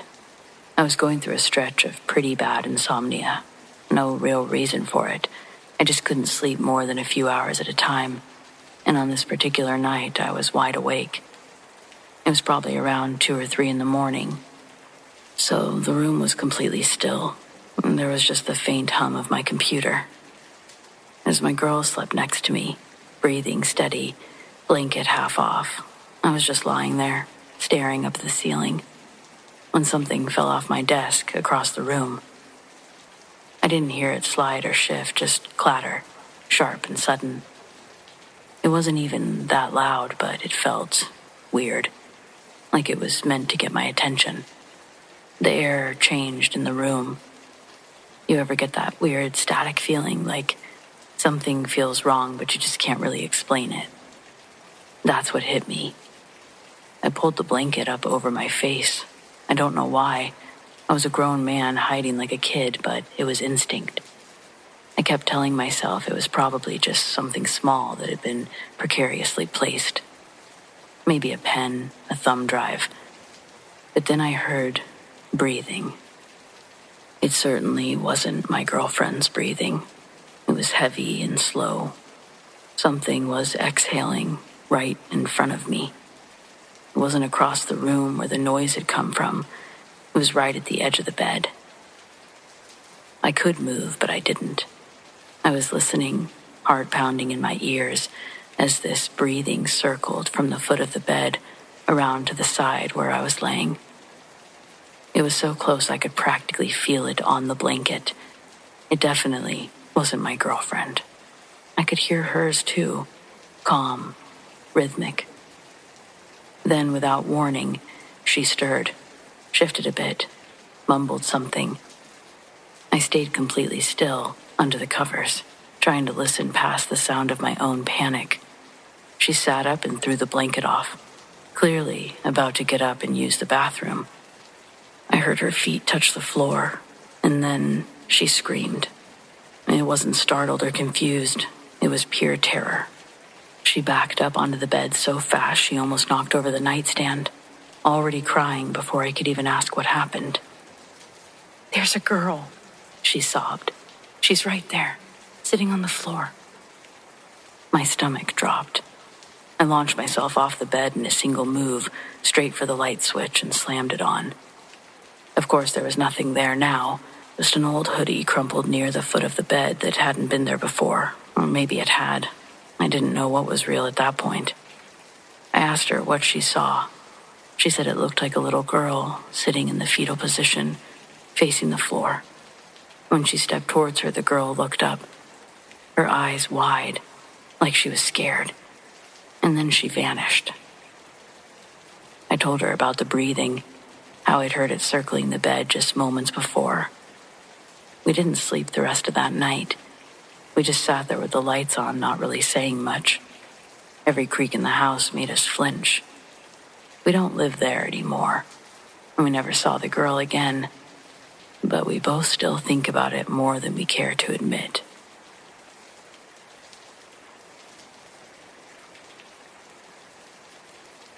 My grandpappy, he wasn't a man for fences. He never was.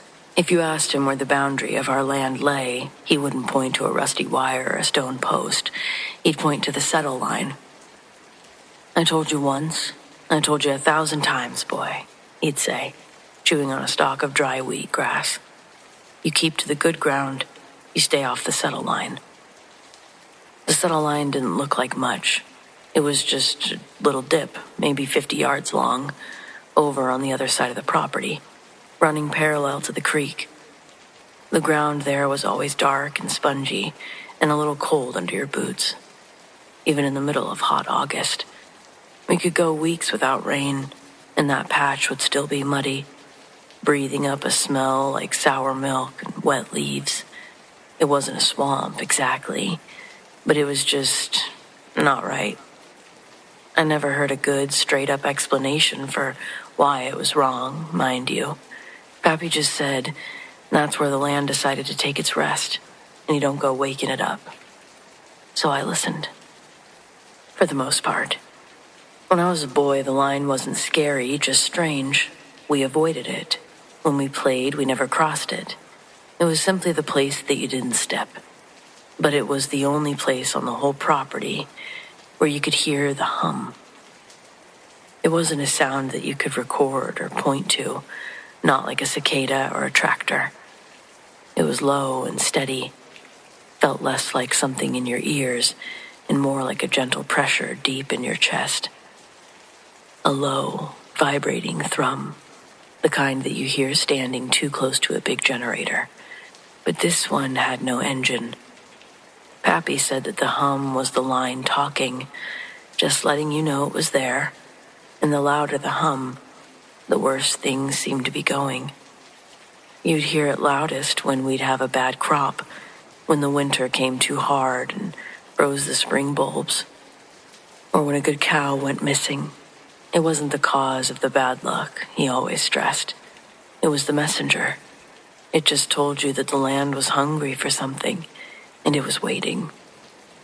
My father, God rest him, he didn't have patience for the tradition. He was a man for metrics and yields. The year that I turned 18, the market for feed corn was high, and he looked at that 50 yards of dark, fertile ground sitting idle, and he saw nothing but money. It's just bad drainage, Pa, he told my grandpappy, who was already frail by then. The soil sample came back better than the rest of the North 40. We're wasting good acreage. Pappy just shook his head, looking out at the spot where the land looked sickly and purple in the evening light. Son, that soil is rich because it hasn't had to give up on its dead in 100 years. You start asking and it'll start taking. But Dad, he was hard-headed. He brought in a hired crew with a big yellow tiller. The second that blade broke the settle line, the hum surged. It wasn't a low vibration anymore. It was a noise that made your teeth ache and your eyes water. The workers stopped and looked around, pale as ghosts. My dad had to pay them triple to finish the plowing. They got a good yield that year, the biggest ever. But my father never stopped twitching in his sleep after that. And the hum, it never really faded back down to a whisper. It was just always there, low and heavy. I was smarter than my father, I believe, or so I told myself. I only crossed the line once, about 15 years ago, just to cut the travel time down for a water pipe. I only went a few feet in to the bad dirt. I was just in and out. The hum didn't scream that time, but it felt like the air had turned to syrup around me, heavy, suffocating. That night, I swear I could smell the sour milk and wet leaves inside my bedroom, 50 yards away, and I knew I had paid for that shortcut. Now, my land borders Mr. Henderson's, a nice enough man who bought the farm next to us, maybe 5 years back. He's a city fellow, trying to raise goats. He keeps telling me that he wants to build a big metal shed for his feed, a perfect aluminum structure, all gleaming and industrial. He came over last week all smiles, with a surveying pole in his hand. "I think I finally found the perfect spot, Jack," he called out to me. "Right along that little muddy trough. It'll be nice and secluded." I walked over there with him and my stomach dropped. He was planning to put a big, bolted shed smack dab in the middle of the settle line. I tried to tell him, using every polite word I knew about old traditions, the bad drainage, and how crops never grew right there.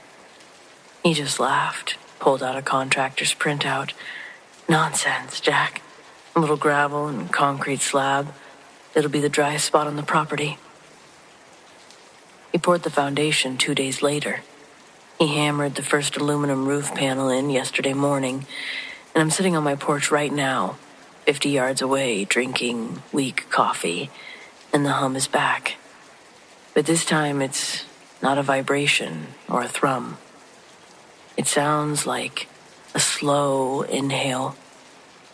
Sounds like something is waiting for Mr. Henderson to lock the door to that new shed and to turn his back.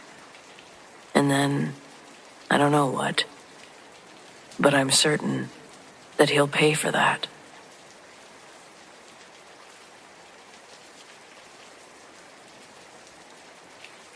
When I was little, my mother took us across the country to escape my father.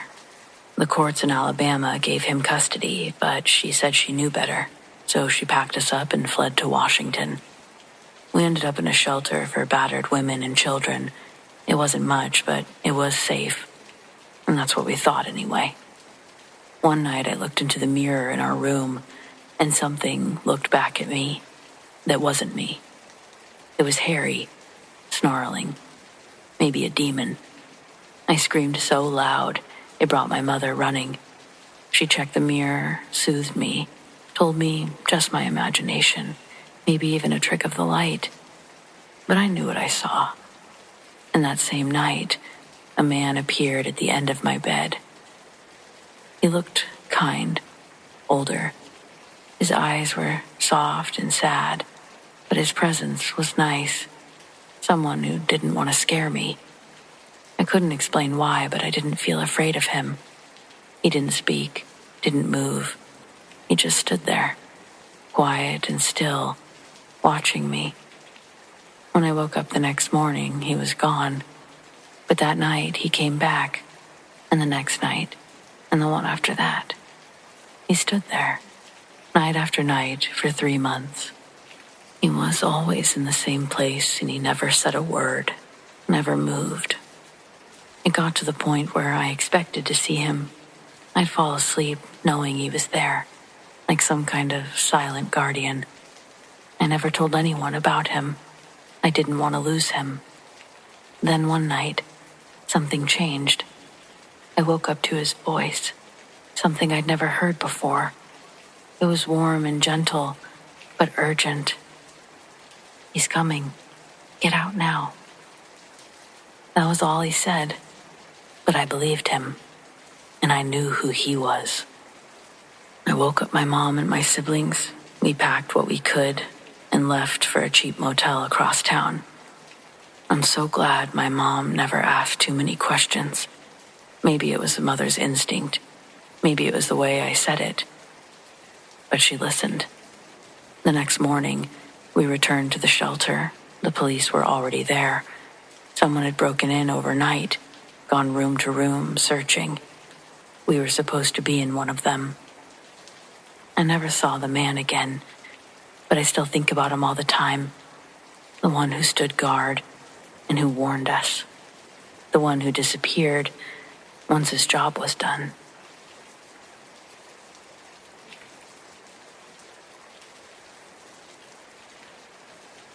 So I'm a chronic procrastinator, which means I basically live at my university's 24-hour library during finals week. You get to know the other night owls, the same dozen students fueled by caffeine and despair. You also get to know the staff. There were 2 rotating night librarians. One was a friendly older guy named Bob, and the other one wasn't. She was a woman who looked to be in her 50s, tall, thin, always wore the same gray cardigan. I really only saw her a handful of times. She wasn't exactly friendly. I'm pretty sure she never said a word. She honestly never seemed to make any noise at all. You'd just look up from your textbook and she'd be there, standing at the end of the aisle. One night I watched her reshelving books. From a distance, it looked normal. But when I walked past, I noticed she was putting them all in the wrong places. A chemistry book in the poetry section. A history text in with the medical journals. They were all perfectly flush with the edge of the shelf, but they were nonsense.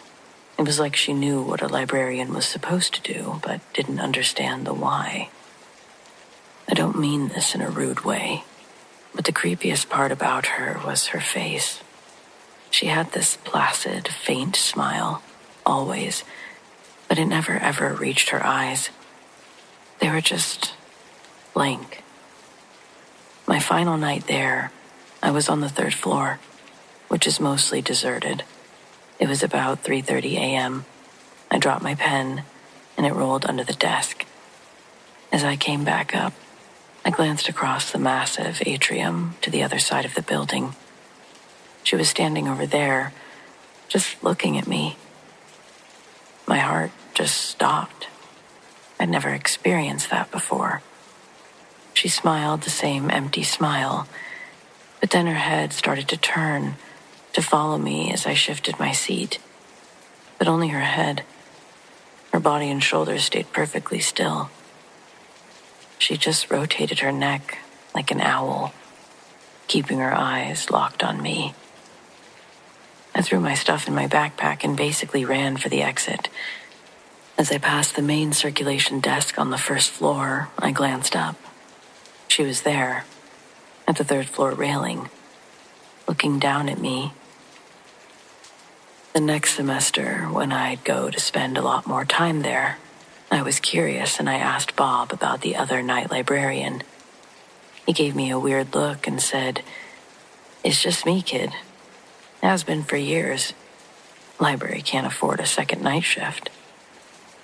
I was sure he was messing with me. I described her perfectly.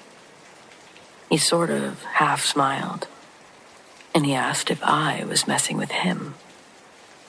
He said it sounded like I was describing somebody that used to work there a long time ago. And then he said he wanted to show me something. And when he did, I about fainted, because the picture he was showing me was the woman that I'd seen, that I'd remembered. But she hadn't been there for 20, 30 years. But she was, in fact, the night librarian. So when people ask if I believe in ghosts, I say, yes, I do.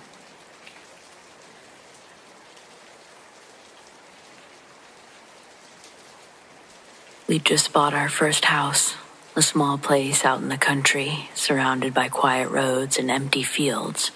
It felt like a fresh start. Our daughter was only a few months old, and I was still getting used to being home alone at night while my husband worked late. That particular night, I just put the baby down when I heard it. Someone fumbling with the front door. Not knocking, not trying the handle gently. It sounded like someone trying keys that didn't fit. I figured maybe my husband had forgotten his, was having trouble, so I walked toward the door to help. And that's when I heard it. Clear as day, right behind me, like it had been spoken directly into my ear. Turn on the light. It wasn't my own thought. It wasn't imagination. It was a voice I'd heard before, just a handful of times in my life. And every time I had listened to it, and something bad had been avoided. So I flipped the porch light on without hesitation. Everything went still. The fumbling stopped. And then footsteps, fast retreating footsteps, pounding down the porch steps and into the dark. I couldn't see anyone through the glass, but I stood frozen. My heart was racing, but I wasn't even sure what had almost happened. My husband came home about 45 minutes later. I had his dinner waiting, but I couldn't hold it. Before asking him about his day or anything, I told him everything. He looked concerned, but tried to calm me down. Said maybe it was just someone at the wrong house. And then, just as we were settling in to watch the 11 o'clock news, the report came on. Breaking news. An inmate had escaped from the local correctional facility. Residents are advised to lock their doors and remain vigilant. The suspect is considered dangerous. That facility was less than 3 miles from our house. My husband picked up the phone and called the sheriff's department. They were already searching nearby. From what we heard later, the man had been spotted not far from our property, hiding in an abandoned shed. I still think about what would have happened if I hadn't turned on that light, if I hadn't listened.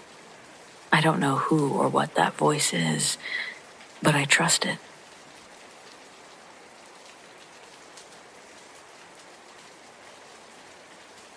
This isn't my story, but a business friend once told me that he went to Washington for a meeting with some government officials one year.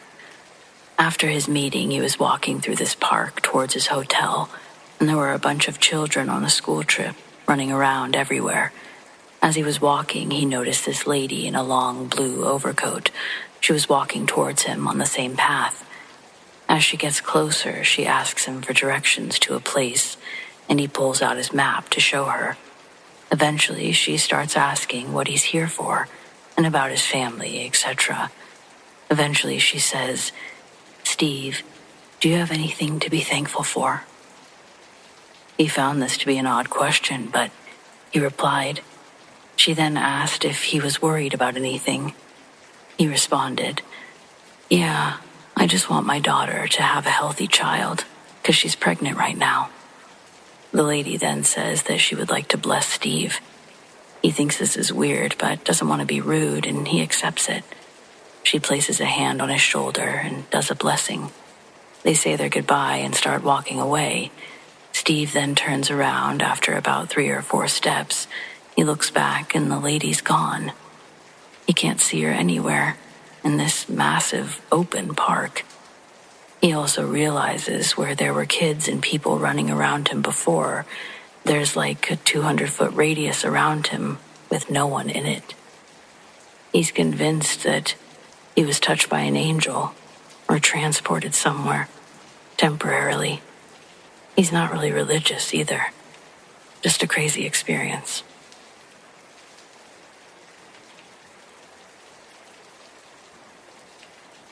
Several years ago, on an exceptionally cold winter night, my husband was working late. This was unusual, and it left me alone in our nearly empty apartment building with our newborn son. Our unit was the only one occupied in the entire building. Everyone else had moved out for renovations, and we were supposed to follow in a few weeks once our new place was ready. It was eerie sometimes, but I'd grown used to it, telling myself it was temporary and I liked the quiet. Our front door had a lock, but it was flimsy, nothing more than a deadbolt that didn't quite latch, leaving a gap that could probably be forced with a hard shove. I'd meant to call the landlord about it, but with the baby, there was always 100 things demanding my attention. Besides, the building's outer downstairs was deadbolted, so I thought that we were safe enough. But that night, as I was settling into the couch and my son cradled in my arms, I heard it. A shuffle, a scrape on the stairs. I froze, heart pounding, every nerve on high alert. I knew my husband wouldn't be home yet. The sound grew louder, coming up the steps slowly, deliberately. The walls of the building were thin, and I could hear every creak of the wood, every breath of movement. And then there was a knock at my door. Not a friendly, quick knock. This was slow and heavy, like someone was testing the door and waiting for a response. I held my breath, instinctively pulling my son closer. The knock came again. This time, a voice accompanied it, muffled but clear enough to send chills down my spine. "Let me in," they said quietly, drawing out each word. "Let me in." I didn't move. I didn't even breathe. My mind was racing. I didn't have my phone immediately on me.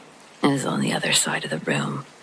So with my son cradled in my arms, I decided to quickly but quietly make my way there, hoping that he wouldn't stir or make a sound.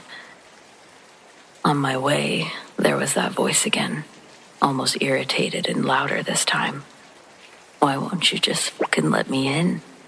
Why won't you let me in?" The words, the way he said them, they made my bones hurt. I couldn't see him, but I could hear him. He was close, just on the other side of that door, My mind raced through the options, but there weren't very many. I snuck into my son's room. He was still sound asleep.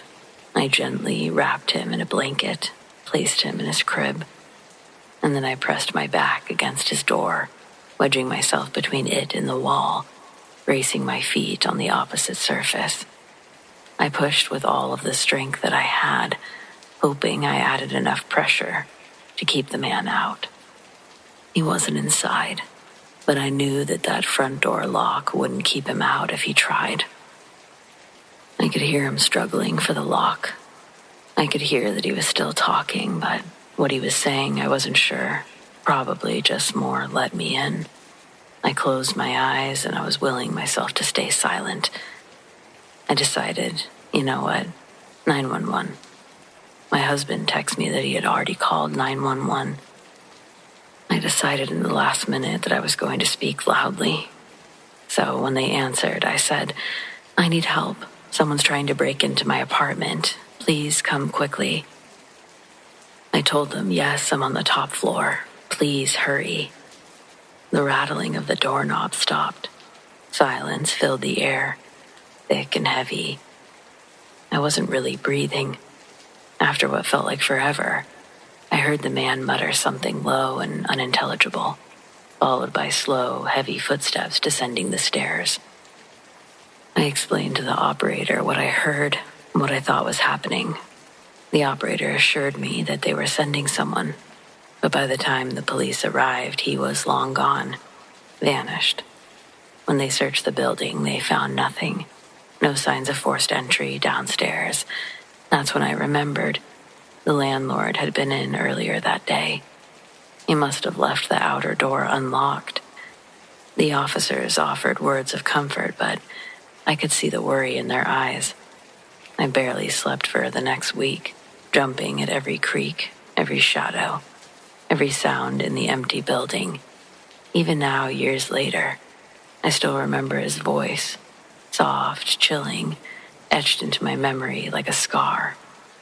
I can't help but wonder, was it the landlord that I had such little contact with? How else would a random person select the one occupied unit in the entire building? I just hear it still. "Why won't you let me in?" It's chilling.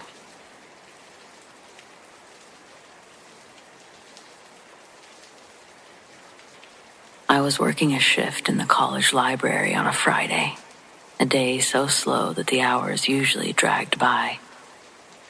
The silence was that thick and undisturbed kind, the one that fills the air when you're nearly alone in a place that usually buzzes with life. I wandered through the aisles doing my usual rounds, and I found myself in the literature section, surrounded by worn spines of classic novels and poetry volumes. As I turned down one of the aisles, I noticed a student sitting cross-legged on the floor, deeply engrossed in a book. At first glance, he seemed out of place, exceptionally well-dressed for a college student. He wasn't wearing the usual jeans and t-shirt. Instead, he had on a perfectly tailored suit, almost old-fashioned, like something out of another era. His clothes were pristine, even polished, which struck me as strange. I approached him, offering a friendly smile. I asked if he needed help finding something. He looked up, his expression warm but slightly distant, as though his mind was somewhere far off. He told me he was searching for a book in German. Intrigued, I asked him which one, and that led us into a fascinating discussion about literature in its original language. He spoke with such depth and understanding, like someone who had spent a lifetime reading and studying. The way he chose his words, so articulate and formal, struck me as unusual, even a bit unsettling for someone his age. But I dismissed the thought. I assumed he was just an exceptionally studious, maybe old-souled young man. We sat there for a while, side by side on the floor, browsing through the sparse selection of German books.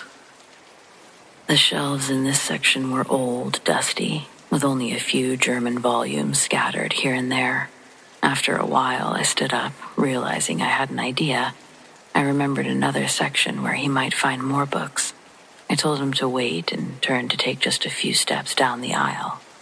Then, suddenly a strange feeling washed over me. The aisle was silent, empty, eerily so. I spun around expecting to see him sitting there, but he was gone. In those few seconds, he had vanished without a sound. I hadn't even left the aisle yet, and there was no way that he could have slipped past me. I walked to the end of the row, peering around the corner. I even checked the nearby aisles. My heart was thumping a little harder each row that I found. The feeling of unease was growing. It was as though he had simply faded into thin air.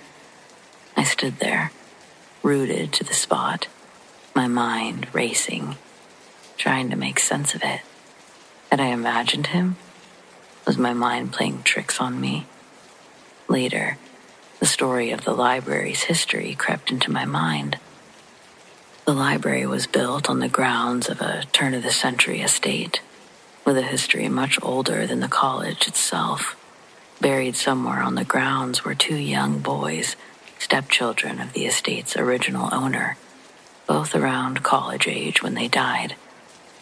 The thought that I might have encountered one of them sent a chill through my spine, a whisper of something unexplainable and timeless. In my heart, I'm certain of what I saw. That young man, with his polished suit and distant gaze, he hadn't been a student, not in any ordinary sense. I truly believe that I met one of those two boys, someone who'd been dead for over 100 years, lingering just a little longer in the place that was once his home.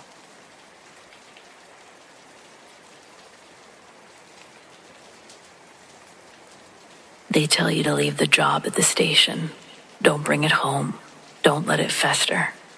I used to think that I was good at that, compartmentalizing, shutting the door on the flames once the hoses were rolled up and the sirens were silent. But lately, the door feels like it's been left ajar. Several months ago, I started having dreams, always the same. Me running through a maze of fire, heat pressing in from all sides, and this screaming. It's not the panicked cry of someone who knows help is on the way. It's hopeless, like she knows no one's coming. I always wake up drenched in sweat, gasping for air. I never told anyone about the dreams. What's the point? Everyone at the station has their own ghosts. That night, we got the call just past 11 p.m. The old Hargrave Theater was on fire. It had been empty for years, falling apart brick by brick, but someone must have broken in and started the fire. Arson wasn't uncommon in places like that. Kids, homeless people, and some thrill seeker lighting up history just for fun. We rolled up to the wall flames. The fire was eating its way through the structure like it had a grudge.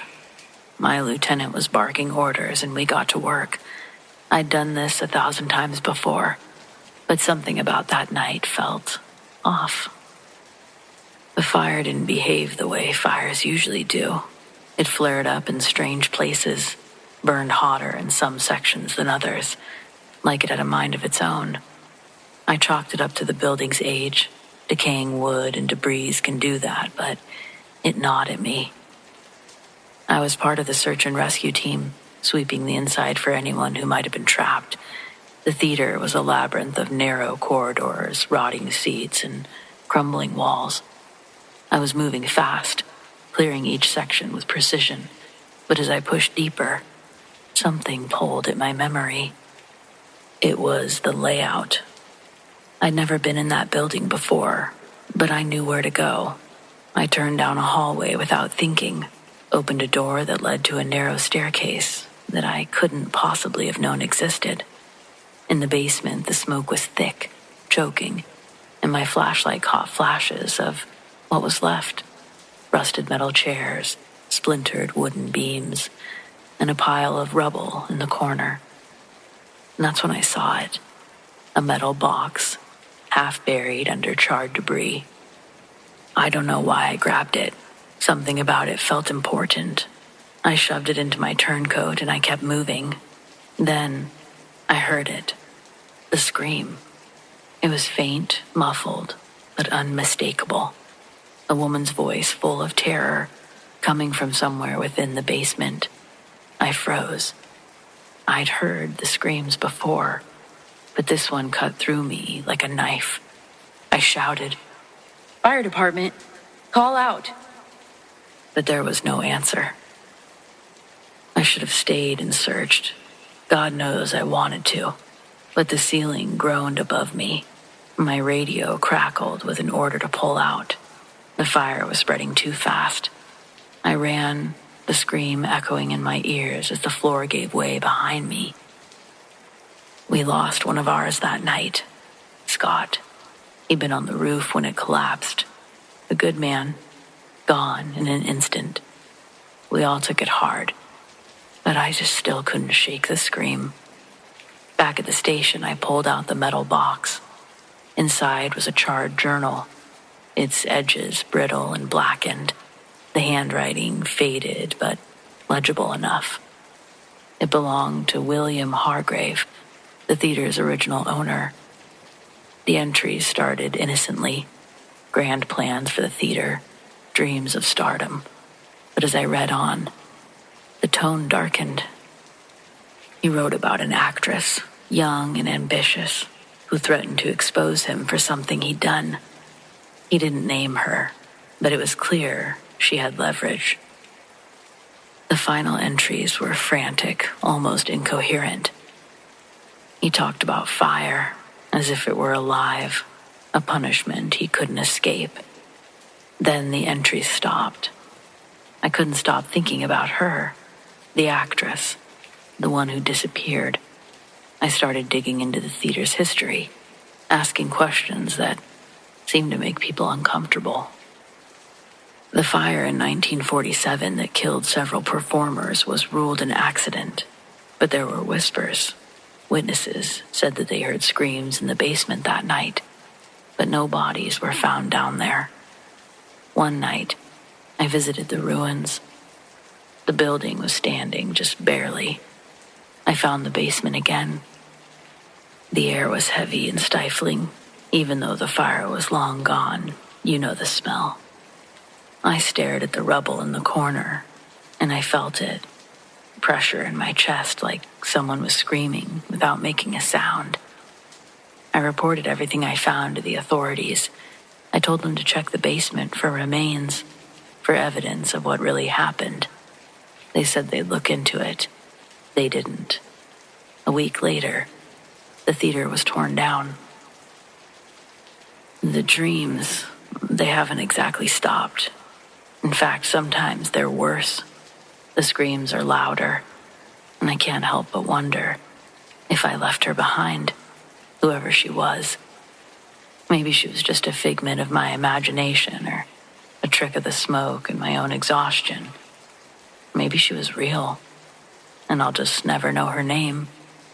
They tell you to leave the job at the station, but some fires follow you home.